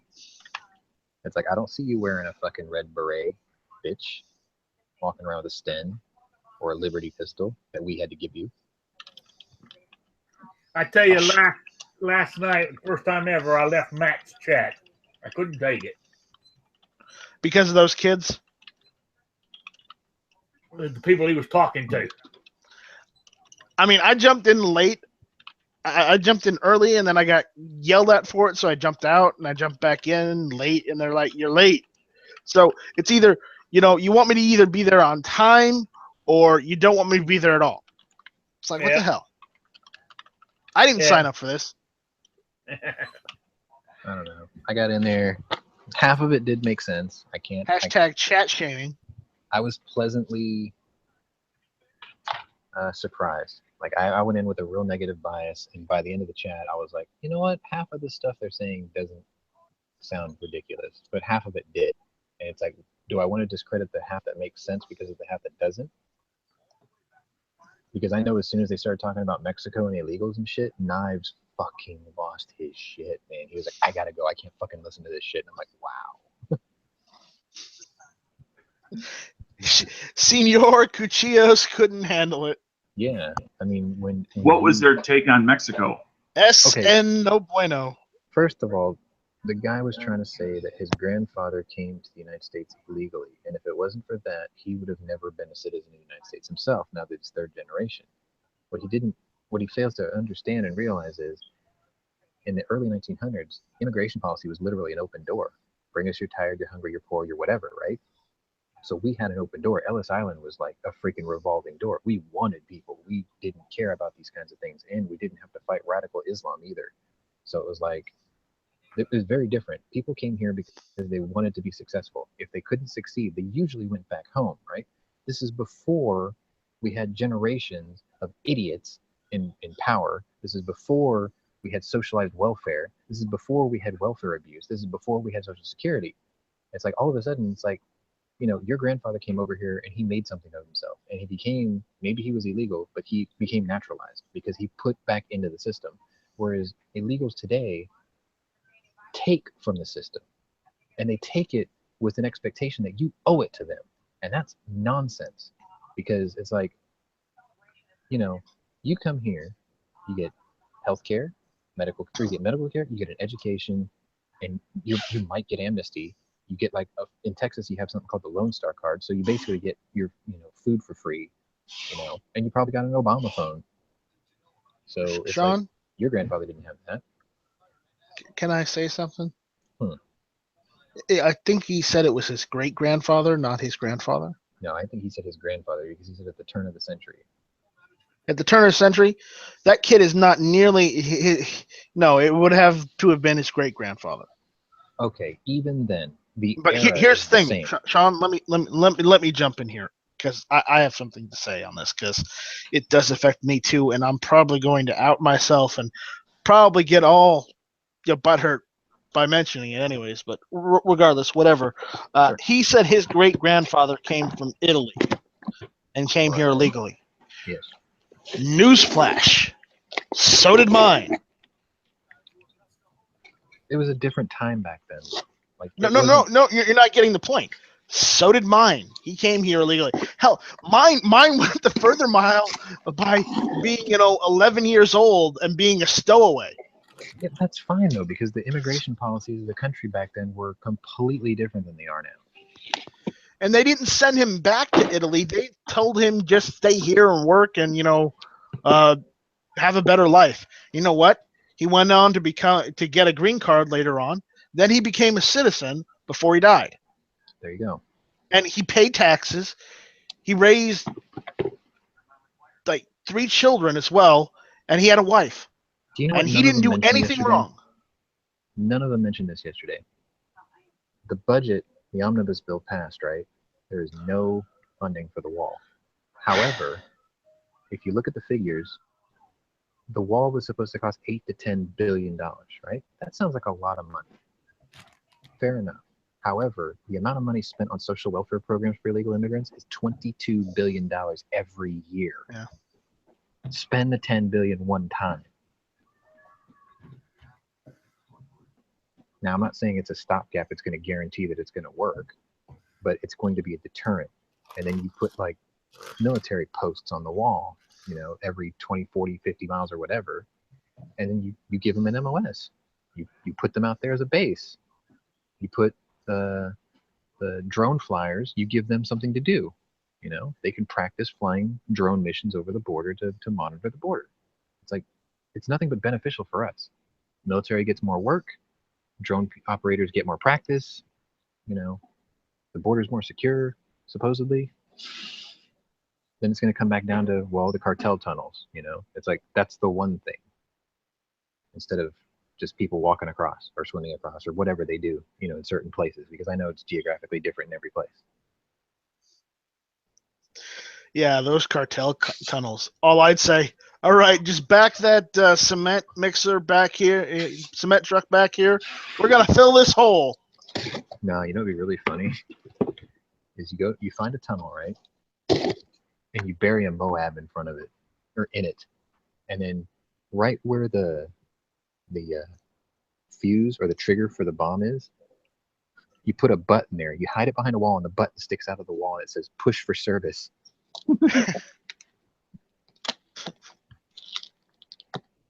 Yeah, actually Angry's idea. I've heard that before too. Somebody proposed that. There was 10 companies that put the proposals for the wall, and one of them said that, put nuclear waste under the wall. Sort of makes sense.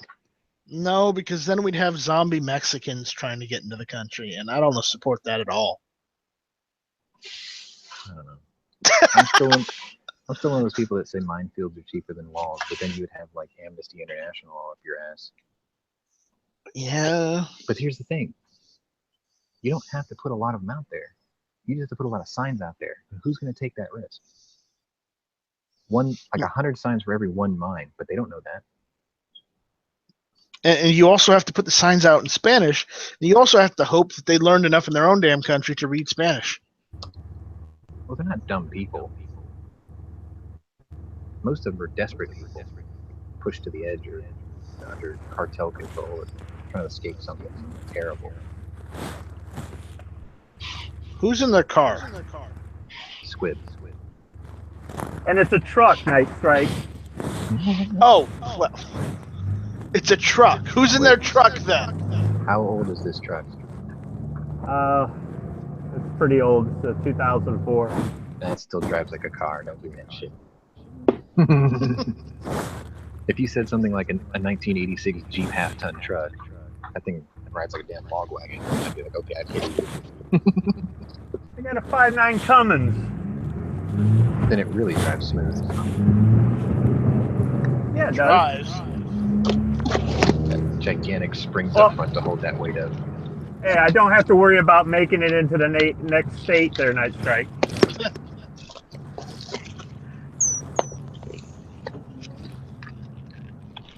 I got your message. I don't know if you heard me say it earlier. I'm not sure if I'm going to make it up there in May. I'm going to check with my dad. Okay. Got to run it against his schedule and my medical schedule. We're aiming for it. All right. But it's not set in stone. Not yet. Okay. I still want him to go to Mackinac with my mom, so. Well, I mean, you've got all summer. All summer. May, it's still cold up there. Yeah, that's one of the reasons he's kind of hesitant, because he was watching Travis P11's freaking videos and pictures and said, it's snowing in freaking Kansas. I'm like, yeah, it's cold as shit in Michigan. Well, to give you an idea of where you said he's from is just north of where my in-laws live. And we've gone up there Memorial Day weekend, and there's still been snow piles in the parking lots that have been so big they haven't melted yet. No snow on the ground, but still these, where they plowed it. Yeah. So. Damn it, Amazon, quit breaking. Amazon's making my job harder. Apparently the people who run Amazon also program the Obamacare website and probably run the IRS. This page is broken. It's a bother.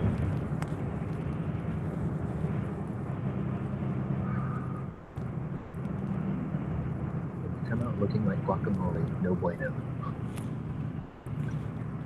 I'm telling you, man. You take the biggest cartel tunnel and you put a Moab in there. You put a door in front of the Moab and just the fuse sticks out. You put a push button on the fuse. Just put a sign there. Push for service. Click. But Moabs are best when dropped from the air. Well, imagine what it'll do in a compressed space with a tunnel, though. Well, couldn't you just leave a truckload of explosives and do the same thing? Now in a Moab. It's like our new plaything. Okay, so what if I can't get you a Moab, but the best we can do is an older daisy cutter? Would that be all right? Yes, that would do. Okay.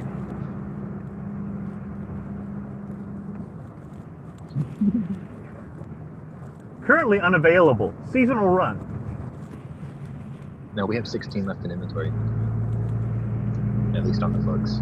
On the books. Well, you know, the thing about ordnance is some of that stuff sits around for decades before it gets used. So. You know, the joke with the one we dropped was it was 2 months short of its expiration date, so they wanted to use it. Yeah, because otherwise EOD is just going to blow it up or something like that. So what a waste. Well, I mean, what actually goes bad if it expires? The fuse, right? If it's a chemical fuse?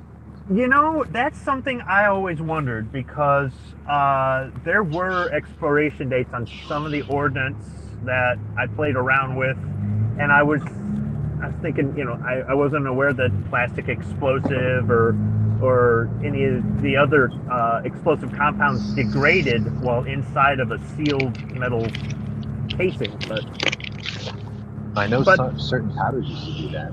Like they would ferment, I guess, and it would spike the pressure. It was like almost twice as high if you tried to set it off. Well, I suppose if they're made with, you know, certain chemicals, they could, or if they're exposed to hot and cold temperature extremes, things like that. Yeah. When I was aboard ship in the early 90s, we had 500-pound bombs from the 60s in the magazine, if that gives you an idea of how long you could store some of the ordnance. So. Well, I mean, hell, the stuff that they used in Desert Shield or Desert Storm or whatever, when they brought the Iowa out there, that was all surplus from the 40s and 50s. I don't doubt it. Like the powder bags and shit? Yeah. And they still have more of it. I should have known that for Monday's Lock and Load on Battleship. Oh, you talked about Battle. Damn it, I should have been there. Yeah, because there was some technical stuff and I did not know the answers. Like I got the crew complement wrong and I got the top speed wrong. I was taking a guess based on what I've read and what I've forgotten. So I notice he comes up with these questions to try to stump me. Like I'll hear him say it sometimes. It's like, all right, he's not getting this one. And then like 2 seconds later, he's like, fuck. I don't know, man. He had one about this ancient cannon from India that nobody could figure out. We really could have used an oracle that night.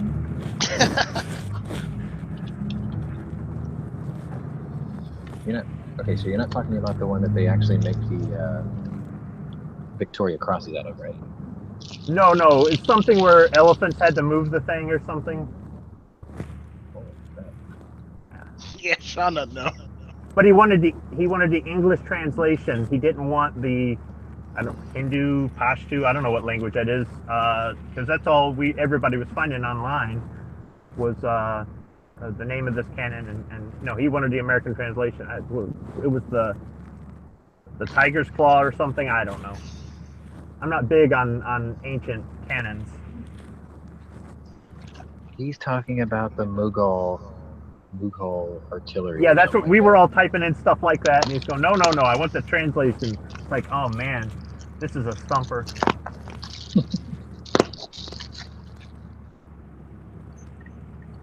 Hashtag Sean would know. Maybe. You know what? You could lie and people go, he's got to be right. So.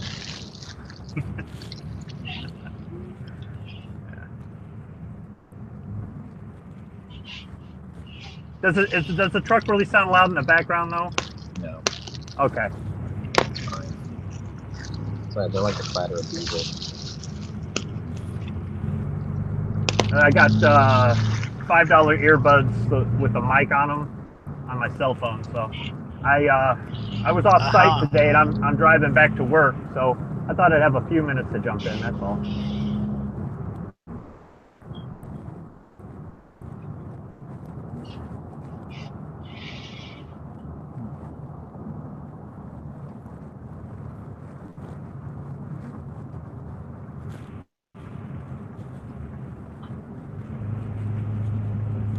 So what's been going on with Jimmy?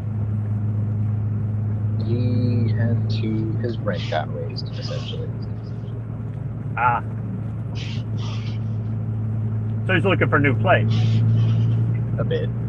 Okay. He's trying to push his bills to the limit, so he cut his internet, took a couple other things off. He can still jump into his phone.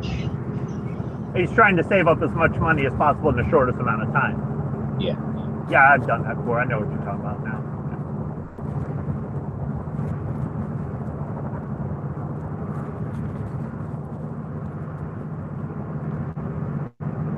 I've usually done that, though, to try to save up money quick for a gun.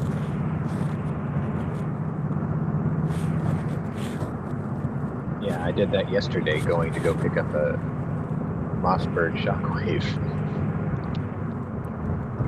To no avail. I thought you were going in on a bulk buy on that, or was that just wishful thinking? That was a joke. Oh, okay. There's some Connex box sitting in G's driveway, and he can't get out. No. It's like, if you ever hear me start a saying that, so here's the deal. It's just part of a joke that DB and I started. Oh, okay.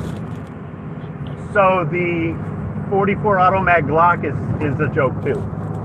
Yes, I want Glock to make it. If they do make it, I would buy it, but I don't think they're going to do it. It'd have to be a long slide. Oh, yeah. Yeah, we're talking like 6-inch, maybe 7-inch barrel. Wait a minute, what's an AMT cost? $5,000. Oh, okay, yeah. Because I was going to say, it's going to have to be several thousands of dollars to want a new production gun versus just buying an older one. No, I want to see a resurgence in that caliber, because it's like my supplier carries brass for it.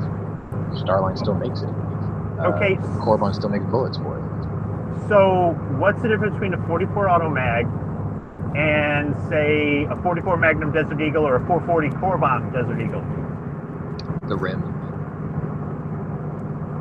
But I'm talking about if you want a powerful 44 caliber round in a semi-auto handgun. Oh yeah, you can always do and it. Just get the Deagle, 19. right? Yeah. Yeah. I just wanted the automatic one, but yeah, I mean, I could do that. It's just the only difference is the rebated rim. So use a 429, 430 diameter bullet then? Yeah, it's basically a rebated rim Magnum cartridge. So the weapons that were used were Shur Dahan, Ghazi Khan, Fatih Lashkar. But the weapon itself didn't have a name, like a model name. They named the guns, sort of like how the Germans named their siege cannons. Oh, you mean like Anzio Annie or something? Well, I was thinking we named it that, whatever. Big Bertha. Yeah, like the Karl Garat, the Big Bertha, things like that.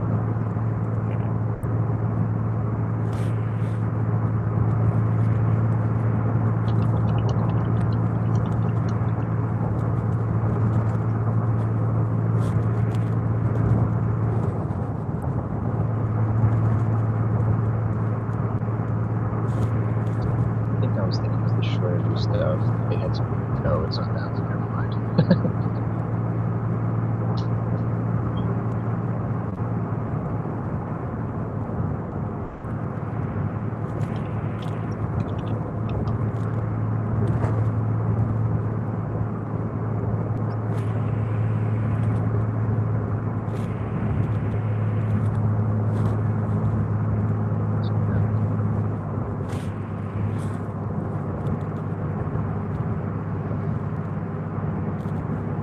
Yeah, the Karl Garat. They had one named Thor, one named Ava, one named Adam. one other one. I think there was 4 total. Maybe there was 6.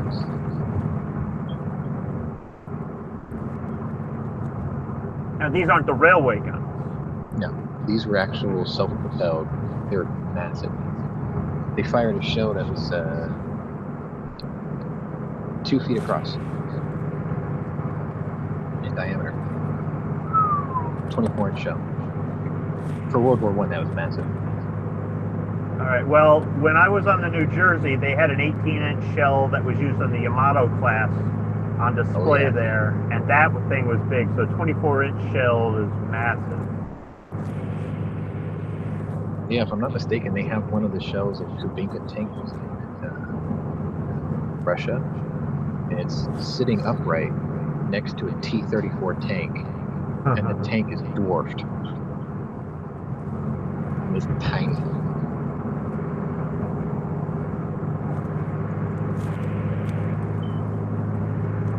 It's like when they said it was like hurling Volkswagens, they weren't kidding.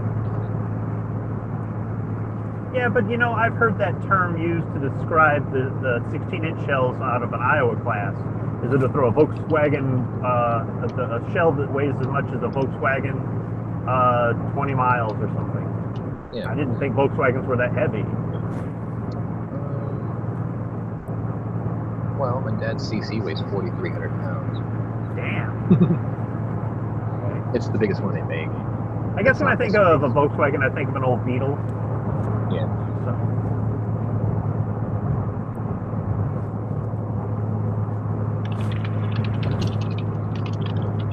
I'll probably take my nose for lunch. You know, I got my dog taking pills right now, and I have to put it in a piece of cheese and wad it up in a ball to get him to eat it. Do they have to give you anything with your pills to get you to eat them? Me? No. Actually, you probably don't want to use cheese. Why? Dogs are lactose intolerant.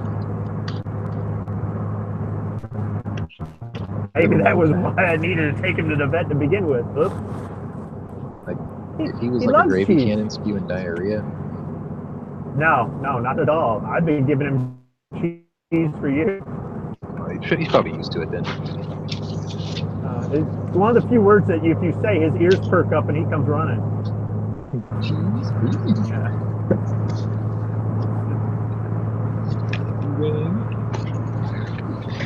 It's funny, I say the same thing to my dad. I'm like, beer? He's like, hey. All Homer Simpson style. Well, then you got to give him Duff beer. Didn't somebody brew that? Maybe. Duff is a real beer now. Well, it's just like if they started selling cat pow at 7-Eleven, I'd buy it every day.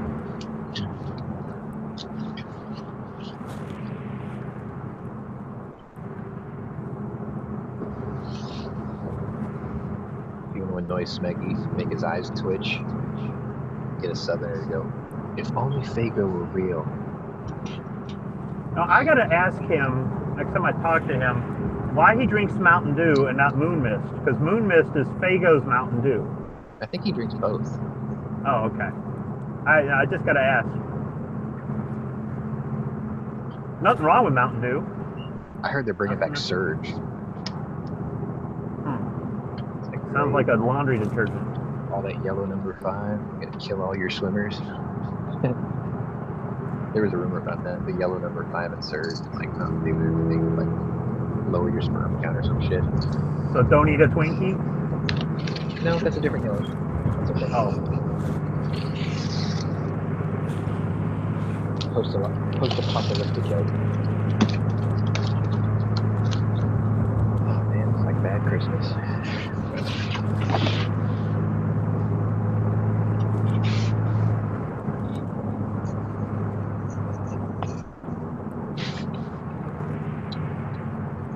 So anyway,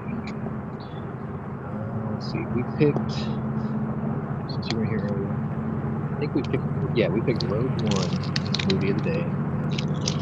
Hashtag everybody dies. But then I used the Smith & Wesson lemon squeezer as the gun of the day. Oh. My grandmother has one of those. Really? It's a bitch to shoot. It's because you have Yeah, to we're squeeze the back of it, right? Yeah, yeah. We're all trying to take turns pulling the trigger on it. Yeah, it's got that the safeties on the grip on the back. Yeah. I mean, it's got the worst trigger pull of any gun I've ever shot. Not that I've shot everything, but Oh, wait till you shoot into gun revolver. yeah, I'm waiting. You're gonna hate that. Yeah, but I want one. I know. It's Yeah, it's a eventually, novelty. eventually I'll just break down and get one off Gunbroker. That's what I'll do. Because I never use Gunbroker for anything other than a price guide. Well, I guess I'll have to buy it this time. Shit. Yeah. My arm has been twisted. Well, PPU makes brass for it, so Oh yeah, that's what I buy. I mean, I don't know how much you can reuse it. Because You can you got to reuse crimp PPU. the end, right? Like a blank. There's a setup you have to get. You have to use like a different decapping resizing die. You have to use a different crimp die. It's weird. Oh, great. Let me see if I can find that setup. Make it difficult enough, I'll manage to screw it up.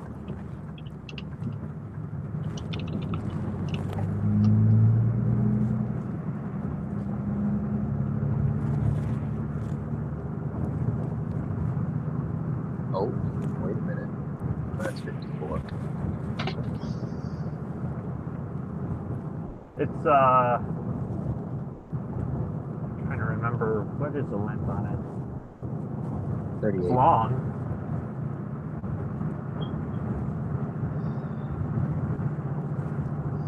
Midway claims to have a 3-die set for it.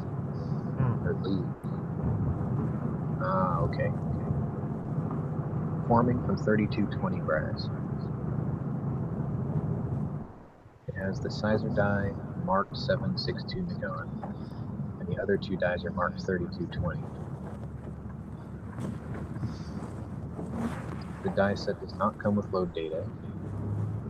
For best results, you need to slug your Nagant barrel to determine if you need 311 to 314 Magnum bullets.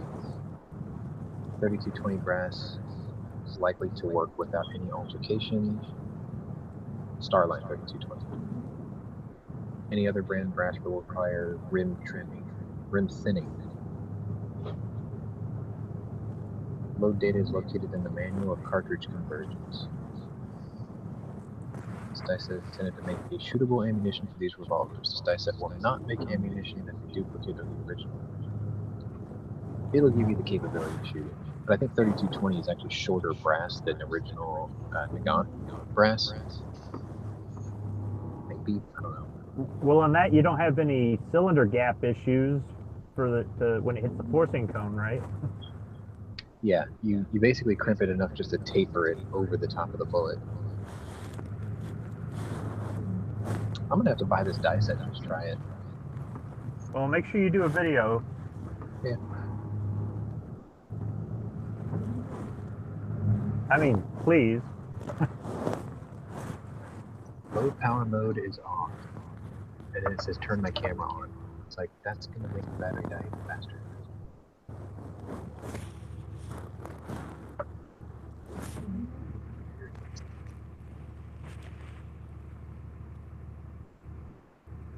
Anyway, I'm gonna go warm up for lunch. I'll be right back. Oh, I'm back to work, so I gotta shut it down. Hashtag lunch channels. Alright, we'll see you in a bit. All right, later, guys. See you, Squid.